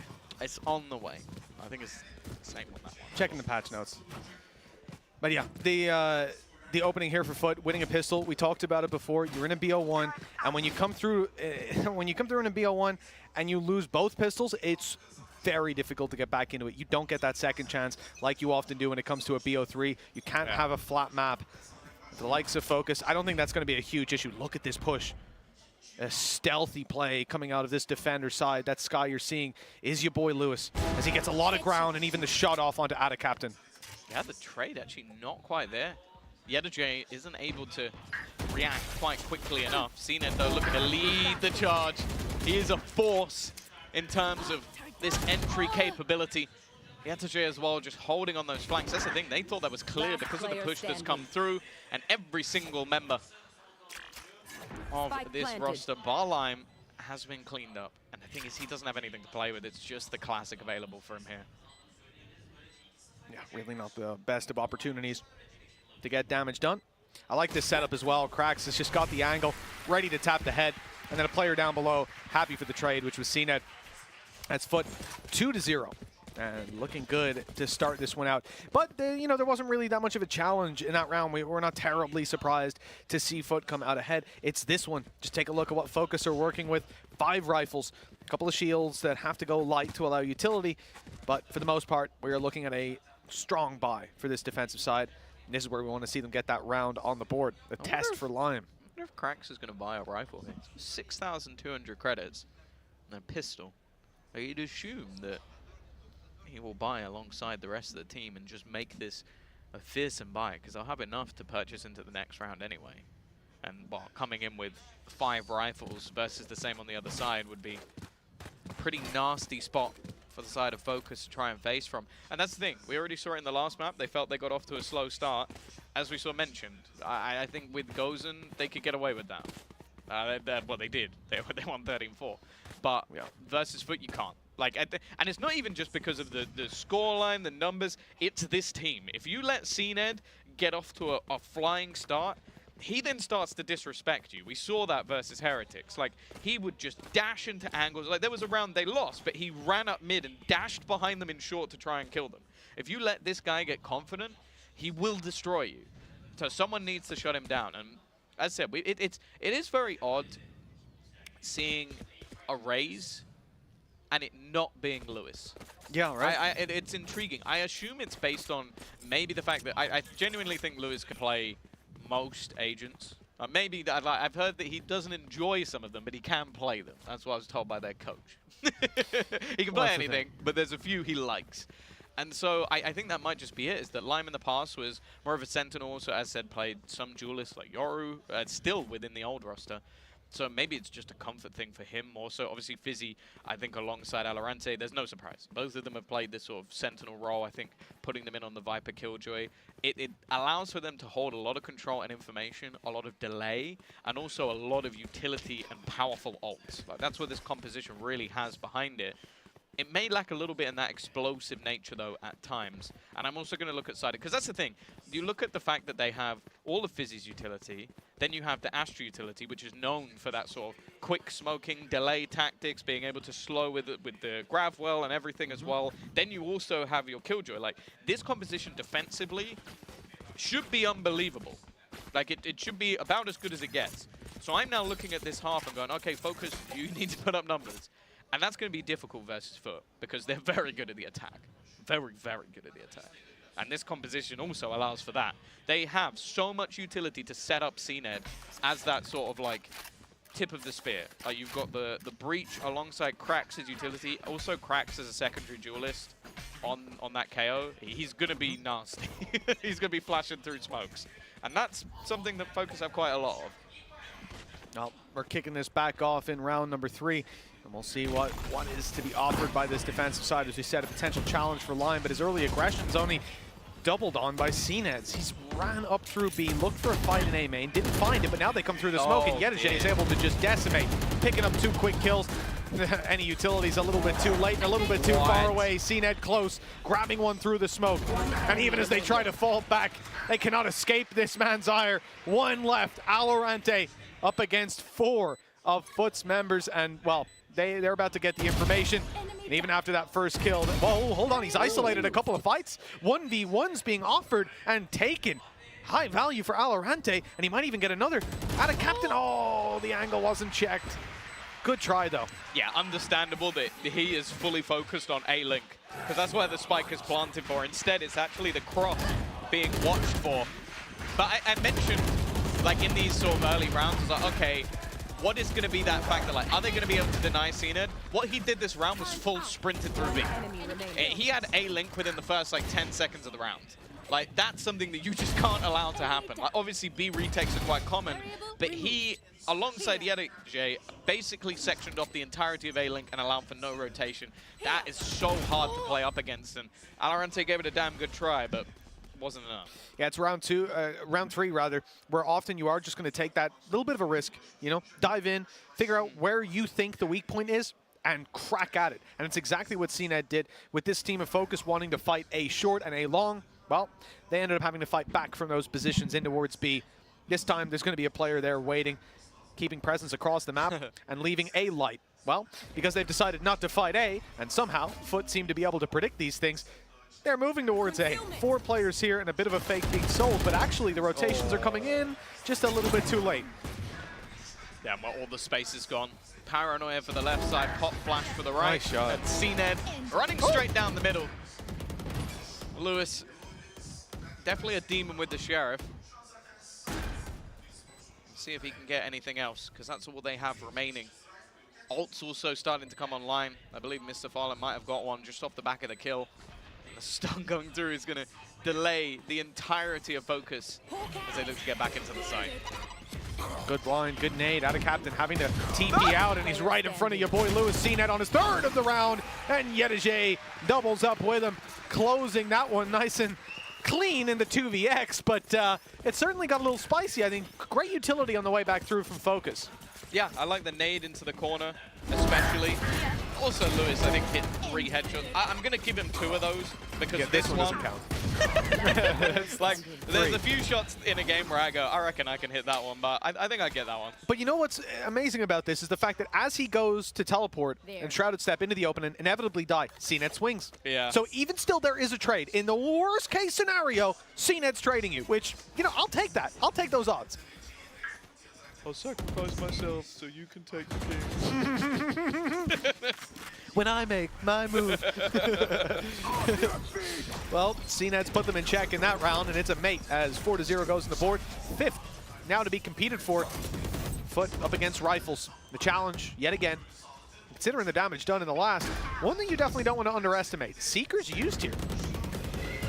Yeah, I guess trying to look for those lurks, and that's exactly what they've done. Yedije been causing them problems, as though has Ada Captain. Close corner looking to be cleared, nobody standing nearby. In fact, Ada Captain somewhat looking the wrong way. He's fighting forward, his team are fighting back. Still, 2 players sat on long, a pot flash ready. It's not going to be easy to clear these out. And already Mr. Barnett stepping up again. It's just a defuse. Fizzy has to just stick it. He's going all the way, and they're going to have their first round based off a little bit of individual brilliance. But it still came way too close for the side of Fokus. Yeah, that's maybe not one that you can repeat time and time again. But look, to get one on the board, get your foot in the door, you'll certainly take it. The 6th round that sees a finally some success on the board. Look at these spams. Nothing even close. Fizzy ending up 91 HP, 31 shields. Yeah. That's remarkable. Barely a lick of damage. But I guess they just assumed, for the most part, he would let go. Yeah, understandably. Especially after they killed off 3 people, but that's a 2v4 that still came down to pretty much everything being lost for Fokus. There's a buyback in, there's an operator into the hands of CNED as well. Not the most common on the attack, but in his hands, I'm not going to be the one to doubt it. Lime as well has purchased back in, but also has that showstopper. And that could be the difference maker here. Bladestorm as well for Cena, so still happy to buy the operator even with that in hand. And now they're going to go back for this B-take again. It was massively successful last time out. And now with the operator turret on the top of the site, Cena, he spotted everything. Just right out of there. So much space to play with for this squad. The Garage challenge, not likely to come in for a little bit. Focus, using a showstopper. This is where I'm expecting, you know, you've seen that paranoia fire out, but the knife hits. No more showstopper for Lime. The defuse being attempted, the spams come back through, but no one's on it. They're avoiding it, they're letting them empty their magazines before they attempt it again, but Mr. Fallen was holding on tight, had a few bullets left in the chamber to take them down. And now, it looks like it might just be done. 2 players left, time ticking away. Surely no chance, and they've made that realization. Yeah. That is going to be a powerful afterglow, and this B site's starting to become a bit of an issue, especially when you consider you got a retake with a showstopper, and it's just instantly removed the utility of Cracks doing its work. But I think they're going to have to put some more consistent pressure on that spot on the map, because FUT, well, they're very happy to exploit that opening, and the retake right now from Fokus just isn't really up to scratch. Yeah, this pause, I imagine, is going to be Fokus's pause, realistically.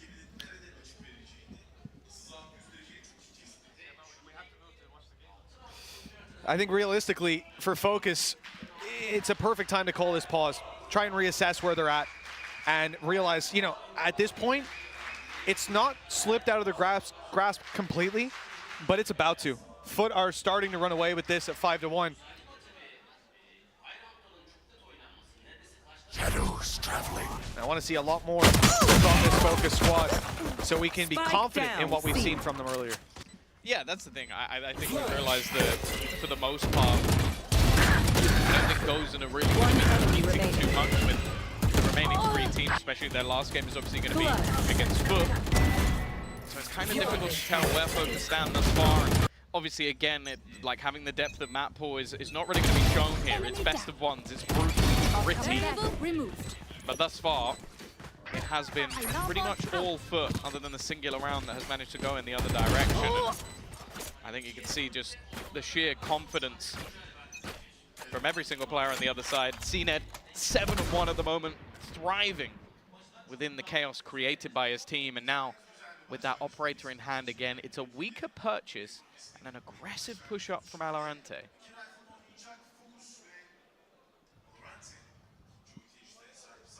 It's a nice position, and it does look like FUT might want to take things back in this direction.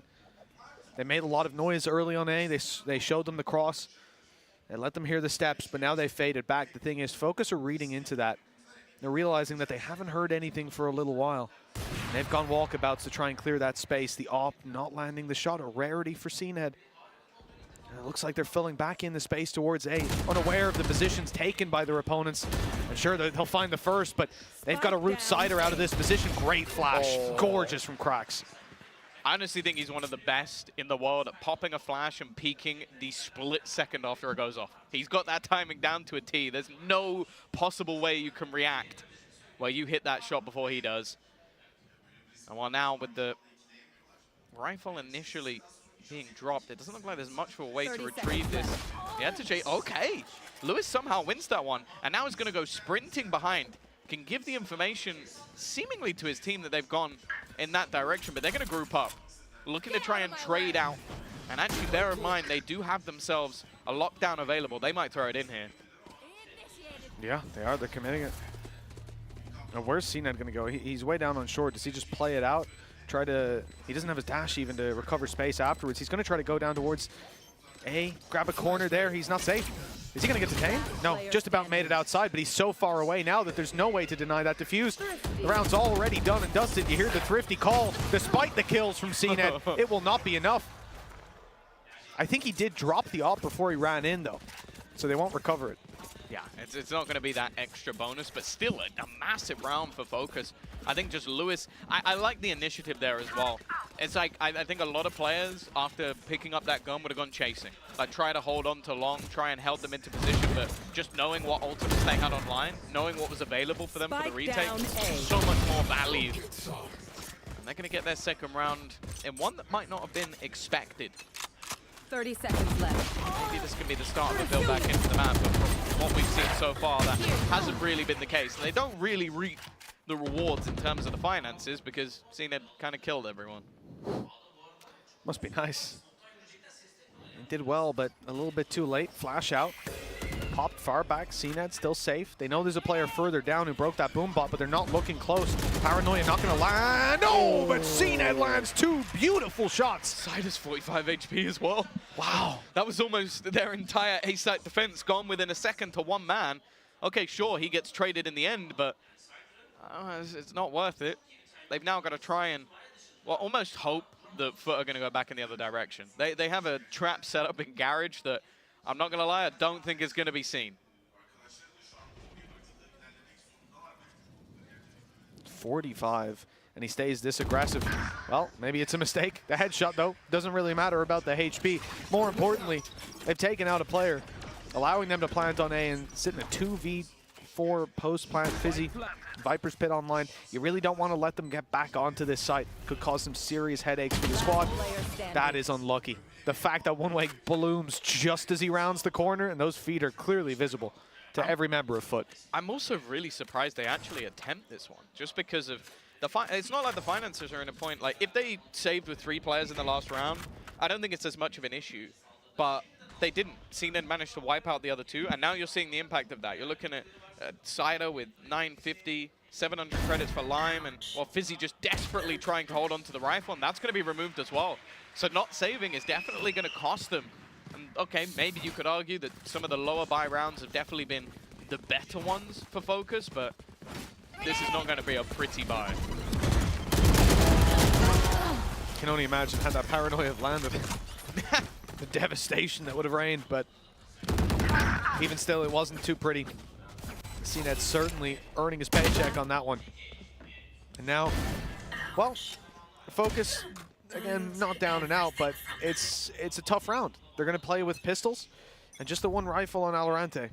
See if they can get some damage done.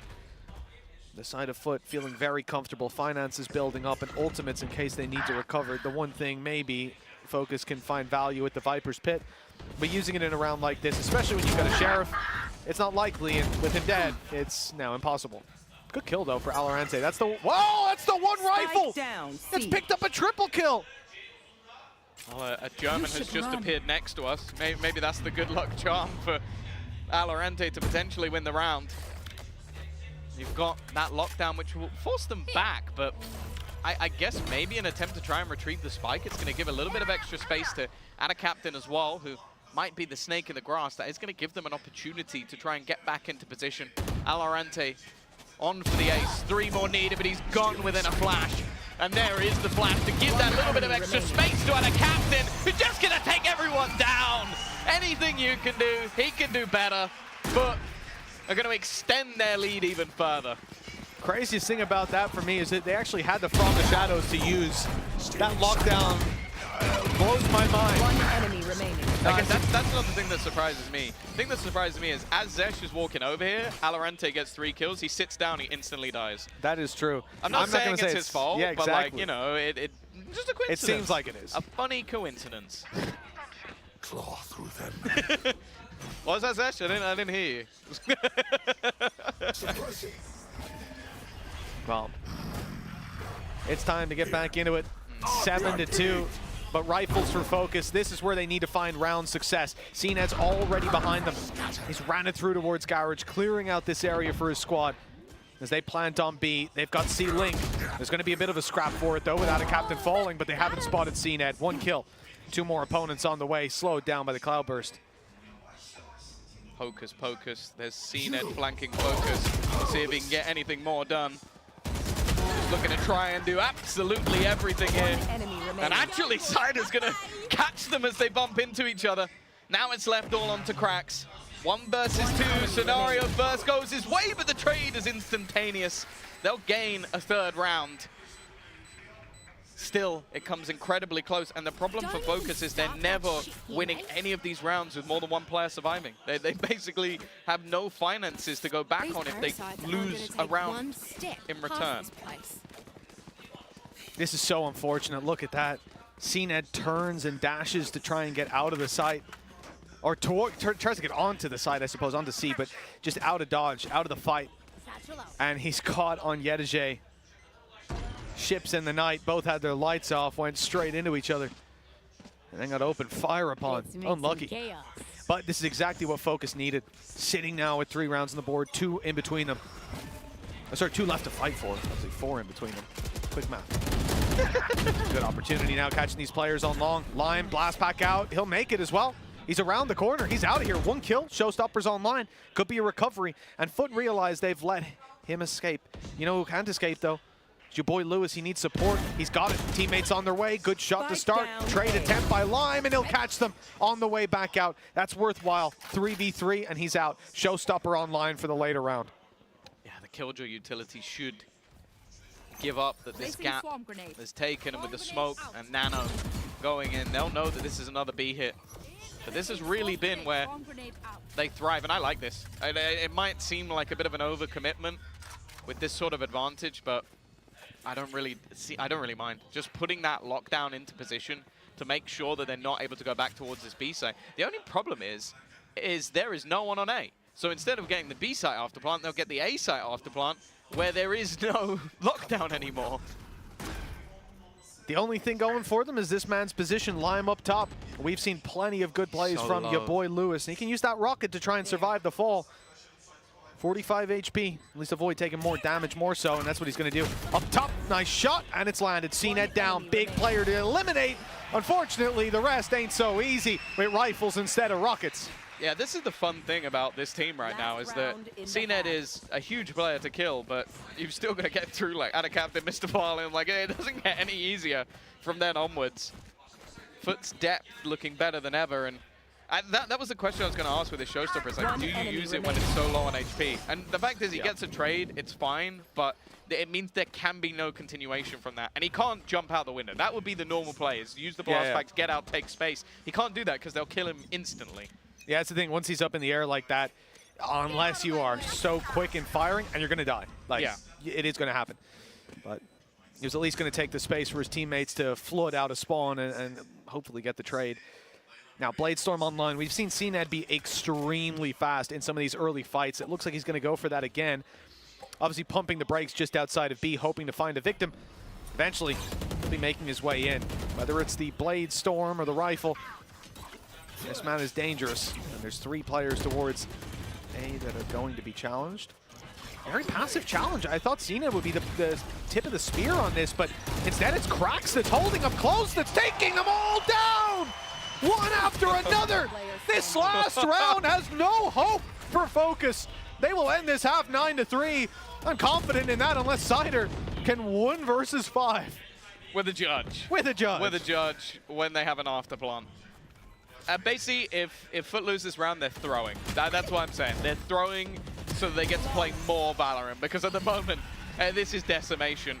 I said at the beginning of the game, Krax is... KO is more of a secondary duelist, and you kind of seen why. It's just filth. It was one after the other, but he isolated them with his own utility. The rest trading was basically running through his fragment grenade, and it just made things so easy for him to just pick them off. He had to hit the shots, which, well, I had no doubt that he would. 9-3. For Fokus fans such as Zesh, you're starting to believe in curses, because I think that's the only way that they're able to turn this around. I said that this composition looked like it would work well on the defense. It didn't. No. And I don't actually think it's down to the comp. I think it's down to FUT just being in unbelievable form right now. Where it's a Homelander, it's just better. And it certainly appears to be the case. CNET, I don't know if he's got Compound V in those veins, but something's going on. This guy's unreal. Ned. Compound C. Ned. I like it. I like it. I like it a lot. And so do FUT. I'm certainly going to be happy with this signing. Tell you that for nothing. Speaking to Sinan earlier, and well, let's just say they're pretty fond of CNET. I would have loved to speak to them just as they like won VRLs and said to them like, hey, next year you're going to get top 8 and you're going to sign CNET. And I think he would have slapped me in the face. Yeah. Stop lying to me! Don't get my hopes up and break my heart. Well, they've certainly done well for themselves. Hello, right up and in. CNET's down. I mean, it was ambitious. The guy's feeling it. But the only thing he's feeling now is a bullet to the head. It leaves this 2 versus 5 scenario as nigh on impossible. The post plant from Fokus looking good. And a good way to break back into this one. It is a long road to try and turn things around, but we've heard a lot from this team about the immaculate vibes, the confidence that Lewis saying that it sort of like just felt good from them to sort of play together. We've seen the same across the board when talking to this roster, so hopefully for them, they've still got that positive mental outlook, because winning the pistol can definitely get them back on that road to recovery.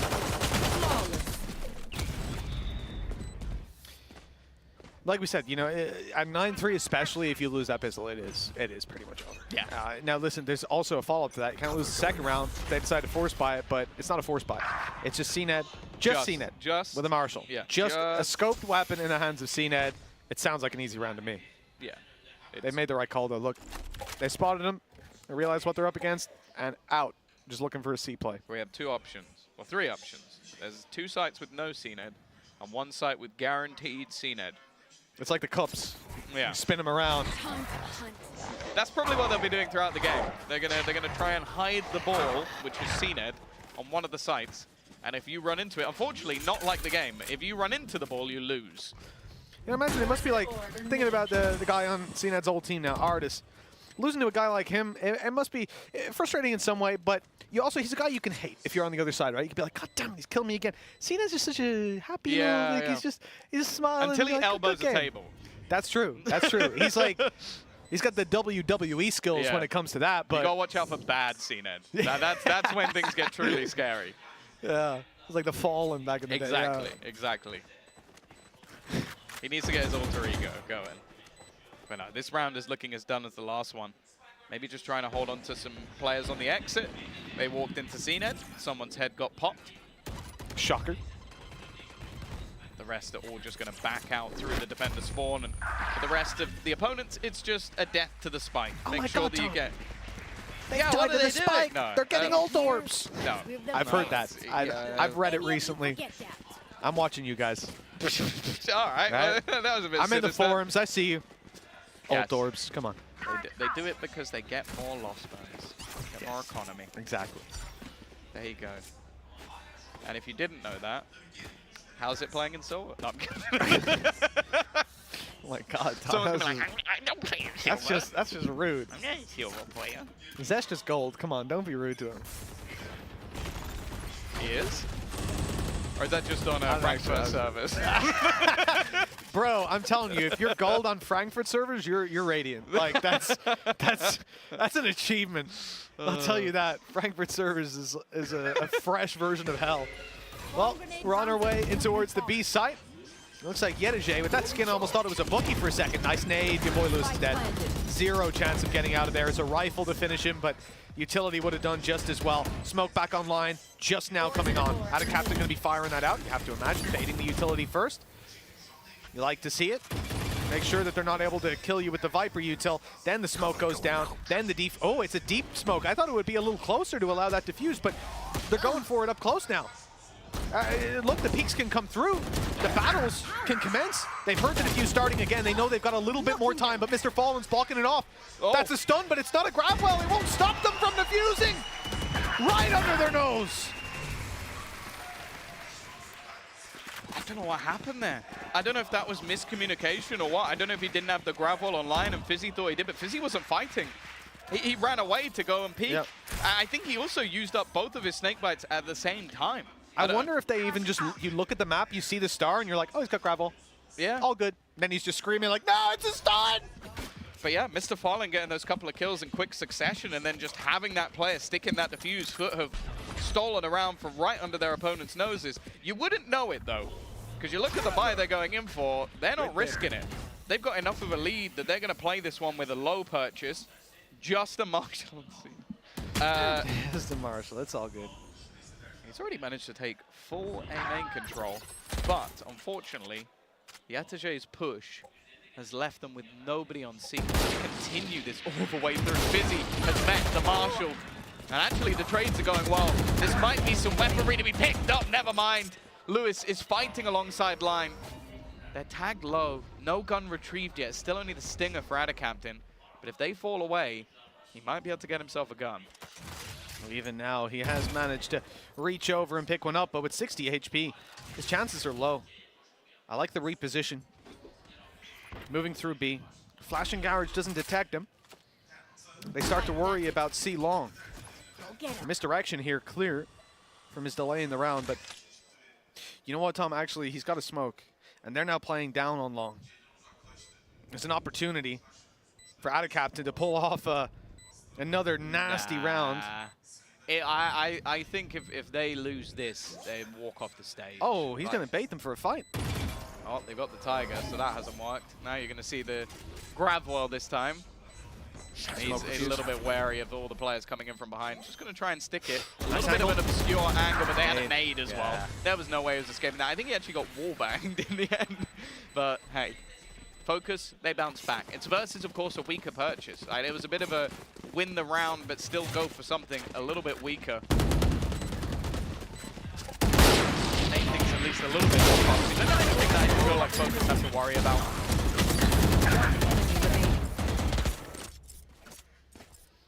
Realistically, 4 rounds behind.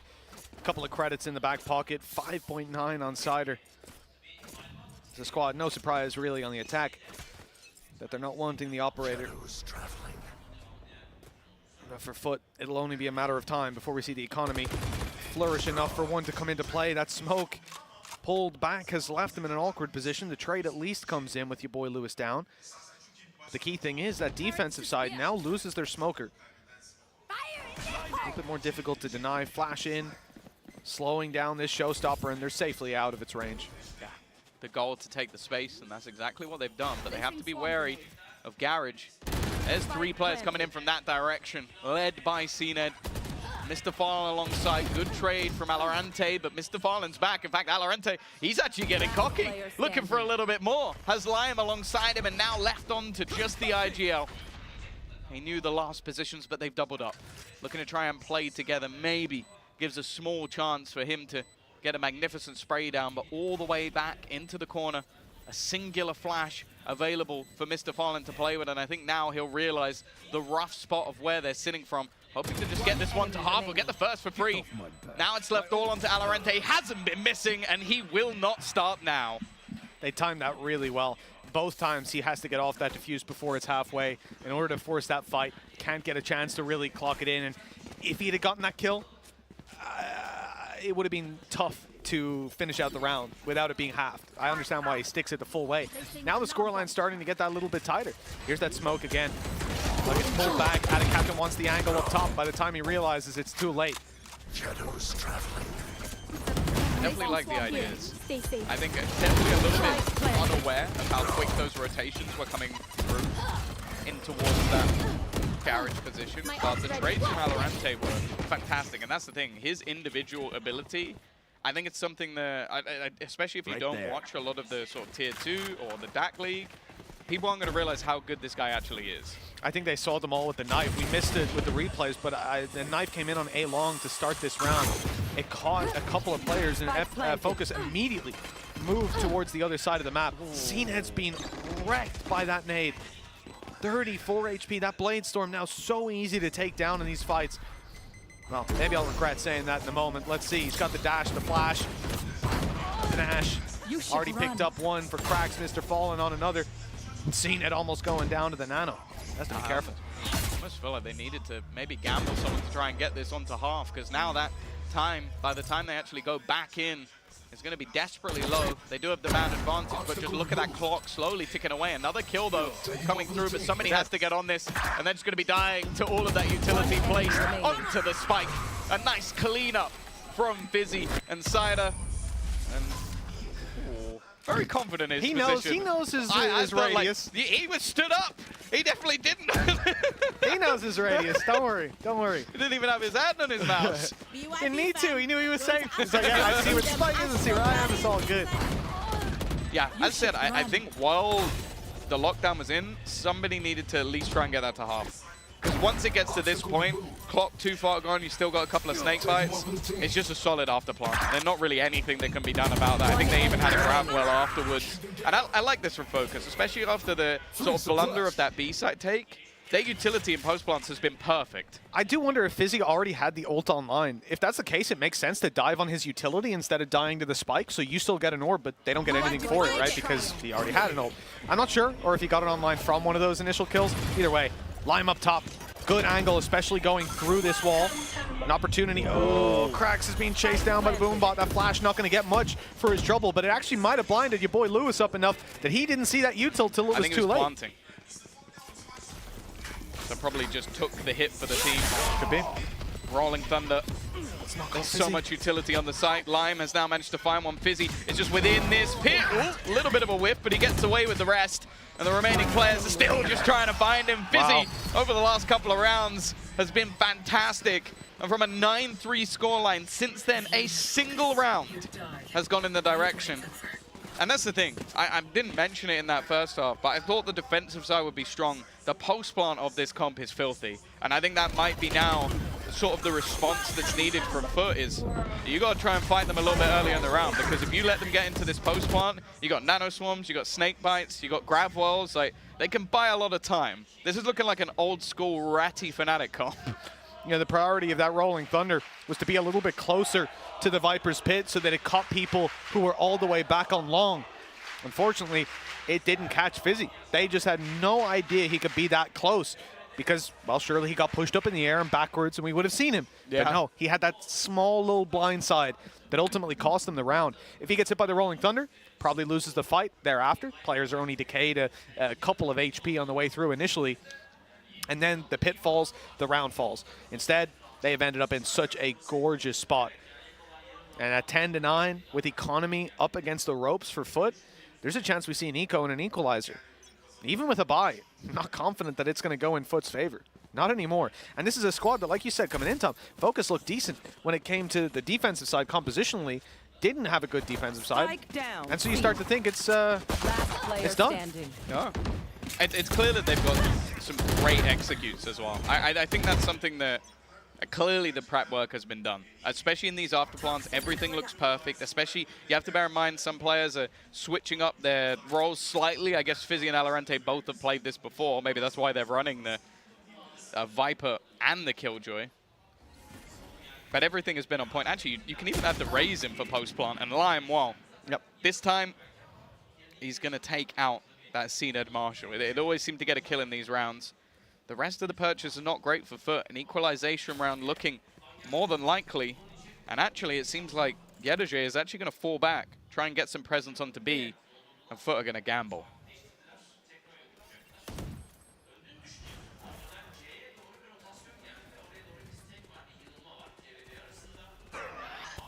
Oh, that dog has cleared everything. Yedege in super late. They're going to flash through. It hasn't caught him. Oh, but that does a stun on the site. That was so much util. A nade, a wall bang, and a player peek at him. Not much you can do about that.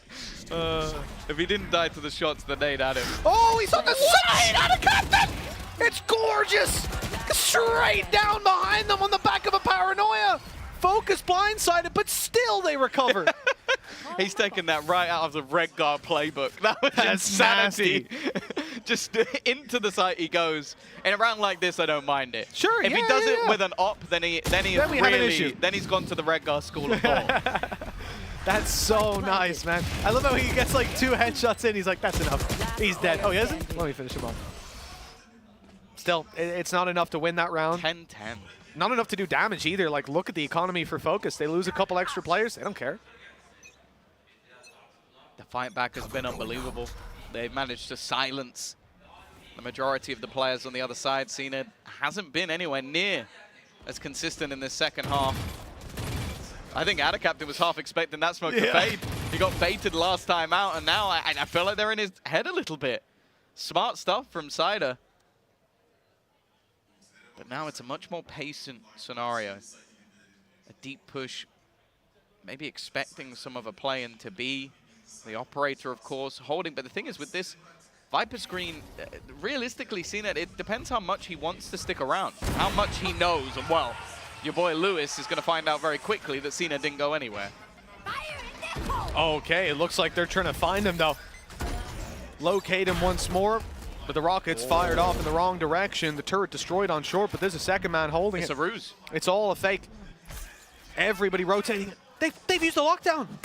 They've used the lockdown before the plants even come in. Fallen for it completely. Bamboozled. And look at where Alorante is. He's getting traded out though. Didn't expect the second player so close behind. This round from Fokus is genius. They have made their opponents fall, hook, line, and sinker, but they've still ended in a massive disadvantage. FUT have cleared out the backlines. They've killed offline. They've killed off Alorante. And now it's left on to Fizzy and Cider in this post plant. They've been good so far, but he has to take a risk around that corner. Time is Pushing. so low. Mr. Farland needs to kill him off, and now they can get onto that defuse. It's left all onto Cider, just trying to buy as much time as possible. They've got him off, but the clock's gone! The clock's completely gone! The post plant from Fokus is there yet again! Unbelievable stuff. The patience on display. The smart play from Fizzy as well. This fake was perfect. Could not have been sold any better. The trade in spawn was good though for the other side. It's the fact that they take stock of what they've got left in that 2vx. They had a grab well, they kept it until the very, very end. Even that, the very prioritization of a grab well over the snake bites. So snake bites get used first because you can kill that guy. You can stop his orb from being up and you can defuse. So they burn those up first. Fizzy just about escapes long enough so that the orb goes down. They get on it, grab well comes up, time's gone. Beautiful. Yeah. For a brand new team, the synergy between those players in particular and the post plant, disgusting. The risks they're taking with their calls as well. Cider not someone renowned for his IGLing. Lime though under pressure. This isn't over yet. FUT may be down, but they definitely are not out. 3 kills to start things off. And this time no plant, but Fizzy feeling confident. Mr. Farland executed. A chance for them to break things back, but it's not clean from Lewis. 2 players to fight. You can't quite see the second one, but Ada Captain is there behind. It took them a long time to get back on this board. 9-3 up, remember. But FUT 11-11. I mean, for such an incredible start to this map, FUT certainly aren't going to be happy with where they've ended up. With 2 rounds left to play for in regulation, and both of them needed by whichever team wants to take it. Otherwise, we're already in our closest game of the qualifier so far, but we could be pushing into an overtime. And to be honest, I think we're robbed if we don't get an OT here. Oh, I want it. Like, we've had some blowout games earlier today. We've had a few tech pauses. We got some time to make up. We're good. But that's the thing. This match has been unreal. Like, I thought the focus after that 9-3 half were done, especially after once like FUT got back on the board with their 10th. I was like, okay, they run away with this now. And instead, just the post plant, the ratty post plants. Like, I guess we have to give some credit over to the coaching staff as well, because it's been disgusting. And you're clearly seeing what the idea is with this composition. Clearly, though, more to be had. A pause taken. And still plenty of finances for Fokus to play with, of course. They've been grinding out these last rounds, even though some of them have been incredibly close with nobody surviving. They still have those finances to play with. CNED Operator back in hand. Again, Mr. Farland's top of the board. Has to be said, IGL fragging away throughout the day. The question is, can Fokus complete this comeback? Once again, prove that this squad, bear in mind, they beat Cloud9 last time at home ground. And no one to doubt at this stage. If you did at the beginning of the event, foolish. But I don't know if we expected them to do this well. Unless you're Zesht. Or Kubo. It would be unfair to FUT to assume they would do this well, to be honest. But even in terms of what they're showing, this looks like a team that has a lot more reps behind them than they actually do. Yeah. Thinking very quickly on their feet, showing us diverse game plans. And plenty more left, one would hope. 2 rounds in regulation, both of which will be played. We're going the distance, and FUT are going right down on mid, pushing in towards the window, the timing, everything. Alorante round the corner just in time. The shot missed, but your boy Lewis and Cider have him covered. And now the advantage firmly in Fokus's grasp. A chance for them to go 2-0 within the group. Them versus Heretics, they could take us to a mass tiebreaker if it goes Heretics' way. After FUT beat them earlier in the day. And maybe Gozen still have a part to play in what the Turks will be able to do if they don't manage to close this one out. I'd say from this point, I'm actually surprised that CNED's sticking around, but I'm definitely surprised he's jumping out the window. And there was no support. He's just taking a huge risk, and somehow Krax has come out with two, but the nade is going to wipe them both out. Bounced off of him!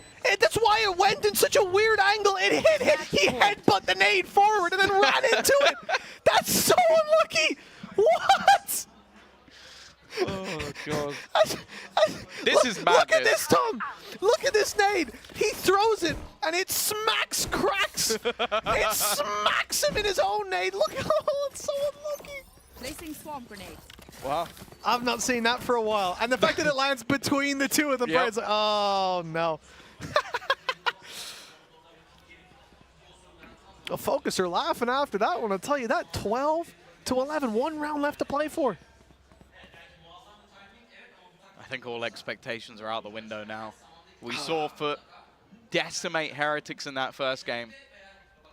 Expectations were that they'd continue that run. Now, Fokus have a chance to be 2-0 in the group. They weren't happy with their initial start. I don't know if they'll be happy with the start in this game either. That's the thing. We're gonna, if they go 13-11, we're gonna come out of this and be like, yeah, we started so slow, man. We're trash. Yeah. Like they're just putting themselves down. You know what? I'd rather start slow and play well in the late game. Right. And that seems to be their bread and butter right now. Last player standing. It's not about the start. It's about the highlights. All the way back to the second pistol round. This is where the comeback began for the side of FUT. Sorry, for the side of Fokus. Yeah. From then onwards, there's only been this is the unfortunate one. 2 rounds that have gone in their favor. Operator into the hands of CNED once again. As said, like you normally expect that Jet to have the impact on the defensive side. Like you think of players like him, like Artis, Yay, all to name. In that bracket of Haven defensive players, there's plenty more. Oh, you got a friend. Oh, hello. A cat has just walked through the set. Yeah, she's just chilling, going to find a spot to watch the game. Big fan, of course. Big fan. Oh, yeah, she's just sat on the wall over there now, chilling out. That is Zoe the cat. Zoe the cat, yeah. She's got a name tag on and everything. We were getting on well. Didn't she, for a minute. Didn't she attack you? We had like a minute of, she was chilling. Yeah. I was rubbing her. She was all right. I think she might have smelled my dog on me, and that was it. Do you not wash? You've not been home for a couple of days. I've been home for 3 weeks, mate. Careful there. Careful there. Here we go. One pause, maybe needed by FUT. Guys given the chance to, well, I guess just try and correct what has been going wrong for the side of FUT over this defensive side. It's not been great, but also Fokus have just been fantastic, especially in those late rounds. Initial space taken, a shot sent through just in an attempt to try and find someone. I think Fizzy might have had himself a spare operator in this round. Even still, though, it's only going to be Yerege on this site. Rotation coming through to support from Mr. Fallen. Yerege's been having a bit of a rough time so far. Only player, I believe, to not make double digits. Obviously, a new boy on the block. We'll see if he can do something here. Nice shot by Mr. Fallen. Lime a little bit ahead of the pack on that one. Not able to get up to much after the punish. Good stun, though. Mr. Fallen. He's got this Rolling Thunder in his back pocket, and it's going to be burned up right here and now. That's caught a lot of players. That's put them on the back foot. 5 versus 1 now, just Cider remaining. The IGL. He's got to come up with his own strats. I'm not sure that this is how they envisioned it. We're looking at an overtime, quite likely. It could be out of captain to send them all the way. He sat around C, waiting for Cider to round this corner. Perfect prediction, and then he got ahead of himself. Turned away at the wrong moment, but he's got back in time. 12-12. We're going all the way to overtime. Switching sides. Overtime. I have to wonder, Tom, from the cat's perspective, she's just sat there on the wall looking around the room. It's got to be perplexing, just a bunch of people looking at, I don't even know if they understand projectors or screens. They're just like looking at a wall. I was thinking like it's a very interesting wall for humans. Oh, she's chilling, having a great time. She is. comes back in, FUT start winning rounds. I'm not saying there's a correlation similarly to Zesh. FUT need to get Zoe a jacket. A little cat jumper. Wouldn't that be cute? Maybe little mittens. Yeah, I don't think she'll let you put them on. She was not a fan of. Maybe they'll let someone else. Maybe. 12-12. Overtime on the cards. As said, either team who wins this goes 2-0 in the group, puts themselves into a great spot to make their way through, especially with the way the games have gone so far. For Fokus, taking down Gozen. On the other side, Heretics falling to FUT. And obviously playing each other's opponent after this game. CNED looking to try and take charge. He was unbelievable in that first half. Unstoppable for the most part. And they're building up as a pack, leaving Yedajay on the other side. And Cider not ready. It's Cracks again.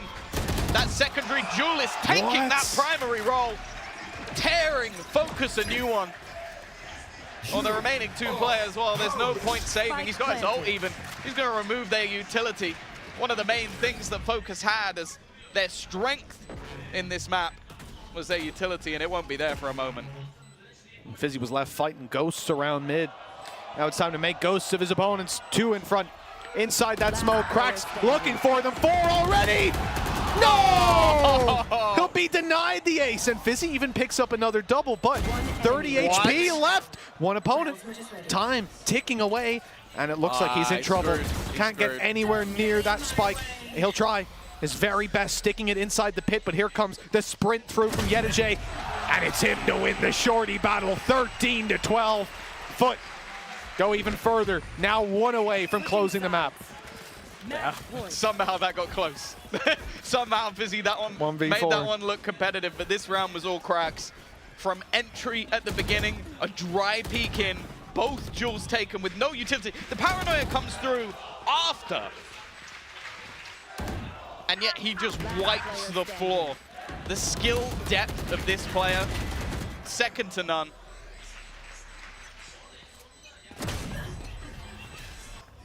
(13-12). FUT just 1 away from getting the job done. Something we expected. CNED's gone back in for that operator.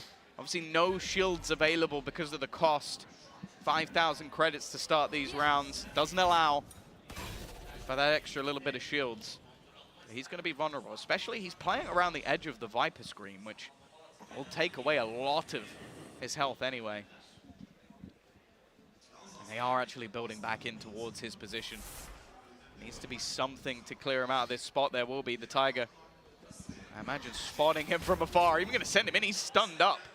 Just has to fade away from this one. They've left Valorant behind. Timing here is going to be everything. If he gets this right, he might cause them issues on the other side of the map. He's going to get pinged up. They know he's there, but CNED, he's whiffed. Not even fired a shot, it seems. And now 2 openers for Fokus. That's an awkward one. Yeah, FUT being so close to victory, maybe losing sight of what was still to be done. The flank, it's not perfect from Valorant because Cracks suspects it. 4 kills denied the ace that he'd almost earned in the previous round. The timing here, terrible. Alorante's caught him. I thought the flank was detected. It was, but he took just long enough. Hello, at a captain? He's just ran in. He's on the back of the site. They have no... Okay, they've heard the steps. Surely they've heard the steps! They've reacted anyways to the gunshots, and that's at least the bare minimum. It's always scary when at a captain gets a little bit of space. You go, this could end the round. This could throw the round away. 13-13. I think it'll be tough to find a better best of 1 than this today. Yeah. Fokus, Heretics maybe can give it a run for its money, but I'm not sure if there'll be anything of the sort. Fokus once more showing why I feel like they're right on the cusp of challenging those VCT teams. They're doing it right here. A top 8 champions team versus a team that, well, they made it through the Ascension qualifiers, but not through Ascension.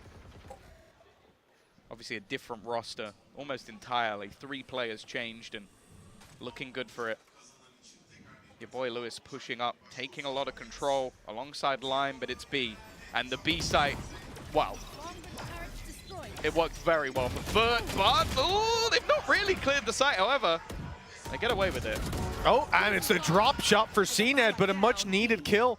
A recovery on the double that was just found by Fokus. Repositioning, moving around to the C site, sending a flanker through spawn. A big fight for Mr. Fallen. He needs to win it up against Cider, and he's done just that off screen. 2 versus 3, spike planted. And the post-plant positions here actually kind of spread for FUT, especially with CNED. He's up so close. Bladestorm popped and ready. No updraft, no dash. He's not got any movement abilities, but he's got cracks to trade him, and that's all he needs. Leaving it down to just one. Your boy Lewis, all of his utility belt online. Both flashes ready and waiting. Good shot to start. Cracks is down. Mr. Fallen, util in hand. The stun lands. Time bot. The flash, it's not going to deter him too much. He's got one of his own up his sleeve, and it lands perfectly. Your boy Lewis out, and FUT once again on map and series point. This has been all about the attack rounds though, hasn't it, Mitch? That it has. Everything has gone down to the strength of these attacking sides. It's going to be who breaks the deadlock, who can find that change. This round still, they're coming close, even with an unbelievable post-plant. The thing is though, the time was one of the main issues for Lewis here, trying to get back into this with all of the utility. It's unusual as well that he has both flashes and a stun remaining at the close of this round. Another pause taken, and I can't blame them for it. No, this is a big game. Reality is, for Fokus, their next matchup is Team Heretics, and yeah, sure, FUT demolished them, and close showing here. If we go by the transitive property, it's a BO1. It could be any map. And the reality is, Fokus don't want to gamble on winning that next one. Potential tiebreakers that could come from it. And I think more importantly than that, it's just not being able to relax, focus on that next day, and potentially take your top seed coming out. I don't know if there's a benefit when we go to that BO5 of picking your bans first, but I think it's fairly likely that there is. And so for this squad, it's not over if they lose this, but it's under threat. Well, it's also just the fact that, I think especially for Fokus, going into a game versus Heretics, who we've seen 2 very different sides to them today. Yeah. It's not, there's no guarantee that just because they beat FUT, or even they go close versus FUT, that they'll be able to take that match over the line. So you've got to be very careful. And I think we almost have to, unless G2 goes and have managed to completely change things around, if they lose to Heretics, they're done. Like, I think that FUT go 3-0, then it'll be 2-1 for them. So getting that extra, getting that second onto the board could play a huge part here. And as I said, could create a 3-way tie if FUT manage to win their last game and maybe Heretics take a cheeky win on the other side. But we'll get into that later. We are 14-13. FUT with the upper hand, but as said, these attack rounds have been where both teams have thrived. Double 9-3 halves for the attacking favor. CNED with that operator again. Hasn't had much success, but at any moment we know that can change. We've seen the form he was able to reach earlier. It looks like they're unknowingly avoiding CNED for now. He's on the C site. He's looking for Garage. He's looking for C long. 30 seconds but left. Fokus have their sights set on B. A lot of success for attacking squads over here. B link closed down. They're not going to be fighting for that with the snake bite they threw. Will they fight for B main? Are they going into the left, or are they sitting back and allowing FUT to go for the retake, relying on some off angles that haven't worked? They've lost 2 players. A good shot by CNED, smoked down. Players outside of main are going to be in trouble. Cider able to catch one, but he's caught through the smoke. Cracks, keeps on going. And, well, unfortunately, that's a lot of HP off Yedije, but deceptive with the decay. Good spam back through, and it's left on 1. Down the bottom of mid, Valorant gets them both! Keeping Fokus alive, 1 more overtime. These guys in post-plants. It didn't necessarily come down to the utility this time out. It was a double from Fizzy, a double from Valorant. But you're seeing that skill depth. Look at Zesh in the background. Just hovering. It's like a horror movie. He's lurking in the darkness.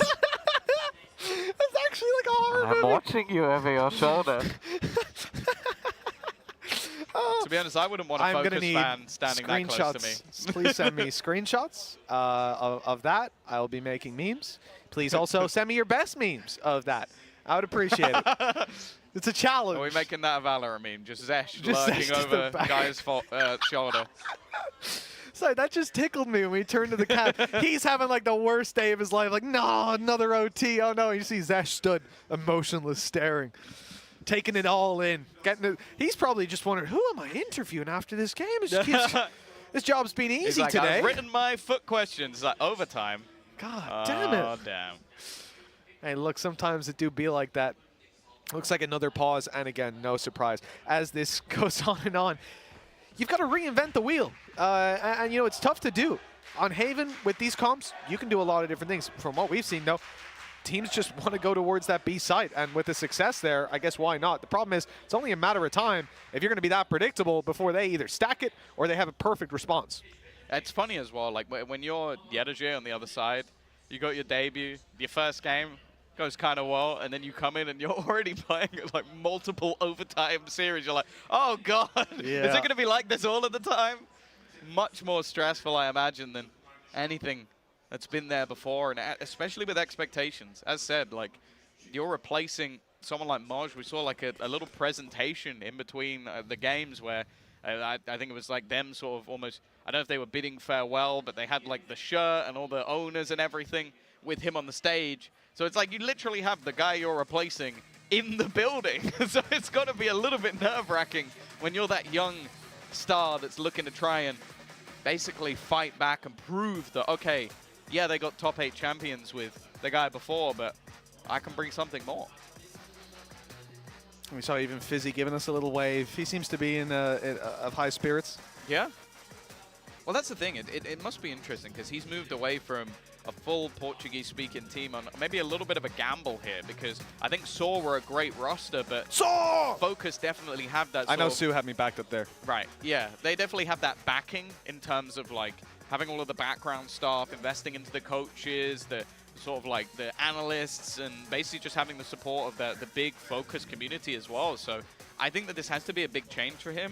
I believe he's been on like multi-language teams before, like speaking in English, so I don't think that's a big problem for Fizzy. Having conversations with him is incredibly easy, so I don't think he's having any issues at all, but it is a change. It is definitely a change. And the fact that, well, they're already competing with a roster we expect to be in that top half for VCT next year, it's a very, very good sign for them and their Ascension run, which will likely be coming.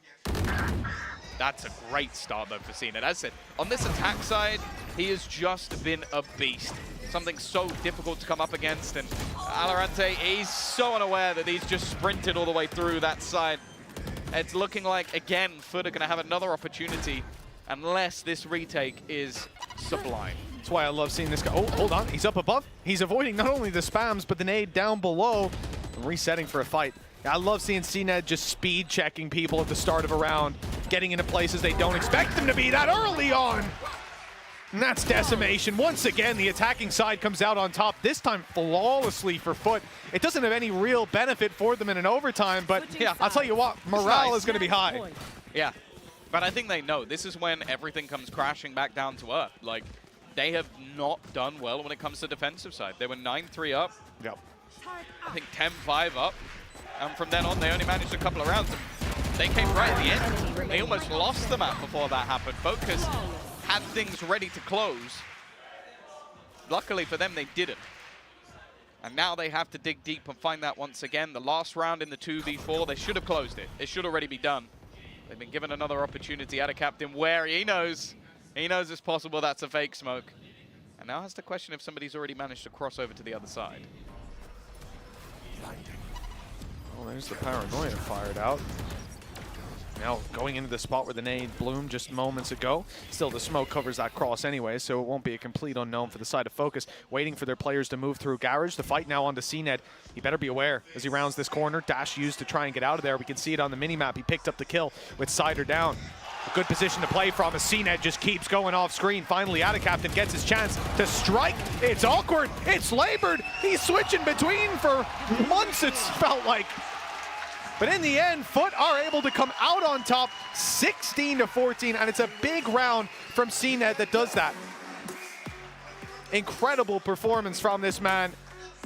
And I have to say, you know, a bit of a surprise that it went to this distance. I expected a close matchup, but Focus have delivered still couldn't match the performance on the other side.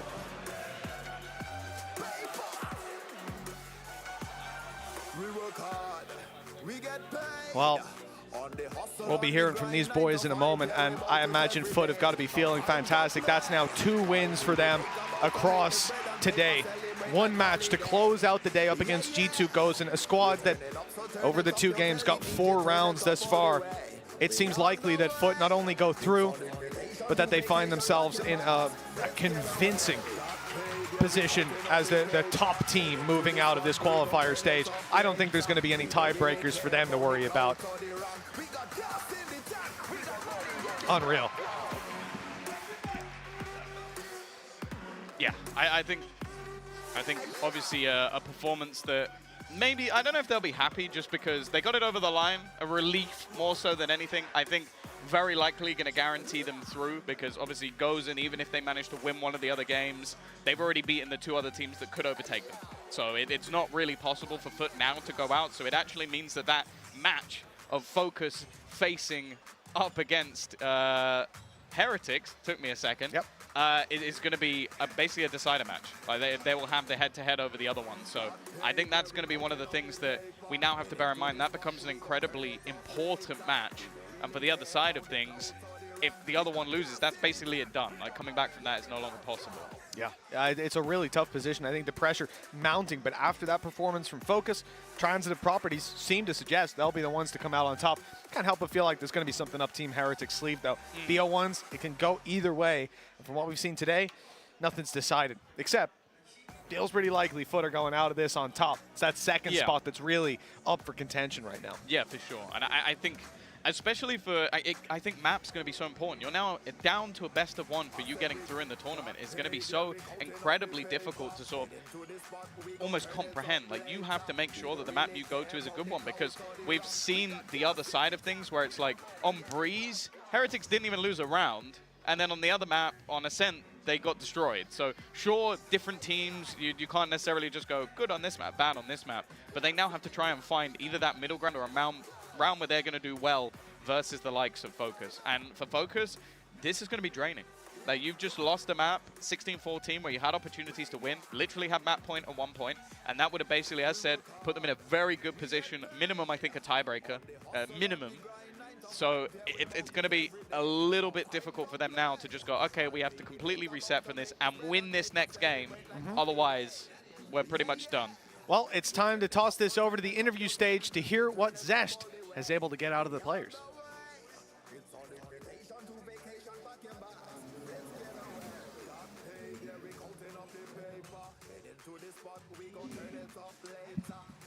I don't hear anything. I'm sorry for that one. Well, I got Mr. Fall on my side. An absolute, quite exciting match, right? It got a little critical towards the end. How are you feeling after that overtime game? Well, I think overtime is the, I don't know, the worst thing for us right now because we are just, I don't know, like score was 9-3. So I think, okay, guys, we just won the game, but after the pistol and the bonus one, which is, okay, guys, we got to focus right now. But I don't know, something can help us on the defensive side. We couldn't do anything right now for the game style, how they're playing. That's why we just got it overtime. But it was a quite good game. Yeah. What happened? Is there something that mentally happened with you guys on the second half? Or was it just the play style that you would say of Fokus that was so off and weird that you just couldn't adapt to? No, there was no any mental issues on team right now. We just couldn't adapt on the game style. That's why we just struggled right now on overtime. You have to tell me a secret though. There's a lot of players in IGLs who are like not performing that well. You're constantly out there. What have you been doing? What is your secret? I don't do anything right now. I'm not doing any aim labs, any covacs, and nothing.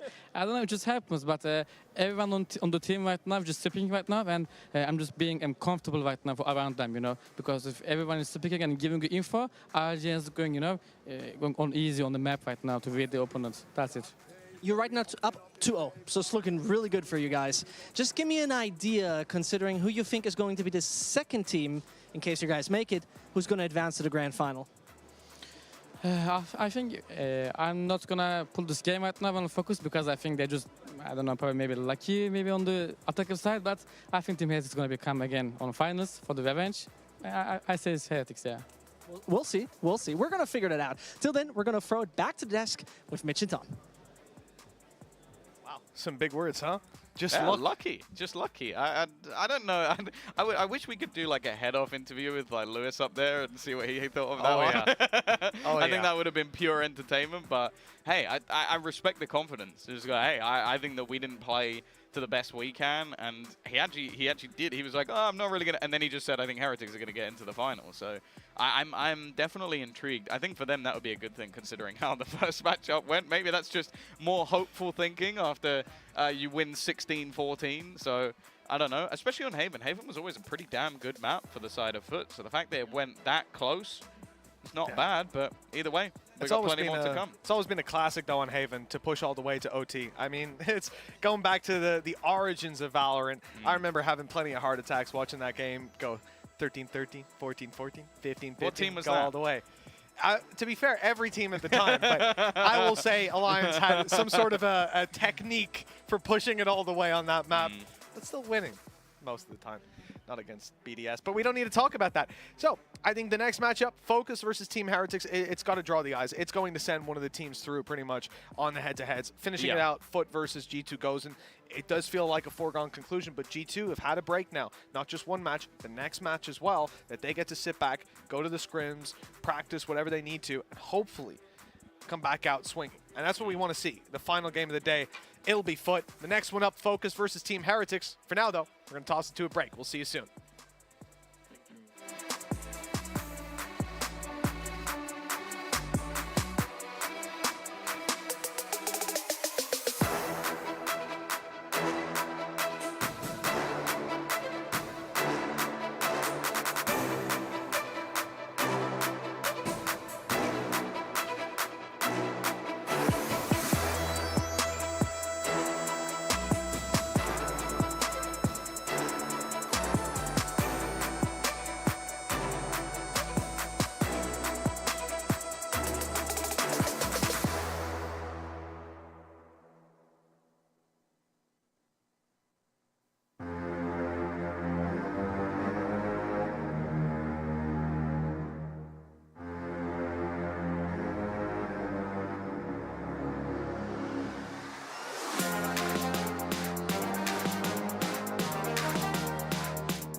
Can you see me now? 'Cause it's about to get real. Can you see me now? Yeah, you see me. Been a long time coming. Climbed the ladder, no frontin'. Earned my place with blood in. Sweat and tears kept running. Long way to the top. The haters non-stop. Now I'm about to drop. Y'all ain't ready yet. Here's the way it's gonna go. I'ma get what I'm owed. Can't nobody tell me no. The table's set. It's about to get real. I ain't playing no games. Can you see me now? Ha! It's about to go down. It's about to get real. I ain't playing no games. Can you see me now? Yeah? Well, it's about to go down.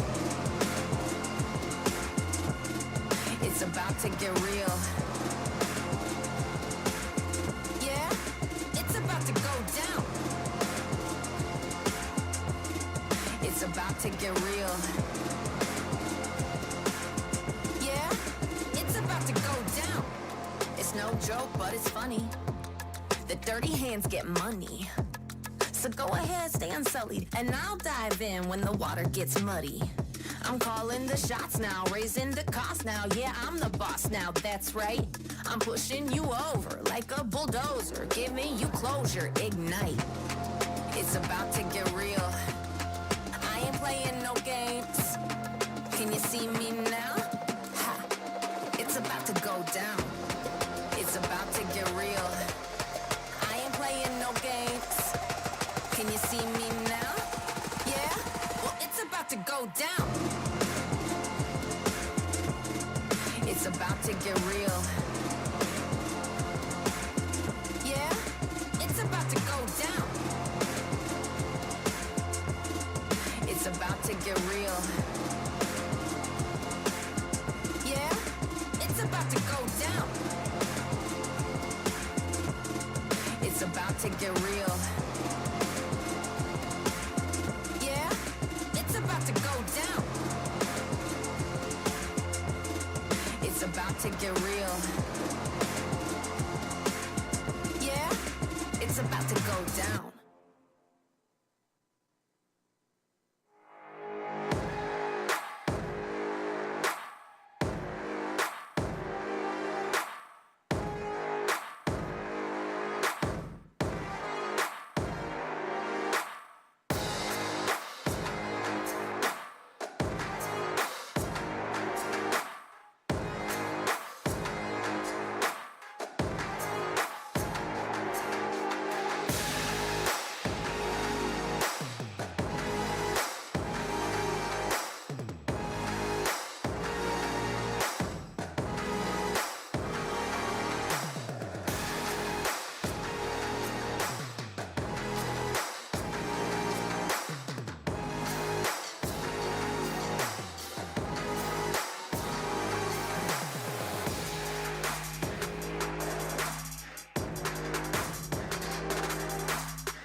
Breathe.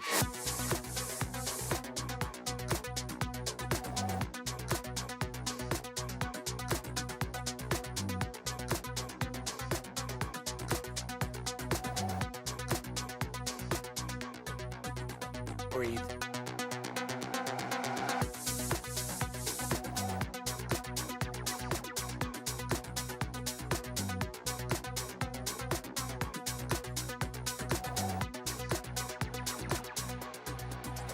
Breathe.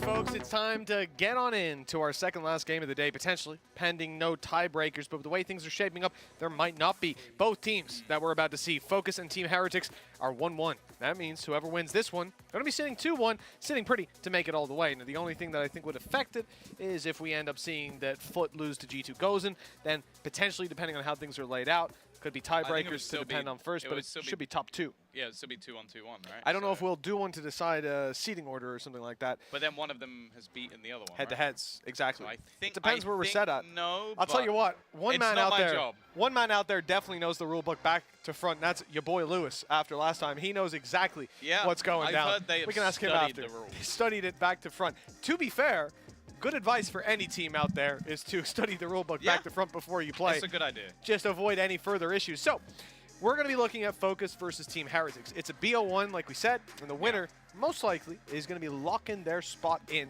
tomorrow in a BO5. After what we saw from Fokus up against FUT, 16-14, triple OT. There is definitely a chance that if they go to a BO5, we're going to all 5 maps. For Heretics, though, they've still to prove themselves here. Yeah, for sure. I think Heretics... Okay. Been asked to move my microphone. Oh, then move that's what I'm doing. I'm moving it. I don't know. Maybe I think it was directionally wrong. That's there better. you go. Now it's. I've been told it's perfect. So what was the question? You sound incredible, Tom. You sound incredible. I said Heretics still kind of need to prove themselves on this stage because the matchup so far, they seem to won suggest 13-0. Fokus are in a better spot. Against the team that you predicted to win. Everything you said is accurate. Okay. But everything I said before still stands. I started the day out saying I may be an idiot, Tom, but I'm not a coward. Yeah, right? that's true. That's true. So, and both of those things are still true. It's good. Okay. At least I'm not a coward. Now I'll we've take got that. there. I'll take that. That's no, a win. I think definitely. Like going into this match versus Fokus, if they get blown out of the water, I think people are going to start worrying. Like genuinely, because there's a long time until the VCT season starts, but firstly, they're not going to make it to Tokyo, which I think a lot of people will be hoping they will. A lot of the Heretics fans are looking at this rebuild, and they're excited. Of course, there's a long, long road to go before they're looking at, like, championship contenders, like, to get near a Fnatic or someone like that, which I know, if you've ever spoken to Benji, that's his goal. Like, he's a huge Boaster fan, but he also wants to beat him. Like, I think that would be, like, one of the pinnacle things that he wants to... Boaster Angel, the new one. Yeah, exactly. Exactly. Keep an eye on it.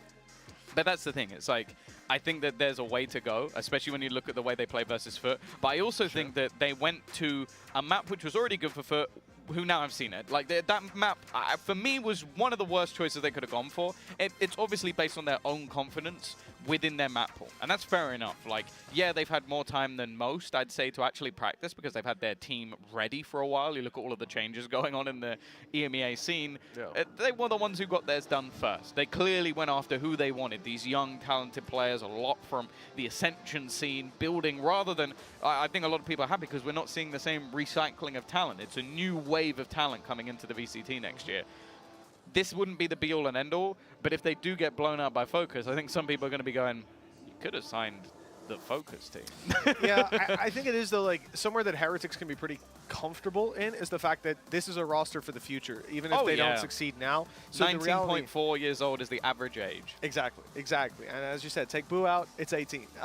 This is a very, very young squad. So even if it takes a little bit for them to mold properly, that's fine. Yeah. Especially because typically when you see players that are that young, that inexperienced at the top level, it's added into a core Like that's, you take your one risk, like maybe your 2 risks, exactly like FUT with Yedege, where they take 1 risk, but you have so many reliable factors in there that that risk is negligible because he'll be carried up, but the rest, predictions, not so much. Oh, now, okay. once again, we're swinging the other way, Tom. Yeah, What's I've gone with happening Zesh here?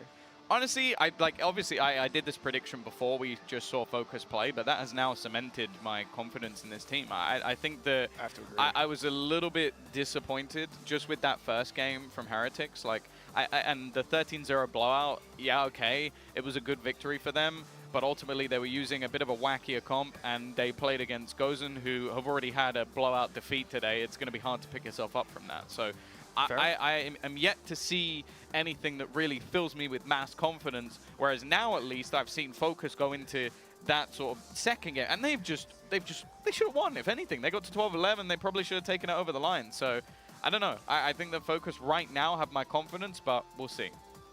Well, I have to say, you know, I decided to go with Heretics because I'm not a trader. We got Breeze coming up. Now, Tom, does that change your mind? Because that is the map where Heretics got the 13-0. It depends, because if they run the thing is, okay, I don't think there'll be a mass amount of time for Fokus to, like, change what they're going to do versus a Yoru. But I'm also going to be intrigued to see if they run that twice, or if that was just a gimmicky thing they decided to run versus Gozen and they have a few comps. Because a lot of teams that run a Yoru have a comp that is exactly the same that just runs a Jet. Sure, like, yeah. It's not that much variance Single involving controller, all about. though, like, I think running just that Viper, I'm not certain. Jet has smokes. Okay, I stand corrected. Never mind. A few seconds of them. Jet the controller. My bad. My bad. Well, I'm looking forward to see Viper on a duelist to see exactly how that goes. What is this, Angel? Get the breach out there for swinging around the corner. The reality is, you know, with the map pick, I actually feel a little bit more confident. I just decided not to betray Benji because I feel like he's my best chance to get some merch out of this deal. Right. I don't know that your boy Lewis can hook me up in quite the same way. I feel like Benji's got the weight behind him, so I'll see what happens there. Okay. It just makes sense. It makes sense. Now that I see a Breeze, though, I feel a little bit more confident.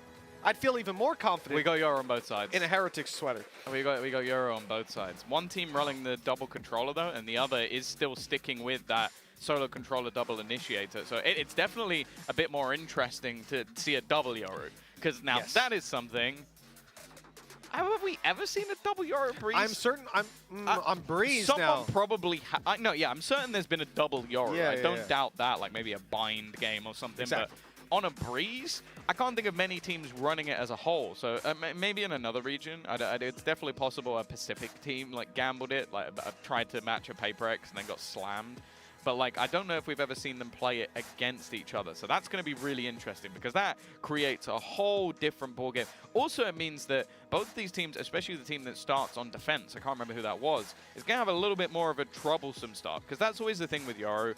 If you run it almost as like an initiator at times on defense to sort of set up flashes and get information, it can work. But most of the time, it kind of sucks. Yeah.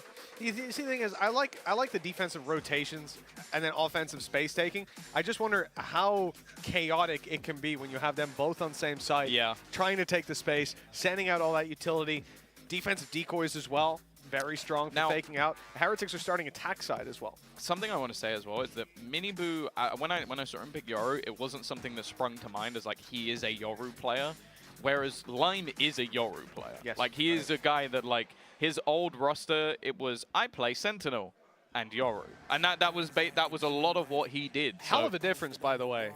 Yeah. Yeah, your game, even the pace of your game is completely different. So fair play being able to pull out both cards. I would say that he is someone who actually has a depth of playbook within the agent. So I'm excited to see what he has to offer. And honestly, I'm excited to see this game in general because, as I said, this is one that likely get you into position in terms of qualification.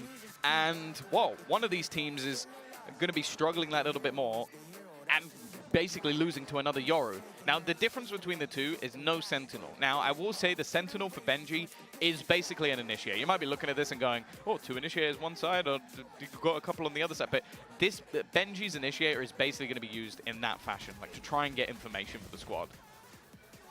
Well, the game has begun. We're already seeing Team Heretics look to pressure the B site. The TP's gone in. Yoru's claimed some space, but it's Woot and Reens finding those kills, closing in the space and allowing Team Heretics to have a very comfortable post plan. Sure, they've just lost Woot, but they've still got the positions. It's a little bit awkward. Reens trapped in the corner. Good shot from Alorante. A little bit more potentially, but he's so low on HP. Benji in the same boat though, 40 to play with. He's not being spotted just yet. He might have the element of surprise there. Good shot, and a player close. Cage might get him out. It's a Sheriff on the other side. One bullet, all that's needed, but Benji has escaped and now looks to run down the clock. Peek onto Fizzy. It could be everything. Camera's going to spot him halfway already. He's detected. He's seen, but Benji now knows that he's not defusing. He'll wait. He'll bide his time. The tap and the kill for Fizzy. Well handled for the triple. Yeah, just almost trying to bait the defuse, not let him know the ping early enough.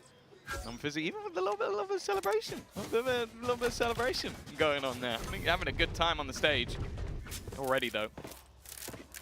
1-0 in favor of Fokus, and especially the way that that round started. Heretics again with the same burst that we saw in the last round, same openings, but just able to trade things back quick enough. Fokus showing again that individual brilliance, and well, with Fizzy off to a bang. I'm excited to see more of him. As said, in the previous roster, he was mostly on that Sentinel. We saw it in their map at Haven as well. He was still playing Viper, not that much of a change, but the Omen on this map, definitely some more variance in terms of those controllers. A very early battle for this A main control. The cave has shrunk. And so, has that mid portion as well, something that basically gets removed. It gives you a little firefight if you want to battle across it, but I don't know if we'll be seeing too much of that. Oh! Miniboo just waited, let that drone get nice and close, swung out. And it wasn't even the droner that was taken down. It was your boy Lewis who was spotting the doors the whole time. His head ripped clean off. An opportunity, not just for damage, but to actually contend for this round. Cypher plushie, but no longer plays the agent.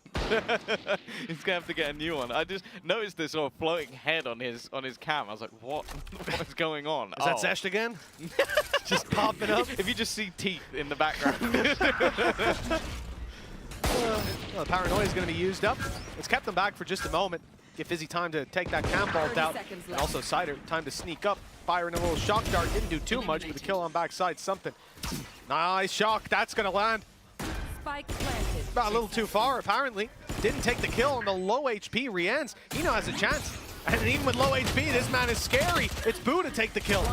Despite him going down and Rian's on his low HP falling, Miniboo still has an opportunity. Lime's on 55 HP. A body shot needed, but it's Alorante who's the first to peek.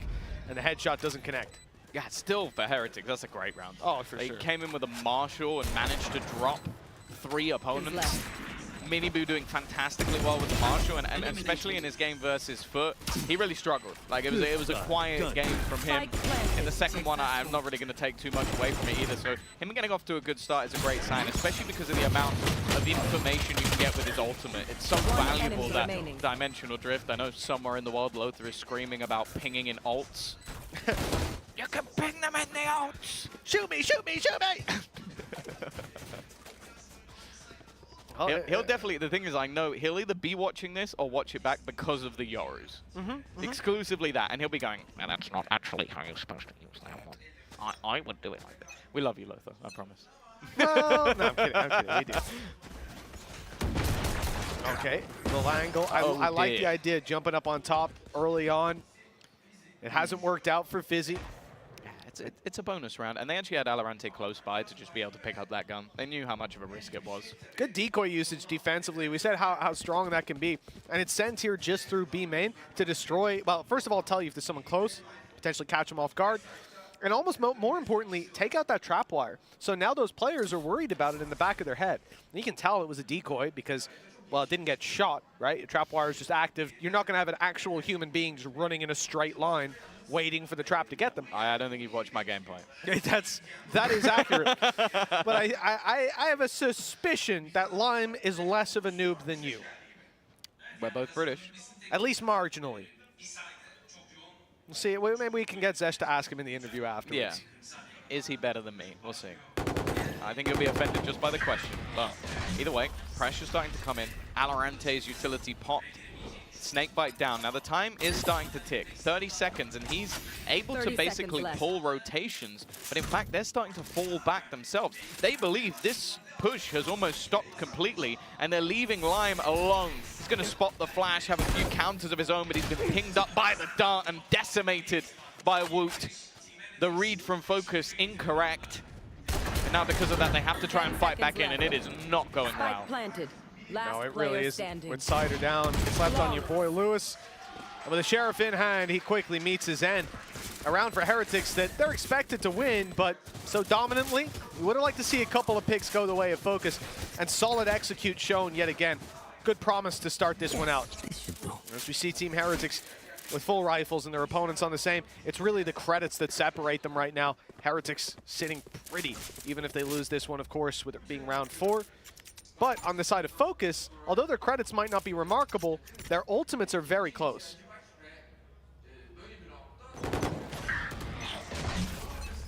A little bit of an unfortunate one, really, because that was the thing. It was like originally the read was good, and I actually understand why we saw that rotation out from Heretics. Miniboo, yeah, that one a replay.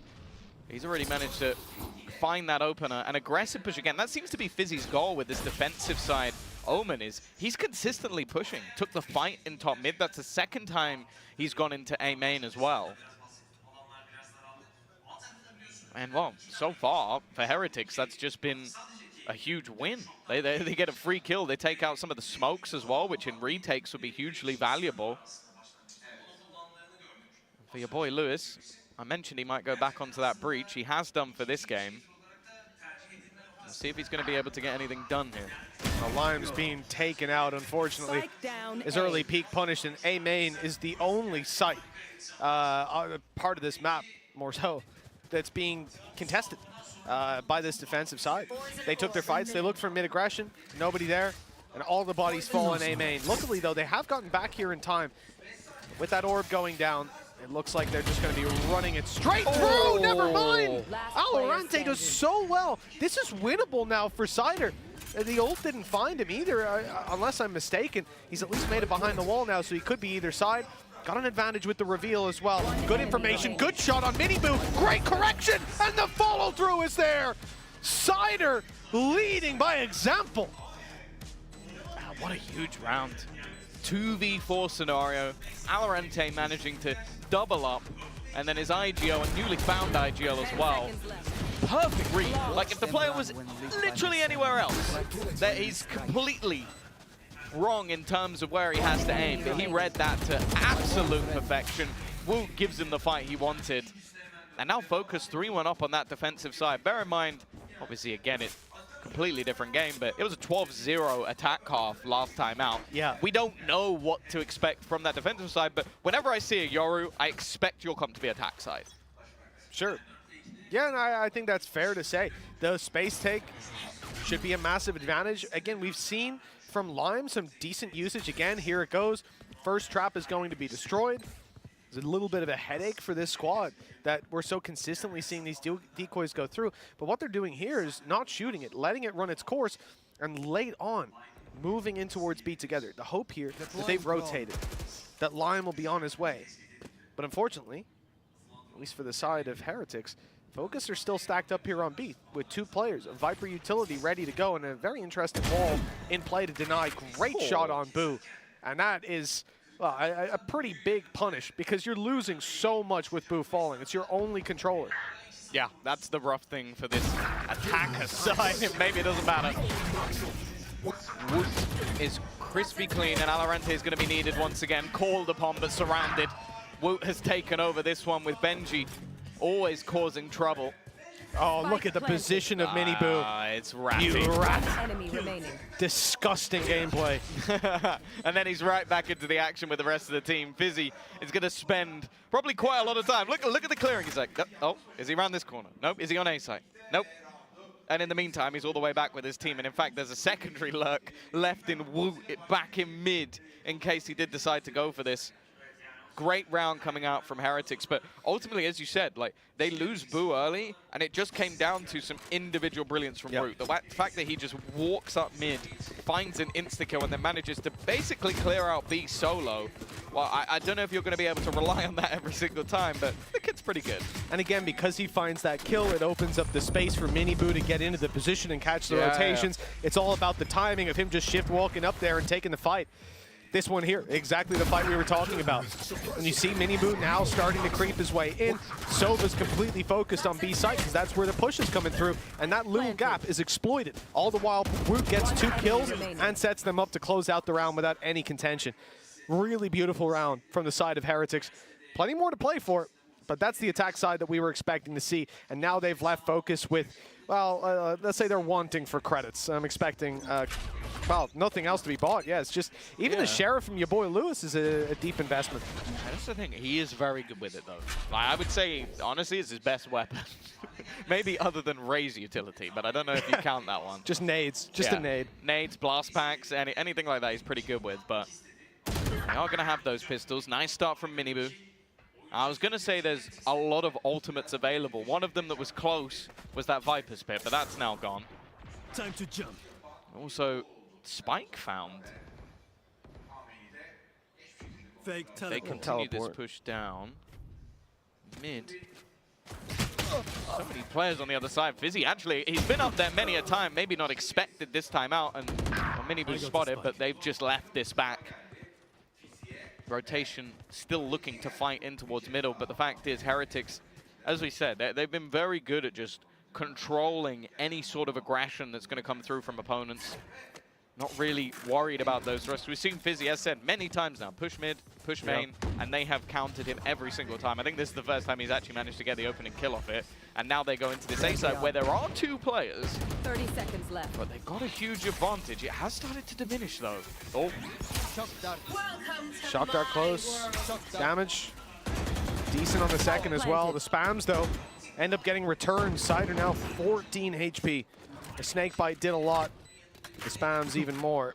He didn't even reload it for him. Stop guns has only got a few bullets left. Horrible teammate. You're not going to see a Lion popping the ult, certainly not now. Inside the pit, I suppose all HP is equal. They're taken down quickly by Woot. The house cleaned as Team Heretics push up to 3, tying the scoreline. Most importantly, finding some serious control over their economy as time goes on. There's a couple reinvestments to come in, but all in all, you're going to be very happy with that round. See, that's the thing, though. From the side of Fokus, okay, sure, it's a little bit frustrating. You lose the rival Valorant instantly. But the fact that they managed to get a couple of kills and get rid of a Viper's Pit. Viper's Pit is such a strong armor on this map that I don't think they're going to be too upset with that round. Now they come back in with a purchase of their own. If Lewis gets a single kill or an orb, they have every single ultimate online. So this is a round you almost have to say that Fokus have to win, and look how basic this one is. It's going to be a straight-up execution, pacey start. And in fact, Minibu's just gone in. Nobody else was even close. They got denied by the snake bites. He just ran straight through. Where in the world is that recon going? It is out of here. A little extra bounce, I think, than was intended. Either way, it wouldn't have done much for them. They were ready to shoot it as it landed. Good shock dart. Cider repositioning even still, I think, clipped a bit of damage. Down to half, no shields. Good position by Lewis. Imagine seeing a breach there. That's not something you're ever really going to expect. Just out in no man's land, and, well, the dividends certainly found for it. What a response from Fokus. They get equalized on and come out with a flawless round. Yeah, I think, I don't mind the idea from Heretics. Like, you probably see all of those ultimates online. You know that there's Viper's Pit, Hunter's Fury. You try and go for a faster execution to avoid whatever plan there's going to be behind it. The problem is it was disjointed. Like, I think Alorante has been very good at the timing of his utility, like be it putting up his orb or the snake bites. And because of that, Minibu, even though there was a player blind on site, he was completely alone. The dart hadn't even landed, so there was no information. He just had to frag. And once that fails, you're just running into the site.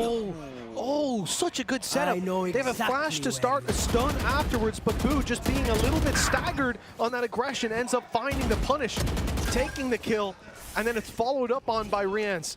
Cider caught behind this wall, and it's being held now. If he goes through, the decay makes it a little bit easier on the other side. He's healed back up that extra bit of decay, at least, but a bullet landed, lights him up a little bit lower. Still, chances here for the side of Fokus to recover.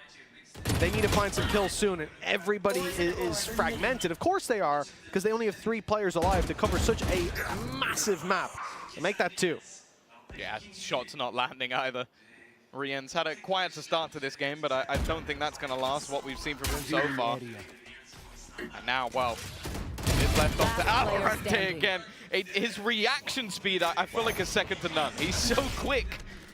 It might be more even just his crosshair placement. Like, that's the thing. I feel like there's players where they have just that. I feel like CNED has the unbelievable reactions. And then I feel like someone like Valorant, it looks instantaneous, but it's more so just his crosshair placement is just unmatched. No adjustment time. It's just, yep, I'm already aiming at you, buddy. I'm already ready.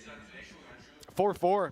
A close match so far. The attack side of Team Heretics certainly not finding the same success that it did last time. You can see a lot of the time they've been pushed back off the A plan. They've been fought around mid. I think Fokus just have a lot of those adjustments that G2 Gozen were missing earlier on. A very close performance and not using too many ultimates as well in rounds where they have them. I like their plans early, using these stuns to get themselves into positions, but Fizzy has not been having any luck trying to take heightened aggression. No, and the thing is, once you take that much damage, you can't stick around. No, you're out. They're so ready for this aggression. And the thing is, I do feel like it has been a little bit obvious. Like, it's either been mid, the same box, or it's been that box in A main. So they're just pre-firing it at this point. They're setting up utility. Lime looking to potentially just get out of mid after an initial fight. But again, it's just Heretics playing so desperately slow. That's a terrible TP. I don't even know that he can take that. It's going to be, like, the longer we wait, the more it gradually shifts in the corner. It's going to be way out in the open. If anyone's main, he's taking it. If someone was main, I don't think they, it could have been a small angle. Leave it a few more seconds, it would have been an angle. At least they've avoided that. And they're rotating to the right side of the map. 4 players towards B. Team Heretics could take it elsewhere still, but the spike's outside, 40 seconds, and Yoru's gone into the site. With a gate crash on backside as well. This is clearly their intention. This is where it might get a little bit confusing. We've got both Yoru's running around, TPing into each other. Miniboo might be in for a surprise, but no, he's caught the kill instead. That Rolling Thunder a second earlier, and it probably would have caught him instead. He's managed to get rid of Lime. Still though, an even scenario. Fizzy finds another. Miniboo and Benji left within the site, trying to play off each other. The aftershock actually used to clear him out, but Miniboo's found the kill instead. Benji combining alongside him, and once again, it's side 11 1v2. He doesn't know where that second player is, but in fact, Miniboo's not really in the right place to deny this. He's just sticking the defuse all the way through. He's missed the jump, and because of that, it's going to be the straight defusal. The Red Bull clutch from Cider, a second one from him. And well, I think Miniboo's going to have nightmares about that one tonight. He's going to be practicing that jump for weeks. What a disaster. Such a small mechanical failure under pressure. And that's the cost you pay. 5 rounds now for Fokus. Still, Heretics are able to buy back into it. And Miniboo seems to be looking to change the game. He's frustrated after that last round and out for vengeance. The attack side Yoru up on display. And that's going to be something exciting. Oh, they're faking it. I like it. So he's TP'd up there so many times and taken so much damage that they put the same stun through and he just TP's into the wall. Just as like a fake idea that they're going to hear the sound cue and hope that it baits them in. Now, nobody was close, so it didn't, but I don't like the idea. I would absolutely love, I don't think we're going to see it, but if Lime in one of the coming rounds, because his decoy hasn't been broken at all running up B, I want him to just run. I want him to just run. They will not shoot him. They won't. Oh, this is such a good push from your boy, Lewis, but he's only good for 1. A great shutdown, a great response from Miniboo. Yeah, and they've done well in these early battles. His operator dropped, just used for that opener. And it leaves the defense completely split. Fizzy one side, Lime on the other. Needing a multi-kill. Two kills as a minimum, or a kill and a retreat. That would be enough for Lime, but well, he doesn't have his gate crash available. Doesn't have any way out of here, and they are slowly encroaching. He does manage to get the kill. There doesn't take any damage. The flash is solid, and that was exactly what was needed. 2 kills to make this the 1v1, and Fizzy is on a long rotation back around. Whoop has a lot more time than he might realize. Yeah, he's panicking right now, clearing the close angles. Of course, he expects him to be close, but now he spotted him. The info to play with the flash to get on out of there. He's got him TP. Oh, no. The shrouded step wasn't shrouded from Woot's vision. 5-5. And we keep a neck-and-neck scoreline the whole way through. This defensive half from Fokus is looking impressive. I do wonder what they have up their sleeve for the attack. We know Heretics were good there, but at the same time, we have no idea bar the pistol what Heretics are up to on that defense. I will say, I feel like thus far, Fizzy's TPs have left a little bit to be desired. For sure. I think they've had no success. I'll say this, considering he is 5 and 7, and I distinctly remember him getting wrecked on a couple of those TPs, I think altogether he's recovering on it elsewhere. Even when he's low HP at the start of some of these rounds. But yeah, maybe it's time to just retire the C key for a moment, you know, just chill out. Here we go. Dimensional drift. Then combining it with that Hunter's Fury. No, he doesn't need any help. He's actually just going to be doing it alone. Mini Boo with the opener. Woot alongside him once again. Boo is a rat, just sitting in the corner on mid. Not an angle you're expected to check. He's now going for the full sprint shot out with the classic. Well, a nice shot by Lime. Not an easy one to hit. Now rifle retrieved, but what can they do with it from a 4v2 post plant? Yeah, with a flank on its way as well. Mini Boo is a psychopath. He's just ran all the way around, now flanking them on mid, and I don't think he's even going to get a chance to fire. No. Woot has closed out the round too quickly. Guys, wait for me. Guys, I got a flank, I got a clip, I got a clip! No clip today, unfortunately. Not for you. I mean, Woot's got a few. 6-5. Yeah, he's doing all right. 15 and 5. I hyped him up earlier. I definitely had a bit of a quieter performance. I think he was like 10 and 18 in the game versus FUT, but he's definitely feeling it now. And that's the thing. As we've said, this is the match that really matters for both of these sides. A chance to take that victory, and with already both having a loss to FUT earlier, and the last match left being the one for FUT playing up against G2 Gozen, who have already lost 2 games, it would seemingly put it to bed. Toxins going up. A chance for a 7-5 half on the attack. I wouldn't say that's a nail in the coffin by any stretch. A 6-6 may still be plausible here. Nice shot by Boo. He's got a good position. Benji's here to back him up as well. The team flooding to the site. The play around the back of yellow. Mini Boo on his way, picking up kills as he goes. You can see they were just blindsided by him. They had their eyes set elsewhere. They knew Boo was still close.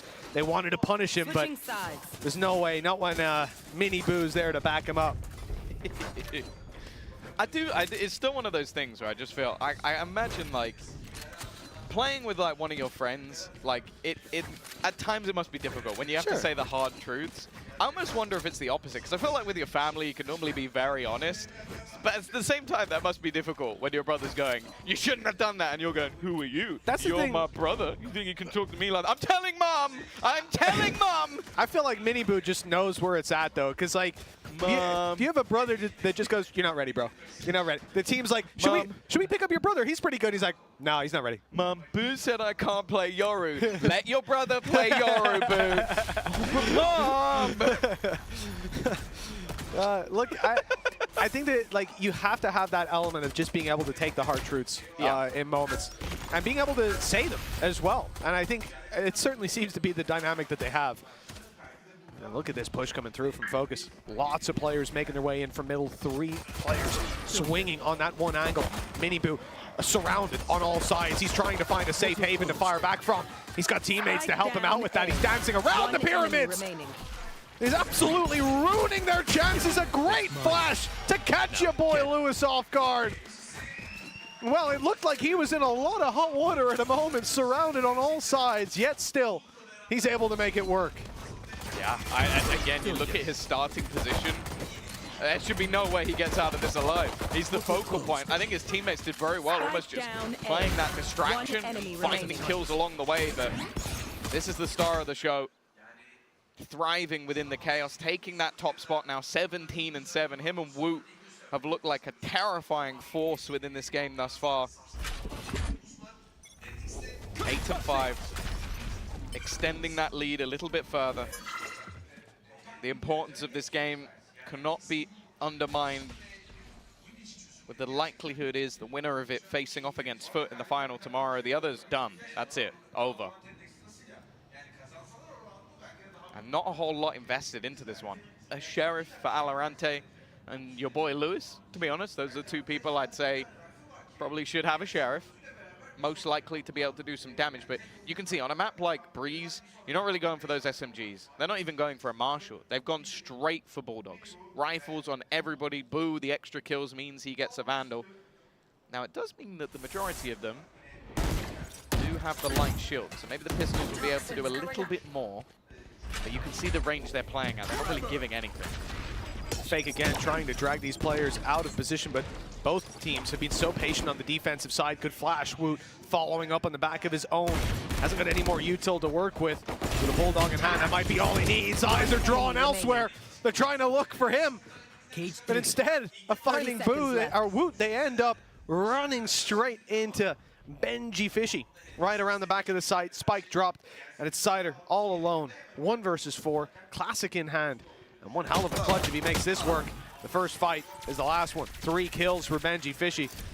Good progress on the neural theft. You know, it's a shame. You see a lot of these ults pushed up to 9, Tom, and no one's changed the neural theft. Why is it not 8? Someone get Kakuka in to explain. I don't get it.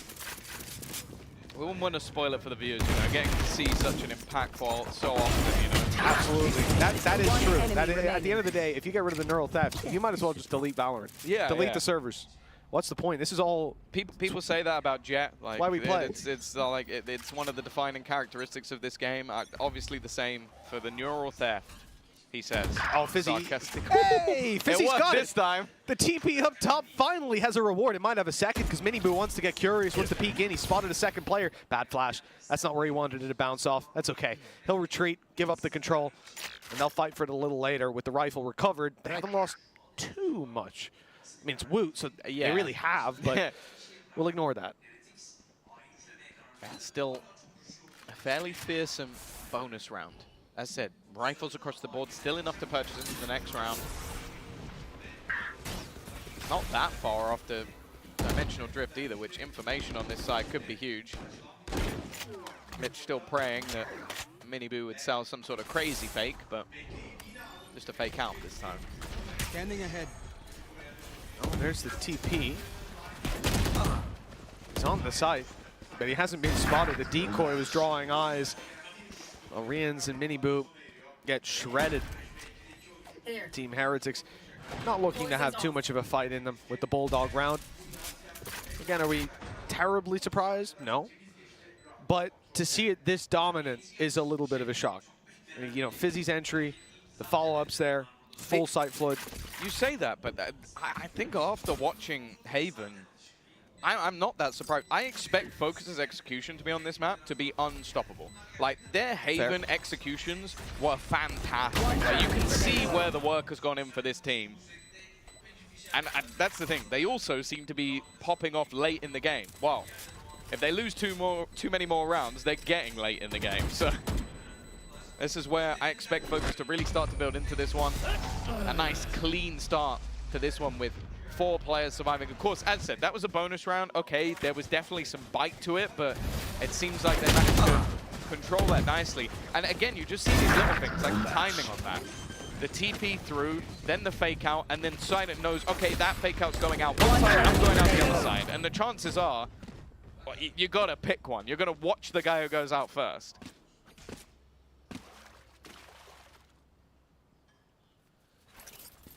Miniboo with his Marshall. Yeah, we spoke earlier about Miniboo and I suppose the attack side, Yoru, versus the defense. We'll see if it does start to be a bit of a sticking point for him.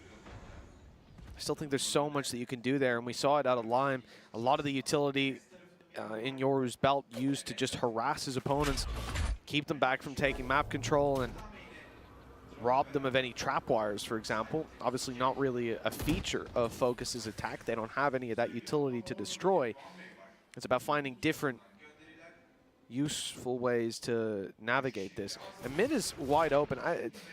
It's been left like so for quite a while now. Miniboo was watching it at the start of the round, but we must be closing in on 20 seconds with no control there. That's a little spooky.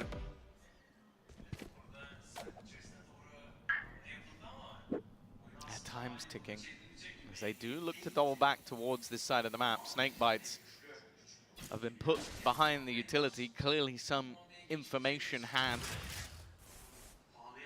They've still got the dart available. And a lot of utility about to be expended. Stunned up already. As they look to make the split. Again, another solid snakebite coming out of Boo to deny. Lime trying to lead the charge, but he's already fallen.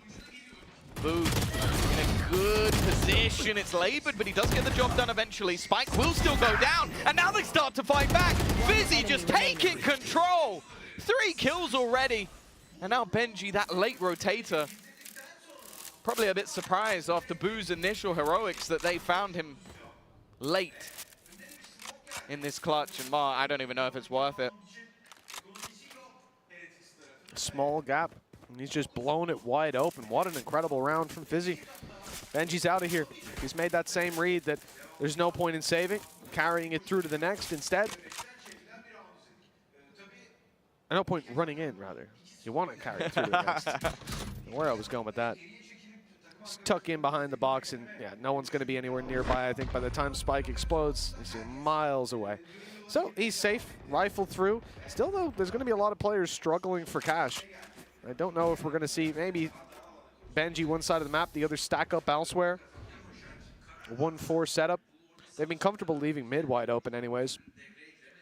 Maybe he can work off his setup, but yeah, it looks like Fokus are hot on their tails, and this has been something we saw even in that last match up against FUT. It's the same thing. They just start out a little slower. Actually, it's just been Fokus in general. I suppose they said it after the first game, right? They're a little slower, then they figure out the rhythm, the rhyme. It's winning time. Yeah, they always seem to dig their heels in as well. Like a lot of these close clutch rounds, we saw that again versus FUT, where they're able to just basically start pulling back some of these games. One of the things that is noticeable, though, is that Fokus always seem to do well when Zesht isn't near us, and he's just sat down. So if they lose this next round, where there's a Sheriff, a rifle, maybe an extra rifle could be purchased onto Rians, it's not going to be a lot, then we know exactly who to blame. That would be at Zesht on Twitter. I believe DMs are open. DMs are open, so you can Ladies. absolutely anybody can let Zesh know their opinion. Or gentlemen. Absolutely. He's put a thumbs up for that one, so there you go. He's in. Gents, slide in. That's his motto. 9-7. Team Heretics in a very comfortable spot in some way, but the fact that we've seen round after round go into Fokus, now they're on the eco, you know, that's obviously not great, but with Zesht back in the hole, I think they're feeling like it's their game to win. Yeah, look at this initial crunch. Looking to try and catch the players out towards that B site. A double up of aggression towards A main as well. Miniboo waiting for any sort of contact. They are completely negating any form of mid control other than the passive peak that's coming through. But again, this is a much more patient hold from the side of Fokus. They're expecting some aggression. A good start from Rians. The Zesh curse in full effect, as they have lost that early man, and he's going to get ever closer to his ult. And that's the thing. There's a couple that aren't far away, especially that dimensional drift for Miniboo. A single kill could do the trick.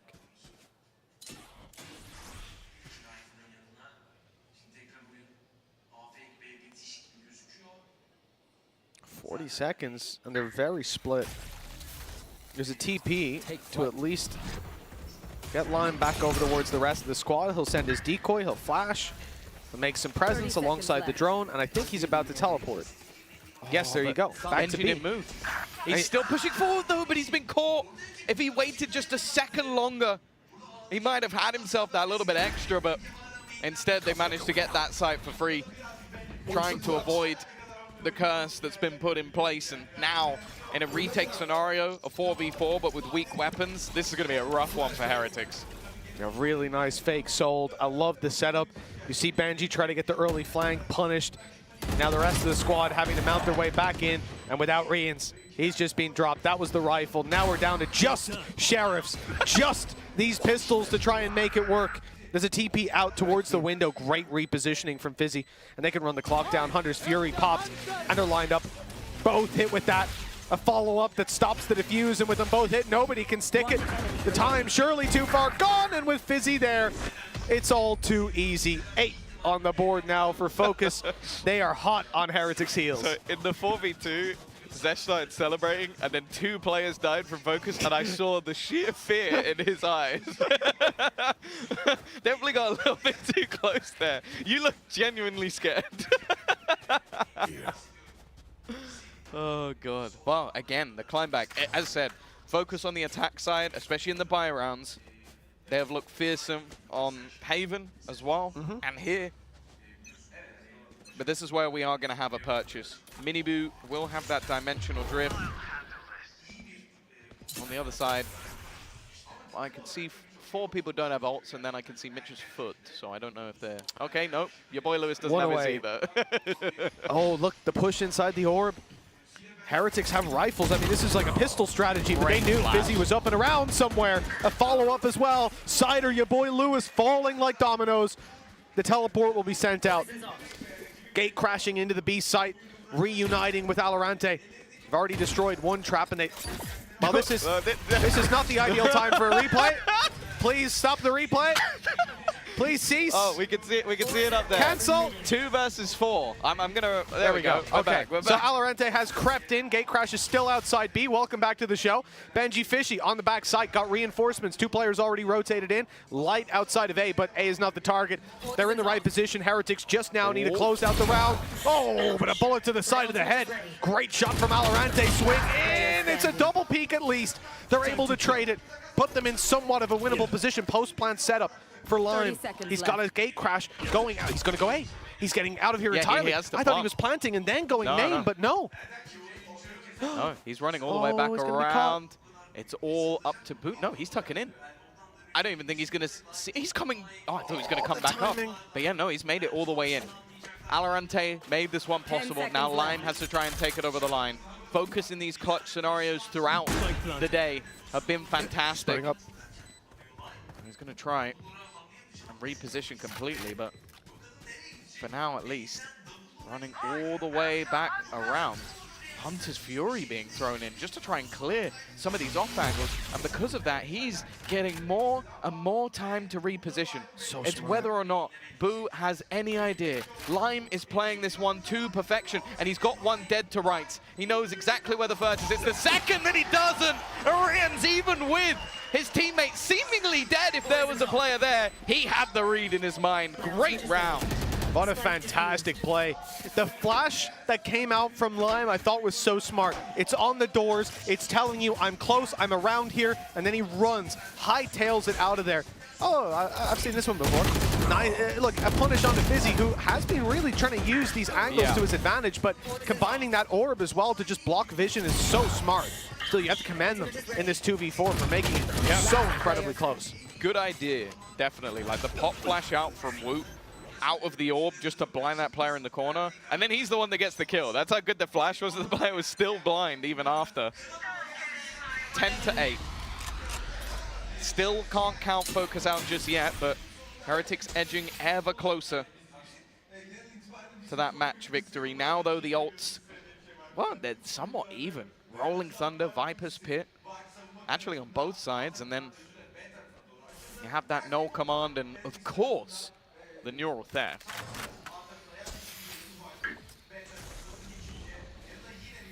They're going to go through. They really like an ult on Lime here just to clear that out. Boo can sit pretty inside the ultimate. And it's so deep that by the time you run in, you're taking so much damage. Still has a snake bite. That's delayed them entirely. Good placement, but he's too far back. Boo can get back in there.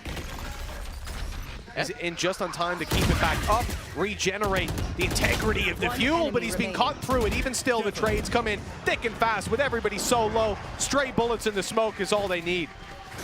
Yeah, that one was a little bit odd. It felt like either side thought he had some sort of timing, or he thought his teammates were going through with him. Yeah. But he goes through and then just basically delivers the spike on the edge of the pit. So then the rest of the players have no choice but to try and run through. And I think the players in mid were a little bit further behind where Cider was. So it made things very easy for the players on Heretics. I wonder if they expected only the 1 player in the ult. And the second player was just completely catching them off guard. I think that was Rians who was on the edge of it. I think if you do put in a rolling thunder like that and a snake bite comes in as well, you're so tunnel visioned on where the Viper's on the right, the Viper's on the right. Kill the Viper, because if you kill someone else, great, we're all dead. Like, we're all 1 HP. He's going to spray us as we come out or as we're in there. It's over. So I think they did remarkably well in making the right decision, but just the fact that Rians is so close by has been a real thorn in their side. And again, like, I look back at the other game that they played to start of the day versus FUT, and they got 6 rounds, and we were like, yeah, I'm pretty sure he won 3 of them at least on his own. Yeah. Really impressive player, and even here he's being outshone by the likes of Miniboo and Woot. No surprise, though, really. I guess those are the players that we were the players we expected to be praising a lot coming into this roster. Well, yeah, you've got basically Woot's individual skill across pretty much all agents is enough. It doesn't matter what he's playing, he's going to hit headshots. Miniboo's coming in as duelist. If you had expectations of anyone else to frag out, they've built a weird roster. That's the only way I can say. But hey, for now at least, Fokus, they've had a very close loss earlier. And they might be looking down the barrel of another. Unfortunately for them. Doesn't put them in the great spot. This time Lime has been seen walking through. You might have thought initially that that was a fake out, but it wasn't. The drone, I think, has gone alongside him. And an opportunity. Woot almost falling to a singular bullet, but it isn't going to happen. Again, with the back sight, double up. Miniboo sat in the corner, might be a nasty surprise as they now look to push through this connector. Shot by Boo. They found the big one. Soon they'll find the mini one too. Flash out, gate crash destroyed. No extra space to be taken. Miniboo dancing around, but he's caught. Valorant spotting him out, eliminating, but stuck, isolated. His teammates have left. They've gone for A. He's got to hold his own ground, and he's doing just that. They're actually starting to come back because of the work being done by Valorant. Up close, he finds another, dropping the orb just in time. And with a pit online, this plant is going to be very hard to not only deny, but getting back in there afterwards and defusing, it's a tough task. Yeah, look at where Fizzy is. He's still in spawn. It's like he's gone AFK for the round. Now, Neural Theft in this scenario, that's what I say. I like that. There's actually huge value. They know there's 2 players within this pit. They know that there's a flag. It doesn't matter. Wow. That was like a synchronized dive. Both players hit the headshot at exactly the same time. And it does just feel like Fokus, when they need a round, they dig deep. And when I say they, I mean Valorant. Yeah, right? You know, one of the things that we were talking about earlier is how he's just always there. And a lot of the time that was to get the trades. This time, though, seeing him move around on the side, look at this. Drops the orb, bang. Boo had no idea. Hey, if only he got an indication it was dropping some little sparkles around the edge, you know. He might have been ready. Yeah, I think putting that on Viper U2 might be a step too far. I won't be behind that one. The smokes are okay, but if it tells you every time he's going to drop the orb, that would be horrific. Before someone shoots at you, it should be a big alarm bell coming up on your screen, like, move, move! Someone's aiming at you!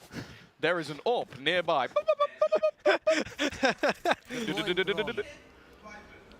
You get like a Geiger counter. Have you seen the Assassin's Creed or whatever detection? They're like arrow that comes up. Yeah. You've almost been seen. CNET is seeing you. Well, 11 rounds on the board for Team Heretics. Hard to get off this point, to push past it. And this time around, Lime has ultimate, so a human recon drone to cover a lot of this ground on the way through to whatever site they desire. By the looks of it, it is B. So a challenge for the Boo brothers. Let's see what they can do. I'll handle this. Lime. Try and get that information. Well, he knows exactly where Boo is. Going to try and set up some utility. The thing is, I don't think they've seen Miniboo at all, but they've got to be wary of that player at the back of the site. Dimensional Drift is gone. Miniboo is as well. What? I don't know how Boo's managed that, but luckily for them, the trades are thick and fast. Rotation for the remainder, very far away, only just making it into the realms of the B site. With 3 players standing in this post plant. One even looking to wrap back through mid, add a second layer. Smoke put in deep just to give them a little bit of extra control, and even going to TP seemingly out of there completely, leaving just your boy Lewis within this site. So much to worry about here, though, and it looks like a super passive play until your boy Lewis shows his face. Then there's the flank in from mid. Alorante again, he's always there. And once again, he proves that to be true. 4 kills for this man. Thanks to the Viper changes, not even halfway to that ultimate. We might not see it, but if he keeps up that performance, we may just... He's been getting 3 kills a round. So yeah, yeah. I think I'm almost confident we will see it again with how he's been playing. Really been a huge step up from him over the last couple. His lurks on this Viper, even his entries as the Viper have been nasty. And after what was a decent streak of rounds for Heretics, they're now financially in the bin. You've got Benji, the only one with a rifle, a Marshall as well, and everything else is just a Sheriff.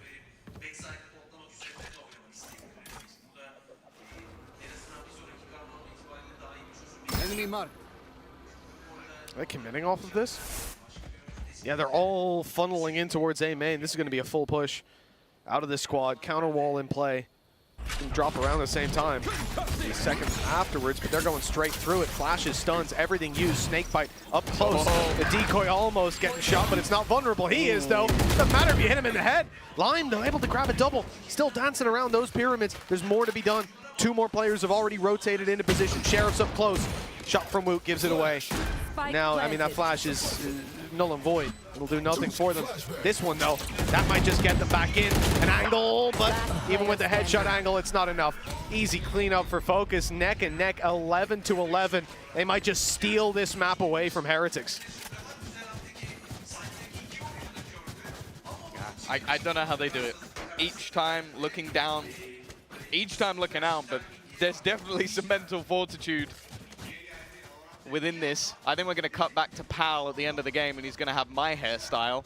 I imagine he's a little bit stressed after this one with all of these slow starts throughout the day. But I think if they make it through to that final match tomorrow, he might even crack a smile. We'll have to see. The thing is, though, if they were to lose this map after what happened in the FUT game, it would be devastating.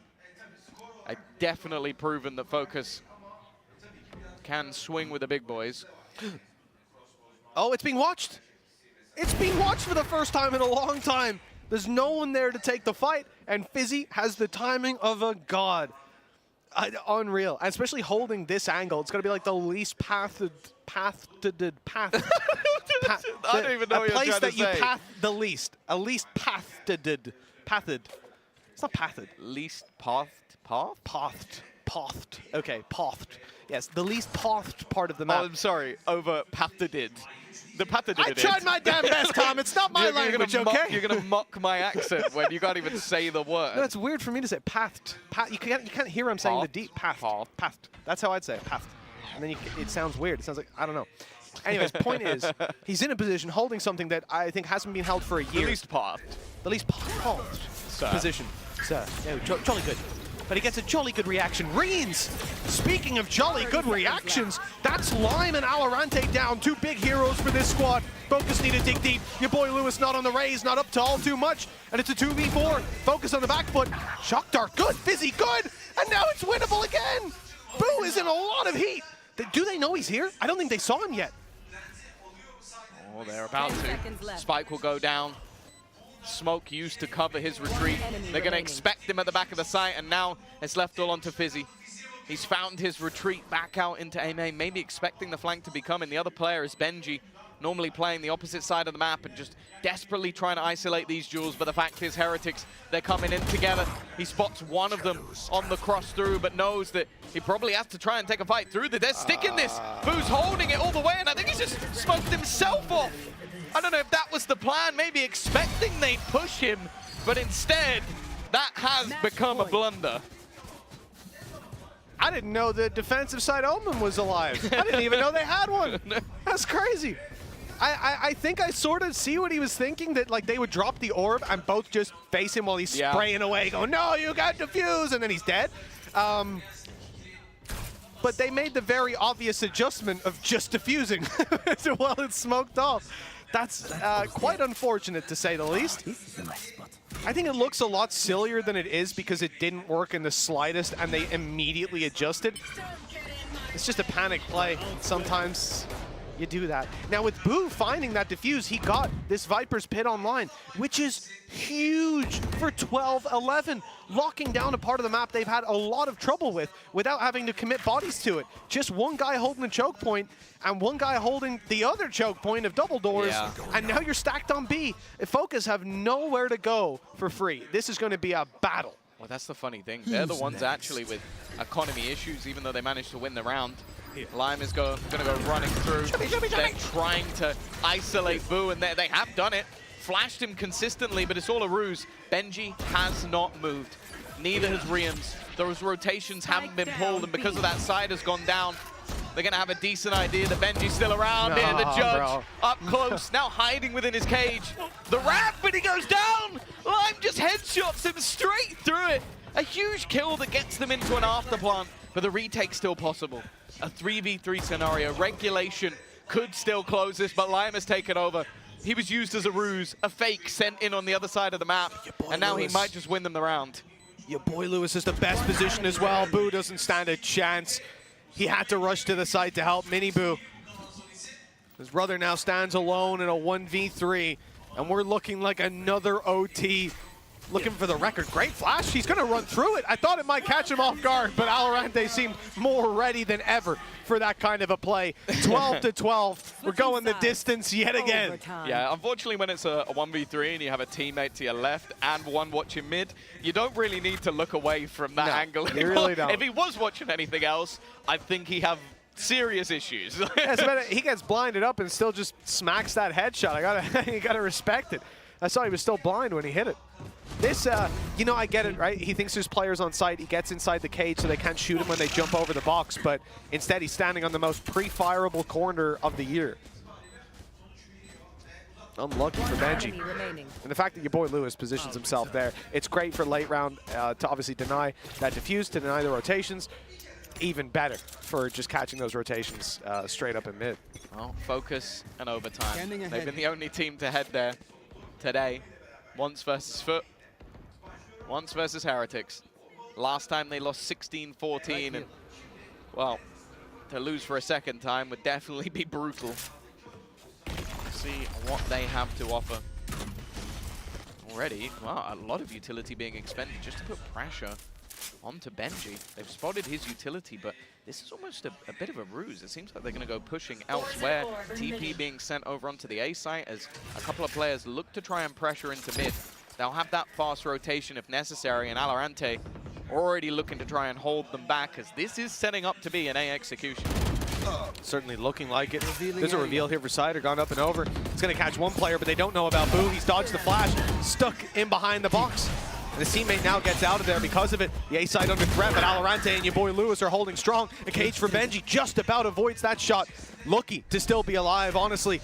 With Fizzy shrouded, stepping behind the pyramid. He hasn't hit him with the paranoia, but he still lands it on Benji. Not good on Rians. But look at the flank. Around the side, the second player, not expected. Your boy Lewis, good for one. And he's got support. Lime is here to help him. Woot up against the wall on this, but he's found one. Just Lime left. The angle good. A headshot, but the box has blocked it. The pyramid keeping him alive a moment longer. Is it long enough? No! Woot through the pyramid once again. This time it's the death-dealing blow. 13-12. And match point for Team Heretics. I don't know if you've just seen him like tear out the info, so I hope you think he won the game there, but Woot literally rips out his in-ears the second he wins that clutch. I also, on the big screen, we haven't seen it, but over there, we're looking at the coach's reactions and just Pal's face sinking as that one went through. That has got to be a rough one to lose for them. Again, you just see the individual brilliance that has been brought in. These youngsters are no strangers to many. If you've been watching the Tier 2, enjoying the Tier 2, you've probably seen players like Woot, players like Mini Boo. And well, now, it's going to have to be another climb back for the side of Focus. It would be a brutal way to be eliminated in groups if they were to lose twice in overtime. They need to dig deep. Oh, the focus is gone. Oh, no. Just like if they lose this game, Fokus is gone. Now they need to dig deep, pull out that Robbie Keane performance, Tom. I think it's the only way to get this across the line. Are you going to explain that reference or not? No, I think it's we just let that lie. There's one They could be the ultimate team here, Tom. Yeah. They could be. There's literally one person that got that. Yeah. And he's laughing right now. Wait, no, he's on the stage. No. Uli at home. He's watch partying. Okay, he knows. He knows. Well, here we go. Miniboo in an aggressive position. Fokus desperate for this one. The fake out not really drawing any attention. They're looking at it.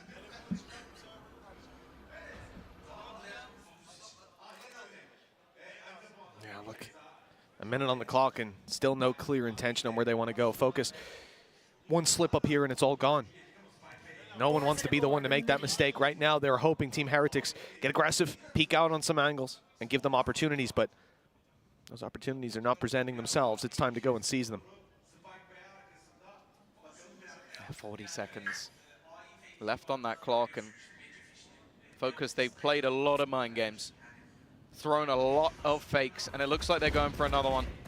It could send them out of the tournament if this fails. 30 seconds left. With the drone going in as well, you'd expect this to pull one, but the fact is, Benji, every time there's been a ruse, he has not moved whatsoever. But this is a double-layered fake. They have sent in all of that utility, and this time it has worked. Boo has started rotating. Your boy Lewis is going to catch one. They get into the site for free and going to plant within those last few seconds. Boo trying to bounce utility through, but they can't do anything about it. This time, Fokus, they played a double ruse in what could be their last round, but they have paid off with this afterplant. I think that summarizes this team. Late play through the doors as well. Your boy Lewis is able to catch one. I thought maybe more, but I didn't realize. Of course, it was Rians on the other side. He's been so consistent. One kill on the board, more to be found, with Lime making it even more difficult. An uphill battle presents itself. Time, not too much of an issue, but they need to press on, start to clear out these positions. The players are too far rooted back. Fizzy somehow faded into that kill. 13-13. We'll go again. Pushing it all the way. Remember, they are fighting for a spot in that playoff. The BO5 tomorrow that may well determine for one of these two teams their trip to Japan.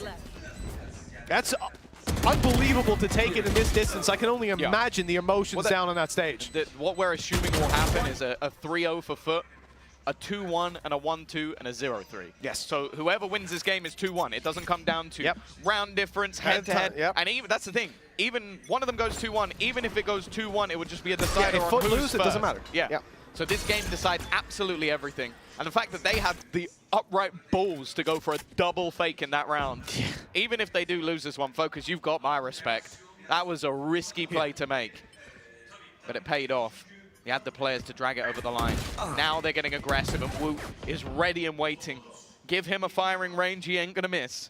I think he's down already. You see Fokus on the attack side do the same thing. Pump the brakes, wait, let them make a move. Yeah. And I think this is why, when they're on the defense, they don't see that control, they go and seize it themselves. When they don't see any aggression out of their opponents, they bring their own to the table. And this time, it's worked out at least to trade it back, putting us into a 4 versus 4 with rotations possible for Lime, but he hasn't got a gate crash down just yet. They'll have to put that into play. Presumably, yeah, he's going to just sprint it to A, gate crash B, so he can rotate back if he needs to. Mid is wide open. And the gate crasher, it can be used for the quick rotation, but they need the info to work off of. That means that your boy Lewis has to be popping his head up every so often, clearing that there's no one outside of B main. This jump spot, it's risky. You're up in the air for quite a while. And when you look at players like Rians, who seems to be proficient at taking heads off when they're just popping up like that, he plays whack-a-mole on a daily basis. Now the wall's gone up, so they've rotated. Lime's going to be here. He can provide some support. Your boy Lewis has heard the TP up close. He knows there's players on site. He's dropping down Boo, and with 12 seconds left, they need to go for this plant. They need to go for it soon. It's already underway, and it's found. Okay, post-plant, 3 versus 3. Lime, the only one in position. The drone is going to spot him out. He's got to be careful. That wall isn't as thick as you might think it is. The rest of his team finally getting on the scene. Miniboo, flash out, looking to try and get aggressive, try and be a nuisance. in this battle, spotting the close players. Vizzy somehow survives longer than expected, but he's not going to be traded. Kept into this advantageous spot, and now Valorant, all that's left, somehow gets the fade away and looks for the final kill. This man, he's done it again. And I think he's got it on that defusal as well. What an impressive clutch out from Valorant. This kid is on fire. Every time they need him, he is there. I don't know how he does it under pressure. And again, the delivery. Focus, 14-13, now on their attack side. This could be it. But for Team Heretics, they fought so hard, so well. I genuinely think, like, and obviously another Red Bull clutch, don't think it needs to be said, but I do start to wonder now if, like, Focus are going to start getting messages, be like, too late to have a go with Valorant. 10 seconds I know he left. just signed a contract, but this Spike planted. I think the kid is franchise ready. That's all I'm going to say. He should be in that partnership. This was ridiculous. Like, this should have been impossible. And the thing is, the second kill was just a fadeaway shot that manages to take it home. 14-13. Focus now with the advantage. Heretics, a young roster, under pressure. And they are desperately in need of this round. And that's the thing, Mitch. Both these teams have been better on the attack thus far. The advantage certainly seems to be in Focus's court, and they seem to be more proactive than before. Instead of sitting back, waiting, running the clock down, and playing out those fakes later, this is going to be a much more direct approach, a split onto the A site. Already, Miniboo's forced out of position, having to use his teleport. Your boy Lewis goes down. That's inside of A main from the spams. Rotations are here. They know where Rians is. They just saw the Dark go out, but they didn't know about Miniboo! He's caught two, thinning out the herd on the way in, but the numbers right back in their favor. Fizzy able to drop down Rians and leave this in a 2v2 post plant. The control for Focus. They can reset towards main, get out of there. Play that post plant together. A shock dart still online for Cider, but he's not going back. He is standing his ground. The ultimate used here, the human recon dart, spots out two. He's back in main. Cider's got the off angle. He's picked up another, and the final kill is Fizzy's. 15-13. They battled from behind to make this work. Slow to start and maybe slow to finish, but they get there in the end. Unbelievable stuff from Focus. And that match should have locked them in for a BO5 to determine who goes to Japan. We saw it with the last iteration of this Focus roster. Built to battle to make it into that tier 1, and they have proven once again that whenever they're at one of these tournaments, they are, I think genuinely, in all of the off-season, they are the team that won't be playing in the partnership that you should fear the most.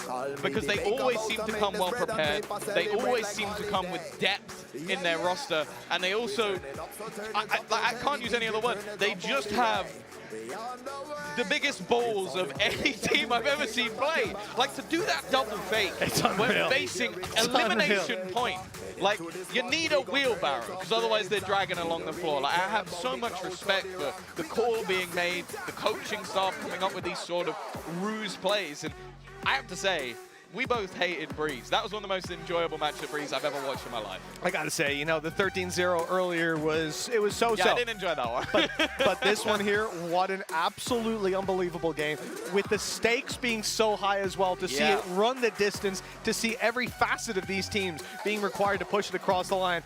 That is what Valorant's all about, man. And now we've got at least, I think, locked in those two teams. We don't know necessarily, you know, FUT could mess up against G2 Gozen and it could fall apart. But I think it looks way, like seeds are clear. Well, it's at the moment, what? The Heretics are 1 and 2. That's Heretics finished. are 1 and 2. They have no more games. But yeah, so Focus already have 2 and then, yeah. G2 Gozen already 0 and 2. It's they can't make it. It's just about the seeding, but also, I guess because FUT beat Focus anyway, I think they already have guaranteed. Presumably, I'm that was not sure if it perfectly works out like that. Maybe there's something with round, but I'm pretty sure it's again. Ask your boy Lewis. He knows all about the rulebook this time around.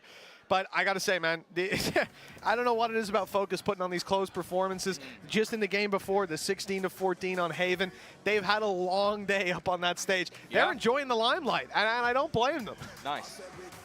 Like the that? limelight. But, nice. I like it. That was entirely intentional. I meant to do that. I'm very proud of myself. Well, Tom, I got to say, let's take another look at the stats of that game because there were some absolutely unbelievable performers here. Look, the MVP is he's on foot, which is interesting. Yeah, I think these might be the stats from the other game, which is kind of brutal because it's also the game that Fokus lost. Yeah, it's kind of rude to do them like that, but you know, it is what it is. Haven, that was a while ago. I'm trying to remember what happened back then. I think that was like 3 days Cracks ago. was honestly, at this splitting point. heads open. Cracks was pretty good. Remember that? Yeah, we're gonna get to see him tomorrow, and in a minute. He's gonna play against G2 Gozen. So there you go. He is. If you're a FUT fan, stick around. It's going to be a good day. Well, listen, it's going to be an even better day for those of you at home who like to hear Zesh talk, because we've got Zesh coming up now with an interview down on the stage. Let's toss it over to him and get this interview started. Yeah. You know, it has been an absolutely extraordinary series. I got the man of the match on my side, Aloe. I mean, look, that seemed to be a nail-biter, one after another, but you, especially you in the clutch situation, you pull it out. How did you keep your cool in that game? To be honest, I didn't feel any pressure when clutching, because I know that if the round is getting to the clutch, that I still have the chance, because we played a good round overall. And it's just like, just take a call and breathe, you know, and then just play with your feeling, with your instincts, and then in the end it's going to work out if you have the right timings and the right skill for it. And yeah, that's why it worked. We got to talk about the mental aspect of your game, right? Because that FUT game was harsh. You could have had it, lost it in the end. How did you reset yourself as a team to come back into that game here on Breeze? I think we didn't even really need a reset, because we showed what level we can be playing on, and we showed that we can compete with FUT, with Heretics, with probably most of Tier 1 teams, and I think that we can be very proud of that, and that's why we didn't even really mental reset, because we were proud. Our T-side was insane on Haven against FUT, and I think it was just like, it was this close, and it could have gone both ways, and so we didn't even need a mental reset, you know? T-sides are something else. It's the worst to play against. It's the worst to play against. Most importantly, FUT is your opponent, right? Again, in a best-of-5 series. How do you feel a bit not being that best-of-1? We could have nearly had it, but going all the way, showing all your map pool, all your opportunities. I think we're all really confident. We have played a good amount of practice the last weeks, and I think compared to FUT, we also have more practice time, and I think we have a pretty depth in our map pool. So we're pretty confident, and I think in the best-of-5 we will properly see who's prepared better and who's the better team in the end. Who of them you want to diff the most? Just seen it. Always seen it, you know. Seen it is the show stealer, you know, and diffing him is good. Casually diffing seen it. I love that. Thank you very much, time for Aloe, and back to the men. Thank you so much, Zesh. Well, listen, back to the man. He did. He did. Yeah. Strange fellow. Well, look, at the end of the day, I like what Valorant has to say. He wants to come shoot for the king and take down CNED. It's going to be tough, but with some of those clutches he was able to pull off here today, I fully believe in him. They say shoot for the king, you better not miss. He doesn't miss. So I think he's in good hands. He also spoke about instincts, and if that's what he thinks that it comes down to in a clutch, he must have some of the best instincts I've ever seen, because that was just impeccable from him. He played fantastically well, and honestly, like as said, I think Fokus in the off-season, they're the off-season demon, and I also think that, really as said, going into Ascension, just bear in mind, anybody else who's building an Ascension team, that's who you have to be. Just bear that in mind. So you might want to whip out a little bit more cash, put some more money on the table, because that's going to be difficult. Hey, there's some ex-VCT players floating around now, don't have anything to do, so hey, it's a good time to get involved. Are they going to play? I don't think they are going to play in DAC anymore, so I think Zesh is probably quite happy, because otherwise he'd be one of the ones that's to play against them. Yeah, that's not going to be pretty. Well, listen, that is the end of yet another match, but don't go anywhere, because we have got one more coming your way. Mounting the home stage yet again. It will be FUT, this time against G2 Gozen, in what could be a blowout match. Hopefully, G2 Gozen have reset in that time. Come back to find out. See you soon.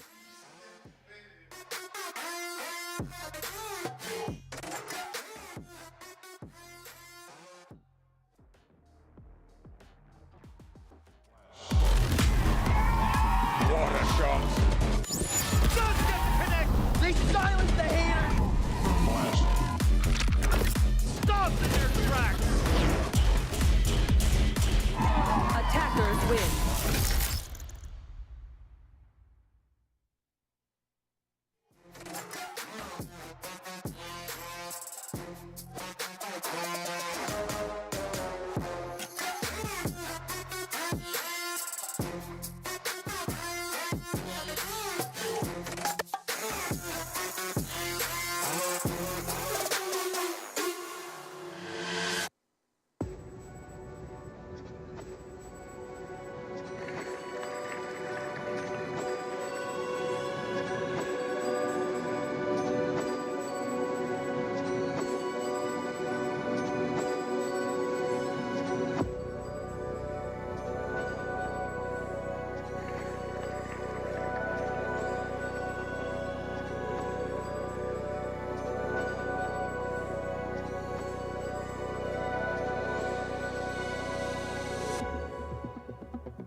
Breathe.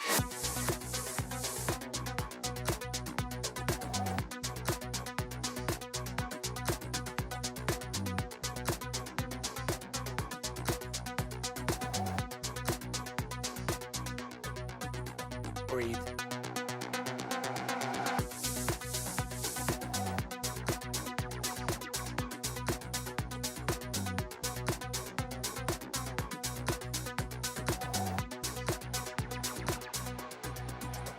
Breathe.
Welcome back, folks. It's time to get into the last game of the day. Of course, FUT will be rejoining the stage here on the home turf. I think it's late at night. Maybe we'll lose some of the fans, but I'm sure they're still going to be making lots of noise. G2 Gozen sitting on the other side. An opportunity to push past the record here. 4 rounds. It was tough for them today, but they've had time to reset, Tom. And coming into this one, I think it's fair to say most of us expect the conclusion to be FUT. They have looked incredible here and by far like the best team within this qualifier. If I had to put money on, I think they're going all the way to Japan. I'd say by far might be a bit harsh when they beat Fokus 16-14. 13-6, 16-14. It's true. It's true. I think they considering they decimated Heretics, I think they've had the best performance. But by far is maybe a little bit of a stretch. They've looked like the best squad. It's look, I'm not saying they're going to win the BO5 tomorrow. I think they're favored, but slightly. Yeah, no, that's fair. That's fair. I'd definitely say it's going to be interesting going on to who's got the better map pool, because that's the thing. I do think I agree with what Valorant said in the last interview that they have had more time to actually flesh out their map pool. I've spoke to some of them. They believe that they've got 6, which we'll see. We'll see. The 6 versus in scrims and 6 versus FUT might be a different thing. Like, does Ascent count as one of the 6? Because I don't think you got that one versus FUT. I'll be brutally honest. I don't think many people do. But that's the thing. I think it's going to be interesting. Now, obviously, we've got our predictions for this final game. Which way did you go on this one, Mitch? This time I did stick with FUT. Of course, I earlier on shouted my support for Benji, only to be called back out by the FUT manager on the stage. Yeah, that's so true. I've corrected myself, and it's FUT all the way. And after the performance they had, especially opening up today versus Heretics, I ain't voting against them. Yeah, no, they have proven themselves, as we sort of said going in, I believe they were the favorites. I think they are still the favorites. I do think that the game versus Fokus could go the distance tomorrow, though. Sure. I don't think there was a lot between them. Obviously, there's 16-14, the right? mental difference, though, I do think in a best of 5. Even though they were talking about, being able to go into the next one because they feel like they played well, it's different when it's a best of 5 because then you're going into the next map with a deficit. So I do think that's a little bit of a different ball game, but either way, I believe we're going to be getting into the map veto relatively soon. I want to see if, even just from Gozen's perspective, if they're going to move away to a different map. No, they're going back to Bind again, even after, I guess it was the more successful of the 2, but even still, it's definitely not been one of their more popular maps in the past. It might just be that, for example, G2 banning Haven. I feel like their Haven in the past was pretty good. Maybe Sunset, okay, not so much, but them banning Ascent. I do actually wonder if they're just going, okay, we need to practice Bind, especially getting ready for Game Changers Champions. We're already out. Let's do it again. Let's run it back. Let's see if this maybe try something new, or even just practice this composition again versus a stellar team. And they're going to start on the defensive side. You know, the reality is for them, they've already got to test Bind once today. It didn't go according to plan, but then they've had, obviously the breeze afterwards. That was breeze. That was real quick. They've had a good 2.5, 3 hours to settle back, think on that Bind game and what they can improve. I have one question. Okay. What's CNET going to play? That's right. Listen, I'm going to go crazy. I'm going to say Yoru. Okay. I disagree, but okay. I'm going to go with the safe guess and say Sage. Really? Okay. That's what he's always played on. Oh, this for map. sure, for sure. I would almost just say chuck him back on Jet. Let him have some fun. Yeah, let to be him honest, roll around. I want to see Neon. That's what I want to see. Now that's a little rich for my taste. I've seen a few teams play it. It's fun. I think even he's played it for Na'Vi. On Bind. I think he did. Maybe. Maybe I'm going mad, but I feel like he played it on Bind before. I definitely remember somebody playing it. I just can't remember who it was. It was someone in you EMEA. could be right. I personally, I don't know. When we're not on camera and I use that device that I'm not allowed to have on camera. No one ever said you can't have it on camera. That's a you choice, but yeah, I think you should. Agent select coming up now, and let's take a look. CNET on Jet, locked in right away. No questions, no ifs, ands, or buts. My dude has just come in and said, I've been good on Jet today. I've been feeling it. They have gone double duelist, though. They've bought Cracks in on the Raze. Surprised? Raze is playing Bind? No. I think Cracks, the thing is, I already said it when he was playing KO. He's basically been a secondary duelist anyway, so no, I'm not that surprised. I think that this could be filthy with the space being taken and CNET having extra setup. It could just be nasty. And I don't think Bind is a map that's impossible to run that sort of setup on. Similarly to Split, I think if you're explosive enough, this could be filthy. Sure. Yeah, no, absolutely. I think, Cracks, we saw the stats after the last map for the Haven. And sure, it was a long 16-14. still, he ended up coming out of that with 30 kills, by far ahead of, exactly, yeah, the consistency was there. Now put him on a duelist, I'm expecting 30 kills in regulation. We'll see what he can do. Maybe CNET might be stealing them away, and that's another factor as well. I'm hoping it's going to be a longer matchup. The thing is, you know, saving literally the best to last for G2 Gozen, having to face up against FUT. This is the matchup that, I mean, look, we saw what happened to Heretics when they started out the day up against this squad. It was not the warm-up that they were hoping for. The other thing as well is, if you are obviously FUT, you know you're going into a match tomorrow where we've already seen the bind out of their opponents. This might not be their real bind comp. It's true. Because that's the thing. In their old bind comp, they played Raze, KO, Fade, Brim, Viper. This is a mass change in terms of a lot of the agents that they play. Because I think they had a Sky as well. So it's like they've changed half the agents, not even just what like their duelists would play. Okay, maybe you don't want to put like CNED on like a Viper or K or a Fade or anything like that. Sure. So maybe that's why they've gone for the double duelist to incorporate him, which I think is fantastic. Maybe they've just gone, this game really doesn't matter to us. Well, let's just have some fun, play the agents you like. Yeah, just roll the dice. Well, let's see. Either way, they're going to be tested here by G2 Gozen. So far, FUT have looked good today. They've had a little bit of a struggle over on Haven, but I think it's safe to say we're not expecting this to be an overtime matchup like the last two.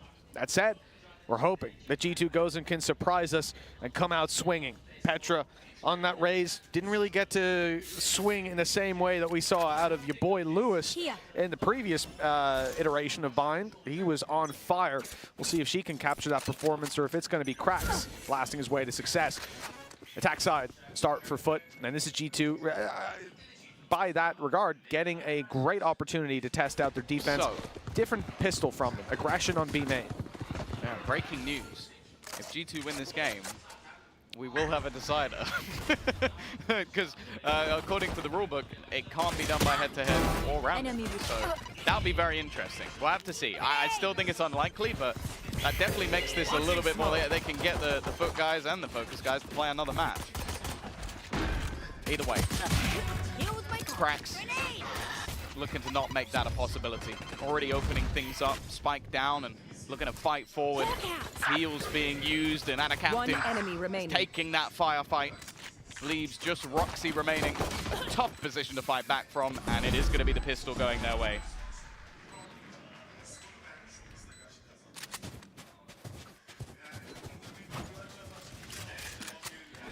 That's the first for FUT. A pistol round, somewhere that you want to see G2 make up that ground, close the gap on this squad. We haven't really seen anything from CNET just yet either. That'll be a little bit later on as the rifles come out. The defensive side operator as well from this man will be terrifying around some of these corners with his dash to get right out of there. And we know this isn't someone that's afraid of being aggressive. Now look, you've got a bit of a push out of G2. They're playing hyper aggressive themselves, Tom. I don't care about the Neon. The round's already over. Unbelievable. Yeah, CNET did play Neon. It was actually the last time they played it. They played it a few times, so that was their buying comp. They played it. I think it was versus Loud. They played it. They didn't play it versus DRX, but they did play it versus Liquid and Giant. So there you go. There you go. Okay. They did like playing a little bit of Neon. Did they win those? Now you're asking the tough questions. Hard hitting questions. I closed the page, but I'll go back and check. They lost to Loud, they beat Liquid, and they lost to Giant. So success rate, not the best. Not fantastic. No. So 33% success rate against good teams, though. It's also true. And they lost close games. Tiger's gone in. It's already caught Mimi. Slow and a little bit too slow, and so she's going to fall. Control completely in the hands of FUT, and Cracks just keeps on going. He is Q-racked. Unbelievable. As we now see Sarah trapped on the site. They think she's towards Bath, and I think they're going to get... No, they're not going to get the angle. Sarah's got the opportunity. 2 quick kills. They might just have a chance because of that. Yeah, way back into this one. Glance still isolated by a smoke. And a flank coming through from Roxy. Needs to find the shot, and it's not going to happen. That Captain has taken down another one, leaving just Glance remaining. Been delayed for a ridiculous amount of time by all of the utility that's been put in towards the defender's spawn, and well, even just rounding that corner is instant death. Dedege, again, going to be kicking things off. Oh, obviously, like looking at just compositionally as well, the way things have changed for this. you do have Yedajay actually switching over to the Brimstone. Like we mentioned that he was normally playing that Sentinel role for his previous team, so clearly picking up a few new roles here. And a captain taking over that Viper, which I believe last time was played by Moj. That would make most sense at least. So yeah, some pretty drastic role changes. I don't think like Mr. Fallen playing this guy is nothing crazy at all, although again, it is a move. So it is, again, it's very difficult to tell like if this is a mass switch up of their compositions or if this is something they're playing so that they don't show their composition for the best of 5 tomorrow. Guess we'll find, well, I don't know that we'll find out tomorrow. It depends on the maps and how the veto goes down. Great opening kill for Sarah. 21 HP remaining. Mimi caught going down, but there's a trade. 2 players pushing in hookah, and big kills to be found across the board. Weapons potentially retrieved as well. But can't afford to keep being traded out like that, but finally they found the lead. Plant coming through. Heal for Roxy as well. She's going to get Sarah back up to fit fighting health. And with that Phantom in play, Sarah's definitely their best shot at getting back into this site. The thing is, they'll likely have the information that there's now a couple of players in towards hookah. Glance needs to hit the timing here. More so needs to hit the shot. She rounds the corner, but it doesn't come through, and just a little bit delayed. Krax is able to have that opportunity to switch back into position as they now go 4-0 up. Now, we've already spoken about this prior when Fokus were playing the attack side of this map, but you do expect the majority of rounds to be on that defense. So 4-0 up for FUT, they're already off to a flyer.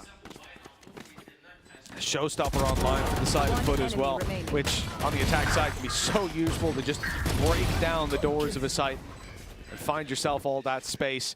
With the rate of kills that Krax is finding, now on 9 kills in the first 4, I think it's pretty likely they pop this Showstopper early and try to claim space. That is, if Petra doesn't land this shot, it's CNED that falls to the operator. The Showstopper to try and recover. Great shot from Yedajay, and the Showstopper's hunting them down. The corner cleared as Sarah's forced to run away into the waiting arms of Ada Captain.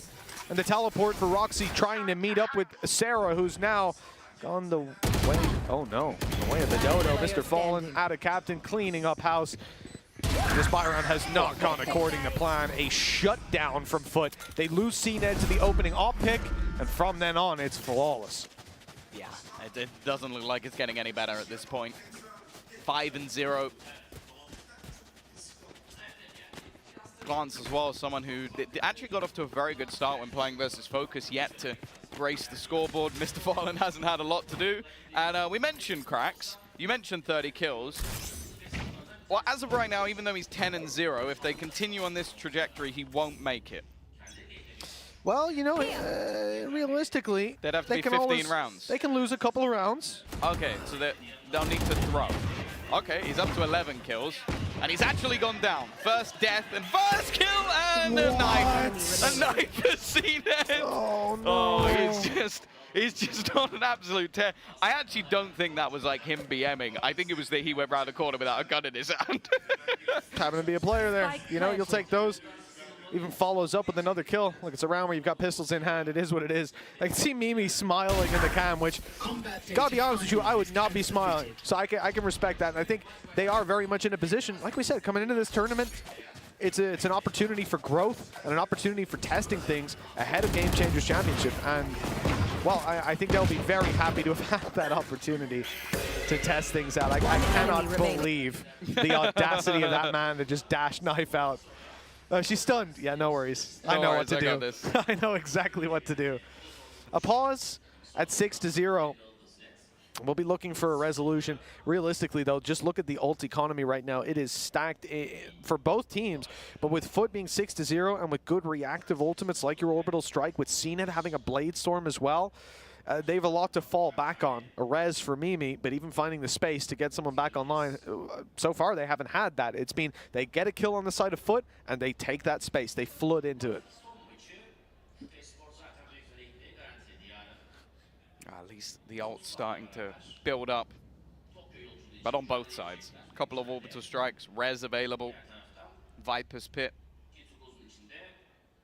Seekers as well. Oh my going on a little journey in our pause. Hello, darkness, my old friend. I don't know why, just when it's grayscale, that's just when we're floating around like that. Oh, we're back. Luckily, color flooding our eyes, as it will be when these ultimates come into play. Orbital strike for both squads. Seekers for Roxy, Rez for Mimi. FUT, we've already discussed what they're bringing to the table. We've got the caution signs out on B long. Mr. Fallen spotting early control coming towards Hookah. What he hasn't spotted is the entirety of the rest of the squad on their way around through A. They've pushed up and they're taking control. Mr. Fallen in a lot of danger. They're distracting him as the flank eventually comes through, but it's only one player found, one kill, and they may well have to go for a retake yet again. The problem being the Viper's Pit is online for Adacaptain. He can put this down on the site, making all of this control they have negligible. Yeah, he's actually going to use it to block off their route back through Hookah as well. They're going to have to jump into the pit to try and find him, unless they can bounce a boombot. I saw a guy do that once. I think his name was Jorgamo. To strike through, but he's just waiting up close. A freebie on that first kill, but the trade is there. Viper's Pit gone, and actually Glance has gone through. Made this one look doable. Showstopper thrown in as well, and now just Crack standing. Even he can't find all three players at once. G2 goes in. It ain't happening twice. They're back on the board. Now that's a rarity. Not just the FUT fans cheering for that attacking side. They're happy to give G2 their roses as well. Yeah. A round on the board. It took 19 rounds, but they got there. It did take a while. But look, what a beautiful round as well. Glance dropping into the pit, challenging Adacaptain, swinging on Yedijay, who's busy popping his ultimate. The showstopper in for Petra, and she doesn't stop there, swinging into trade and stop Cracks from having another life round. First found. Let's see if they can build on this. Viper's Pit online in the chaos, and FUT expended a lot of ultimates for that round to no reward. Yeah, Viper's Pit, Orbital Strike gone from that one. Two of the most impactful ults you can have on this map. Same were expended on the other side though. Orbital Strike, Showstopper, I think maybe even the Seekers. What a read from FUT. The second that flash pops on B long, they leg it towards A. Stacking up here. Dead, surely. I'm liking this style though from G2. Like, I think they've realized that if we just sit back passively and wait for them to execute, we're screwed. So they've started to really challenge map control in a heavily aggressive way. And that's the second time they managed to wrap on someone outside of Hookah. Sure, it does give up an awful lot of control on the site, but just look at the flank already from Roxy. She is very far behind them, and actually CNET's missed, but somehow, well, he survived a little longer than expected. Petra's going to be caught, though. A peek up close. Oh, she actually found Adacaptain falling back. A third kill for her. Another nade online, and immediately pivots, looking backwards. The spike can be defused now. Well, maybe not. Mr. Fallen grabbed the kill. They close the distance. Viper's Pit up. The spam coming through. It's close. Bullets whizzing past Mimi, but the defuse has come in. Once again, G2 managed to find the round despite a literal ace from Mr. Fallen. FUT have lost out on that one, 6-2. I think a minute ago he's 1 and 2. He was 1 and 2 before this round. He just got an ace, but lost.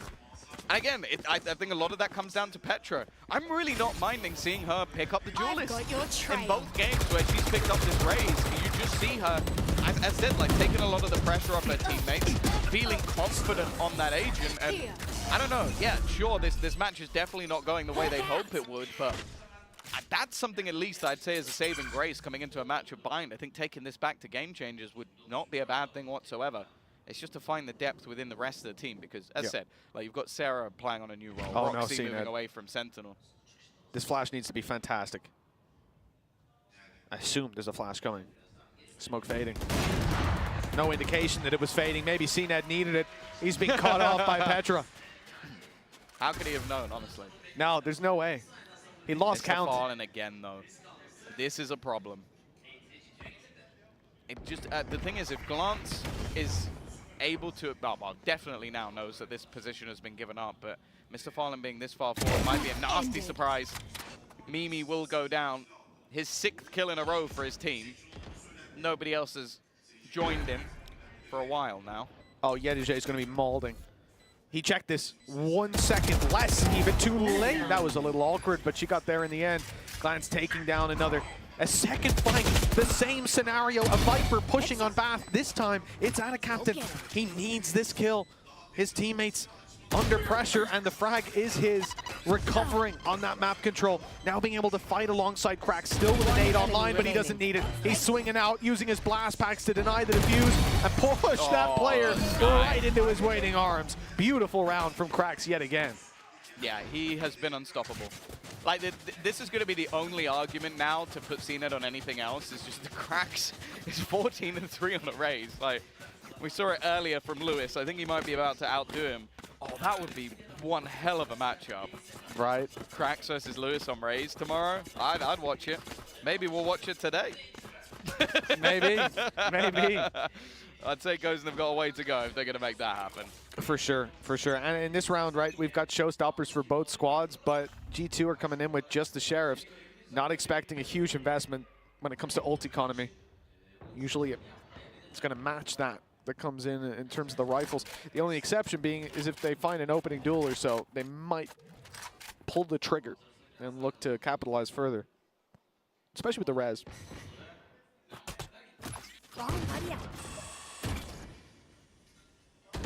Unfortunately, with the economy not really being built in these sort of rounds, or in the wins, I should say. The last round they won, they lost everyone. Mr. Fallen literally aced. So it means that they didn't have any real finances to lean back on in this sort of round, and with the start already going the way of CNED, the fall back in. How many players are on A, Mitch? It looks like nobody. One. Or it could be the whole FUT squad from the walkouts earlier. You never know. They're 2 days behind. Petra's close, but going through the smoke too. Spike planted. So I was about to say, going through the smoke too much of a risk, staying in it even as much, because she just got one tap through. So that'll do it for you. A swing out, and it is a convincing conclusion. Yedije picking up Mimi on the flank as well. A flawless display from the side of FUT coming into round number 11. They have a convincing lead here on the attack side, and we can talk about this squad and attack side rounds. I don't expect this to cool down all too much, though. No. I think, again, normally you'd lean into the defensive side for the strengths, and I hope for G2 that they at least manage to get a round or two more so we can actually see what they've got cooking over on that attack. Because last time out, there wasn't really much to write home about, unfortunately. By that point, the game had kind of slipped away, and Lewis was just styling. That's a different game playing against a team that's super confident. Instant showstopper. It's gone straight away. They've just run down mid, but their opponents just run away. They've gone. It's not going to find anything. And they've lost Glance in response. Roxy Flash, actually, I don't believe caught anyone, but now they're going to go switching back through the showers. Res has been used, and as you said, Mr. Fallen is in a filthy The trigger position. discipline of Mr. Fallen. He just let Petra walk by. Now he's fighting. I don't know why we're watching out of Captain. But fair enough. Mr. Fallen's picking up 3, 4. Let's not watch the ace, I guess. He's about to find the final fight. He's gone. He's at least being dropped to avoid a disaster for the observers as we reach 9 rounds here for FUT. Who could have seen that? Nobody could have expected him to find 4 kills there. I'll tell you that. Tom blindsided us.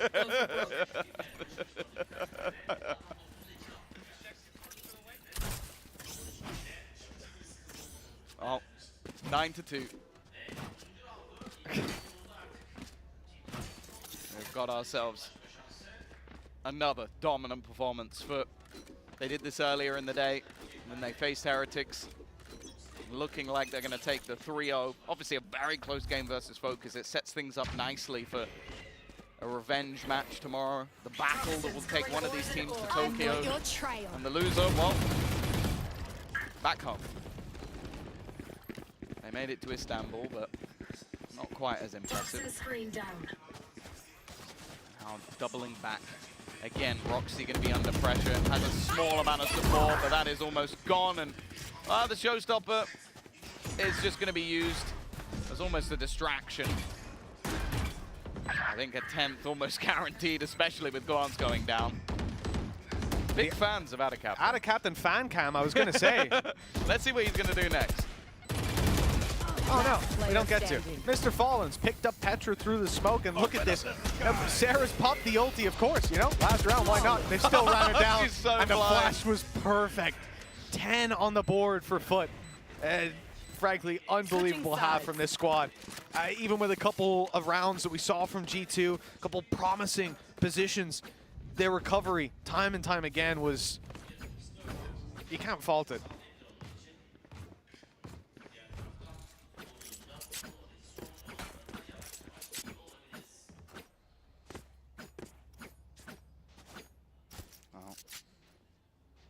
A couple of rounds at least. But now I want to see if they can win themselves the pistol.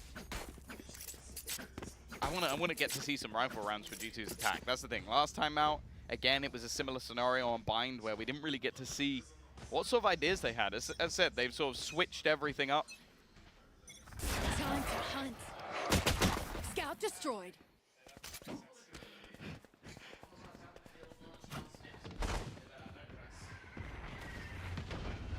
Smokes down. Flash in. It's not seeing anyone.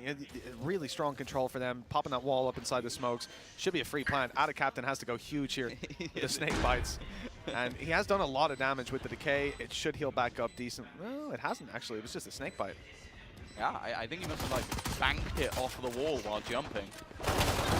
Already that retake begins. Mr. Fallen, as said, he was 1 and 2 not that long ago. I feel like that's changed drastically, as has the round. Heretics left in a clutch scenario, and Sarah is going to be there to close out the round. The triple to get G2 Gozen their pistol. I feel something and a chance to show us what they've got on that attack. Exactly. New half, new me. This is what I want to see. And we wanted the pistol round under their belt, a potential to launch themselves back into this comeback and close the distance on foot. Double digits, it's tough to do. But not impossible by any stretch of the imagination. Marshall in the hands of Mr. Fallen, 2 sheriffs. And I'm not expecting to see all too much else. G2 should be breezing through this round, picking up a Vandal and a Bulldog, the rest on Spectres. Let's see what they've got up their sleeve. The A site certainly seems to be the target, but Mimi is outside of B, covering out on those pushes, making sure flanks don't come through. Obviously, when you don't have a Sentinel, you need a player to be your eyes in the back of your head. And Sarah, again, cracks down at a Captain falling. Beautiful start to this. The TP was heard. They know there's a player coming up behind. And Yedege, well, he's got a flank on himself. Gonna watch out, because Glance is quickly coming up behind him. Very nicely done. One Starts enemy to remaining. gain a little bit of confidence back. Looking to get themselves up. They've matched it. Bind's clearly the game today where they're going to be feeling a little bit more confident. As said, this is a map that within Game Changers they didn't really play. So the fact that they have reworked this comp, clearly testing a few new ideas here and there, I don't mind it. I think it's a great way to prepare One for enemy Game remaining. Changers Champion. And that's the thing, as said, watching them ban out, okay, Ascend versus FUT, fair enough. But maps like Haven, which in the past have been great for G2, I do feel like that's the plan. Find the weaknesses within their map, or test them to the core here, and see if they can work out what these new comps possess. A good start in the battle, Petra. In fact, alongside Roxy, bear in mind this is a weaker purchase. FUT coming under a bit of pressure here. You can see it, Ada Captain using the snake bite just to narrow down the angle they can play from. They'll do the same again, hoping it prompts a push out of the other side towards mid. Nothing yet. Mimi lurking towards B. Opportunity here. She's caught them off guard. Yedege. Oh, he somehow wins that fight. Luckily, he got his gun out just as he crossed back, even with the smoke up. Very smart of him to still cover his back like that. Oh, Ada Captain, they've got to be wary. Flash, not going to catch him, and because of that, he's going to win the fight. Still trading evenly, though, into this 2v2 scenario. Spike going down. Molly is going to force Petra actually through Roxy goes. Takes a little bit of damage along the way. The rotation from Yedege puts him up above. Mr. Fallen is going to be left alone, but he's been so good in these late round scenarios. Sneaking his way onto the side. Hasn't yet been spotted. Snaps in. Last player low. And he hasn't taken a single point of damage. Knows roughly where Roxy is, blind and stuck in the corner. Mr. Fallen just does not lose these rounds. Another Red Bull clutch for his team. And honestly, today, He's been the star of the show.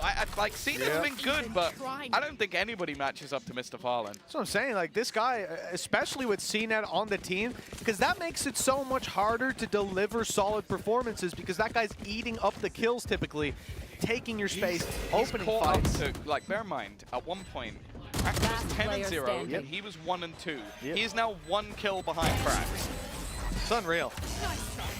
I was talking to Sanan about it, saying, like, you know, it's not that Mr. Fallen was like a noob any other time, but what have you fed him today, man? Like, what's going on? That was game 1. It just keeps going. First packs in. Now look, FUT, we got to be realistic. That last round was a very low buy for G2. It was a bonus round, and they get it down to a 1v1. That's kind of crazy. A very solid round from this squad. They need to build on it here, though. It's all for nothing if they end up losing out. FUT have put all their credits on the line. You lose this round, it's 5, then it's 6, and then G2 have a way back in. It's a long road, but this is where it starts. If FUT win this, it's a very short, it's not even a road, it's a path. Oh my. It's a cliff edge. No smoker. That's a big blow. Hey, they've still got life, bro. Okay, you've got one wall to cross you into lamps. This is it, and it's a defended position. They need a lot more than that, and typically relied on those smokes to block off the angles of Captain of CNED. Now they're going to be, well, doing exactly that, just staring. The timing there, Petra's going in, wall's not up, and no one else is following, looking fragmented. Yeah, Mimi's only going to be able to get a single kill before traded. 30 Flash seconds through left. is not Last going to get player much standing. at all. Captain, he has been a menace on this A-site defense. Unstoppable. Match point. And now 12-4. Looking like a similar scoreline is on the line. With this guy, well, looking to increase his gap to Mr. Fallen. That seems to be the race at the moment. Who's going to end up with the most kills?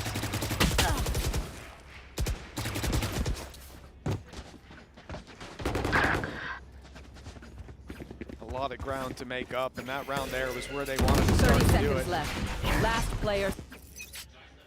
It was 13-4 last time they played on Bind. Up against Fokus. It could be 13-4 again. Petra's going to try her damnedest to make sure. Judge. That's not the case. 5 HP, nade out, blast packs in, dead already. It's Mr. Fallen's judge. Prepare for help. Oh, orbital strike. Bit of pressure for CNED. He's out though. And he's using his few second smoke, taking a lot of damage. Crax has gone as well. Mr. Fallen though again. The judge just doing so much damage. It's left on to Captain. That doesn't seem to be a player you want to face off with. Doesn't have his hand on his mouse at the moment. He's too busy giggling. You're in a clutch, Captain. I'd like you to act like it, please. Fully focused now as he goes back into the site. A chance for a new record for G2 Gozen today. They will get their 5th round. And the support out from the crowd. Don't sit down. We're not done yet. Well, it's wholesome. I appreciate it. Yeah, that it is. They're rooting for them. They want to see this comeback. They want to be entertained. And so far, it certainly has been entertaining. Yedege not quite expecting to run into such heavy traffic. Mr. Fallen on a triple to the judge. One enemy remaining. Hell of a way to almost close it out. For G2, the dream's not dead just yet, but look at what they're up against. Showstopper in each team's back pocket. Captain almost has that Viper's Pit to work with. One away, and a lot of presence heard towards B. Immediately, FUT are rotating, looking to take it all the way back to the B site with a 4-player stack. G2 are going to run right into this, the main body of the force, and they've got to take them all down. It's quick trades to start, and G2 are out. The other side of the map open, at least for the moment, but CNED already rotating. Captain joining him. Especially, look at the push. Yedege's gone all the way through. He's seen that there's nothing over on the other side. CNED already dropping that first. Trade will come through though. Leaving it into a 3v3 scenario, a possible position once again. Captain trying to deny the plant, and he will do that at least for a second. But now they're going to go pushing through. The Showstopper has a chance to end this one in his track. Mimi left in a clutch, pushed out into the open. A 1 versus 1 scenario to try and finish this, and it will be Yedege. A 5th round at least came through for G2, their best performance versus their best opponent. But it is still going to be more of the same, and FUT, they will take another victory to finish top of the group. Of course, yeah, that puts them top of the group. No need for any sort of a tiebreaker here. FUT, 2 dominant games and 1 very close one, 16-14 up against Fokus earlier on. Now they'll meet Fokus in a BO5. They get side choice to start, a small advantage, but one that they have most certainly earned. G2, well, they'll go home and write these new strats into the strat book, look to build on what they've done here today. But it's been a tough one for them, that's for sure. Fine, though, they got a fair bit of practice on it. Yeah, I think genuinely that's the goal of this. Try and come through, learn as much as you can, take it back to game changers. The whole scene improves via these sort of attempts. And I appreciate Rebel for doing it, like giving them this sort of opportunity to see what they can do on this stage and learn as much as they can from it. And that's the thing. That's something I will always give credit to G2 Gozen for. They learn from every single loss that they have. And I'm sure going into Game Changers Champions, they're going to be fierce again. For FUT, it has been a day to remember.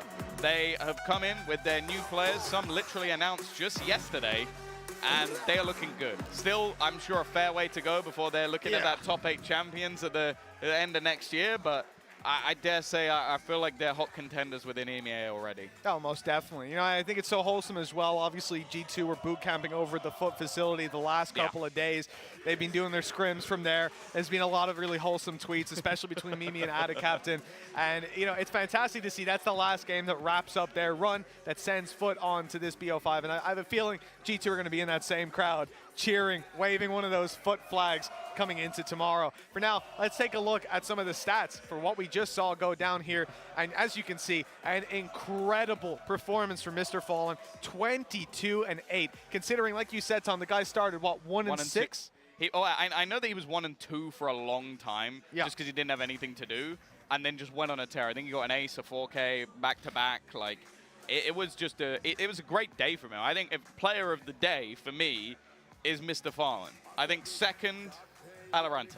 I think he was he was a close second. He played very, very well. But those are the 2 players I have to highlight. I think also, even if you're looking at like Heretics, I think they had a couple of players. I think Miniboo, most recent memory. Yeah, for sure. I think Rienz was also fantastic going back to the start of the day. Had some really important rounds for the squad as well. Even in games that they lost, was putting up a serious fight. So, been a lot of really cool names up on the stage there. Getting to see a lot of young guns starting to take their or shape Valorant in their own little way. I like the double Yoru matchup as well. That was a ton of fun. Yeah, no, that was a great game. I think Focus games in general were good games today.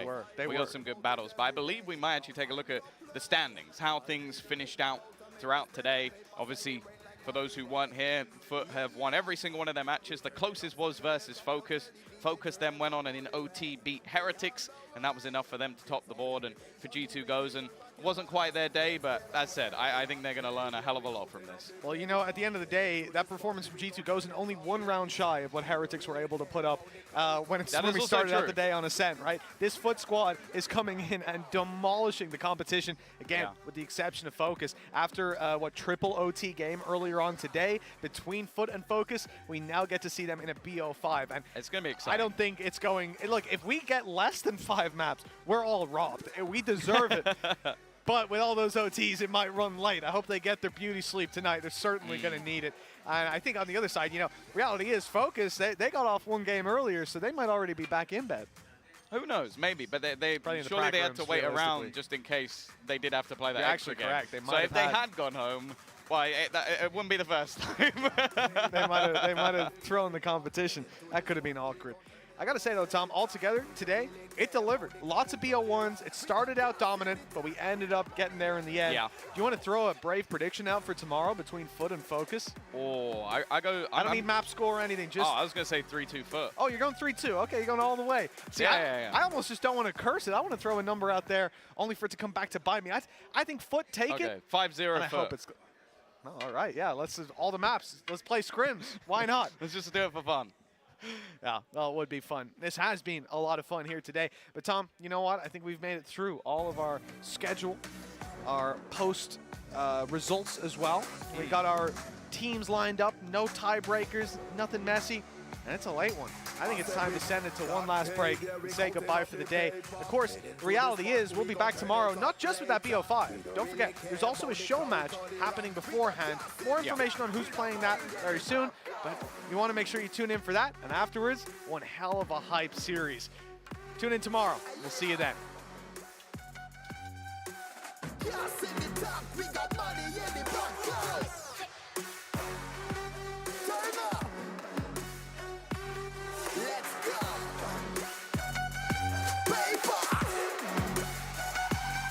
We work hard, we get paid. On the hustle, on the grind, 9 to 5, yeah, we about it every day. No time to play. Call me the baker, about to make this bread and paper, celebrate like holiday. Yeah, yeah. We turn it up, so turn it up. Yo, tell the DJ, turn it up all the way. We on the way. It's an invitation to vacation, back in back. Let's get away. Got paid, yeah, we counting up the paper. Heading to the spot, we gon' turn it up later. We don't really care about the clouds or the rank. We got gas in the tank. We got money in the bank. Go!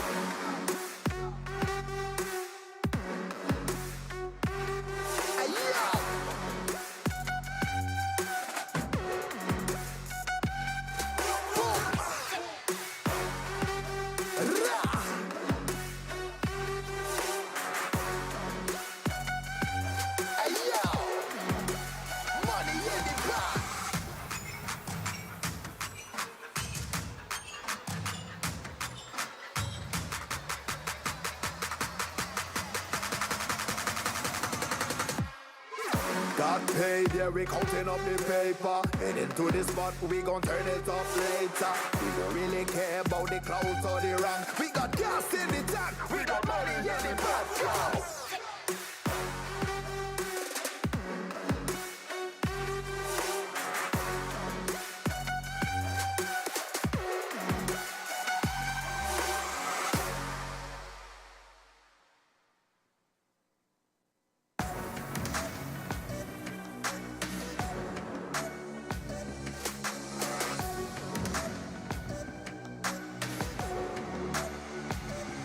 I said we got paid, yeah, we counting up the paper. Heading to the spot, we gon' turn it up later.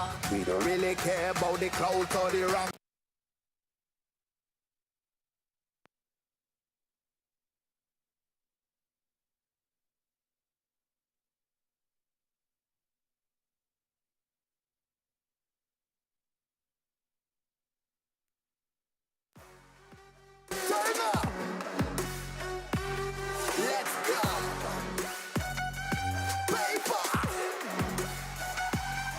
We work hard, we get paid.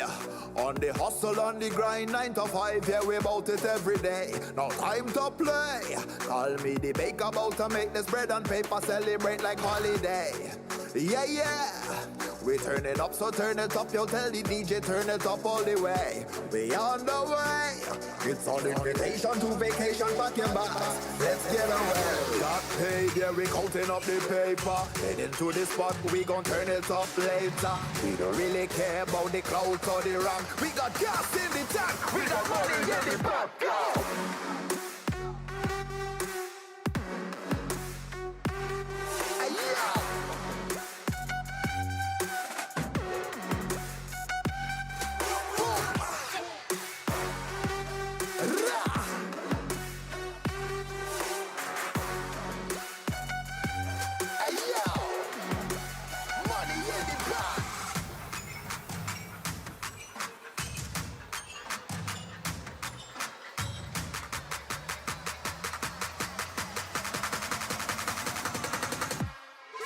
Got paid, yeah, we counting up the paper. Heading to the spot, we gon' turn it up later. We don't really care about the clouds or the rank. We got gas in the tank, we got money in the bank. Go!